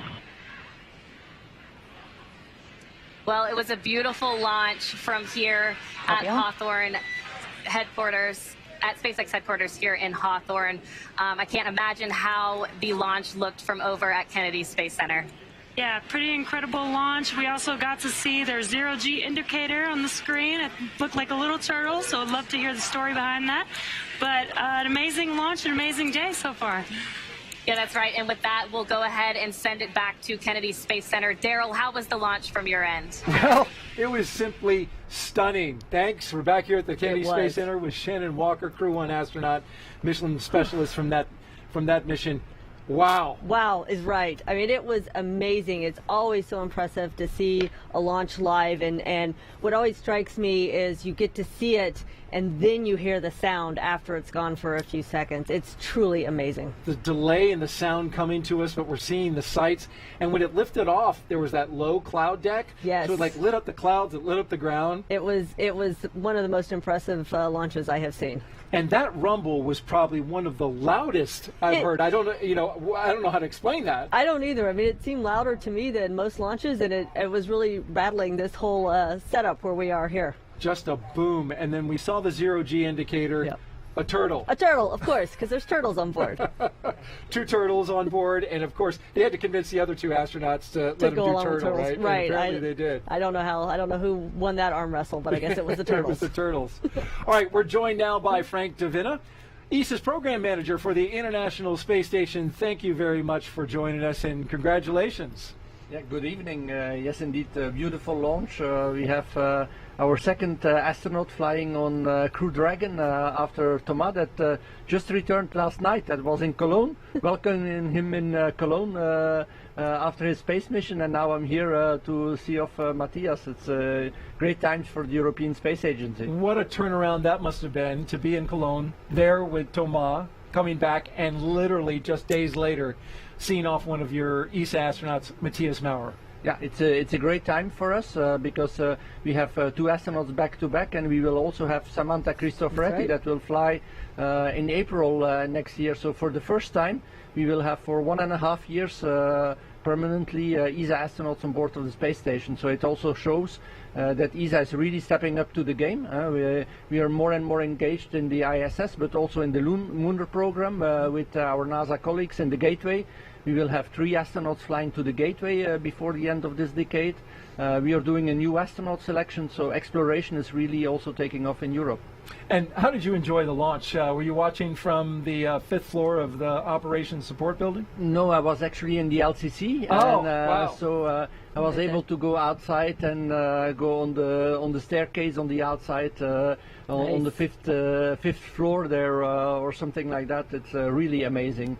Like you said, you see the light and then the sound, and you're really on the stairs there. You feel everything rumbling. So it's a really amazing launch. Now, you 2 are familiar with each other, Shannon Walker and Frank Davina. Yeah. Yep. Explain that.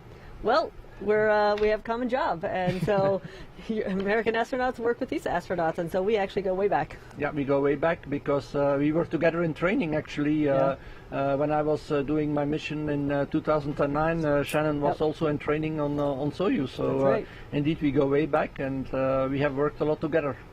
So tell me, did you get a chance to talk with Matthias before, in the days leading up to launch?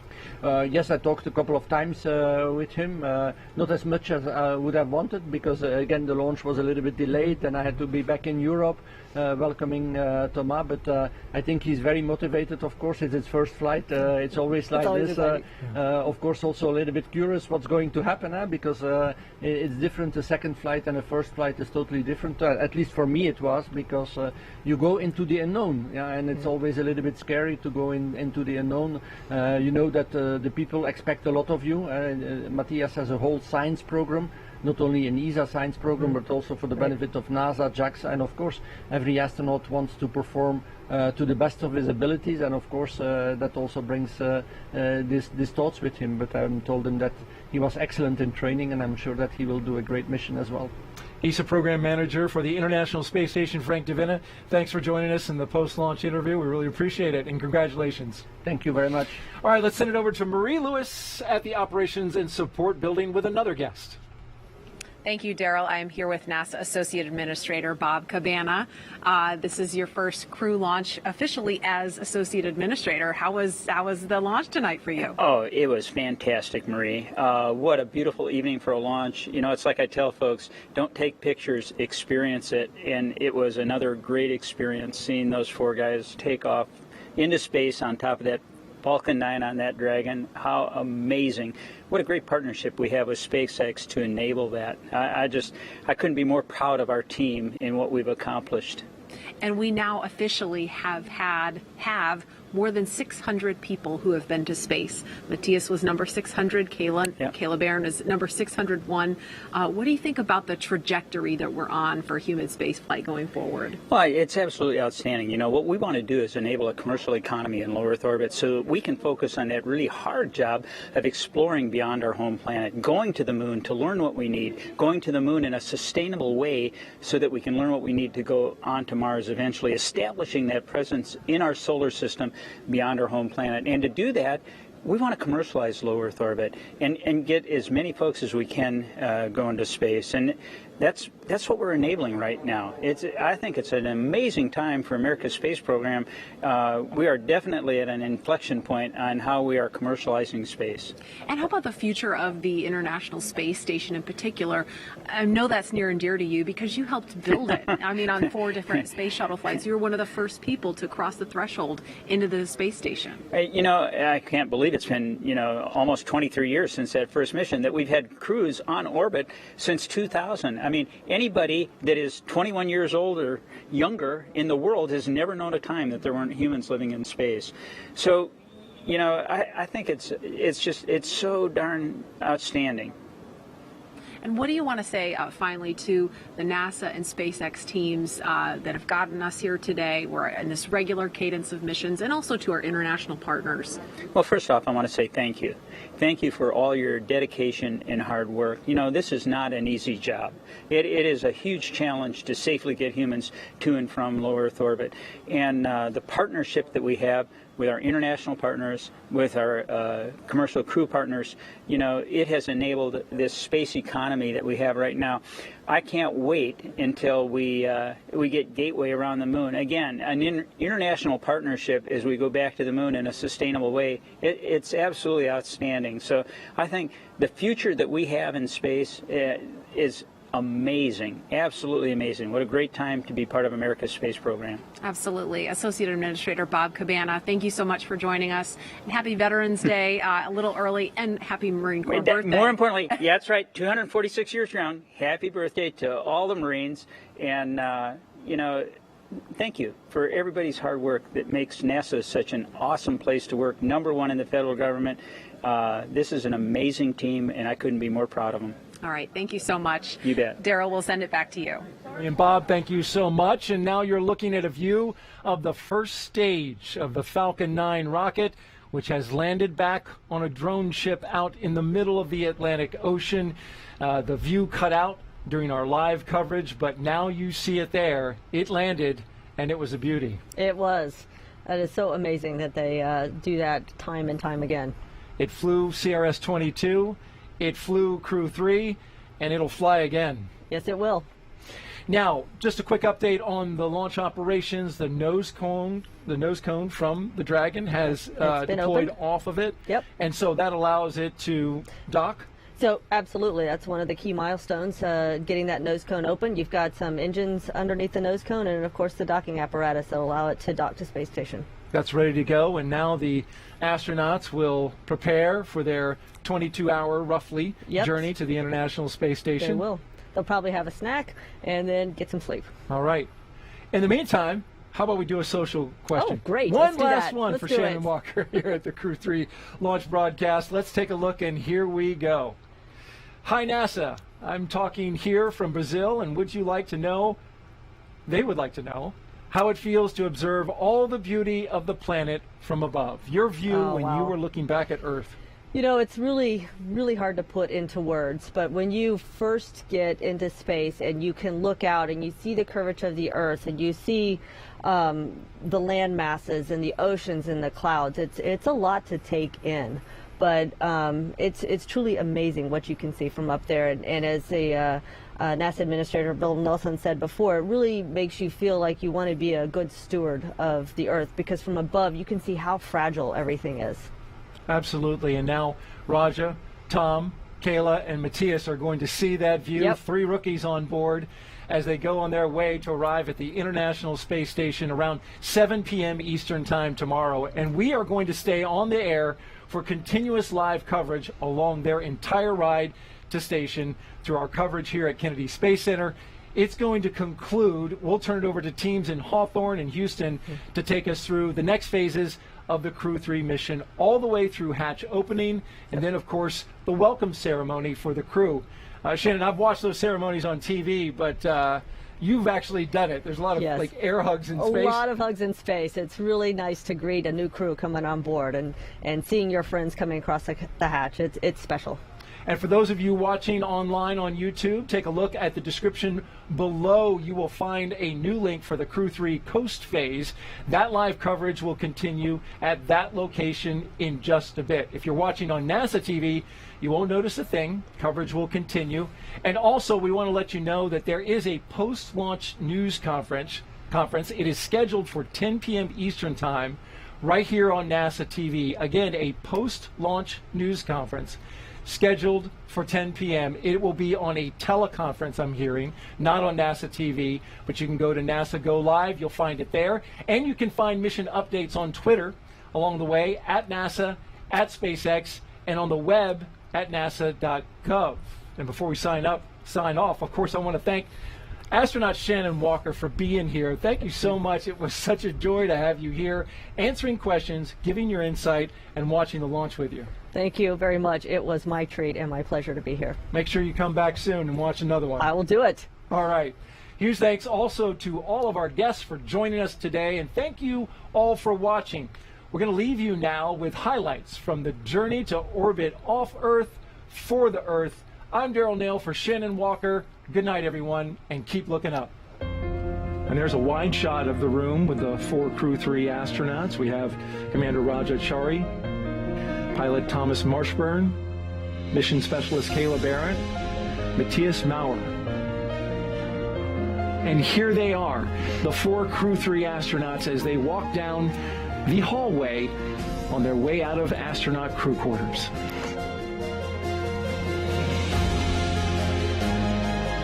And here they are, indeed, the Crew-3 astronauts taking their first steps outside before their journey to space. All stations. Crew have walked out and ready for revolutions.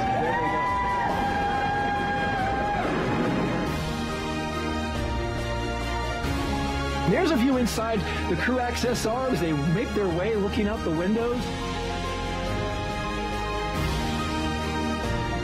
We'll watch Tom ingress to the Dragon capsule carefully.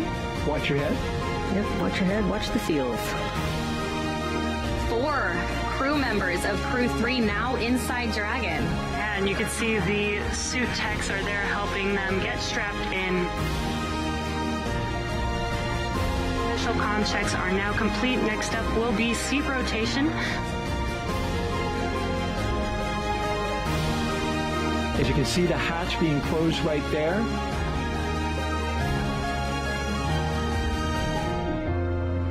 And there is the retraction. 3, 2, 1, 0. Ignition. And liftoff.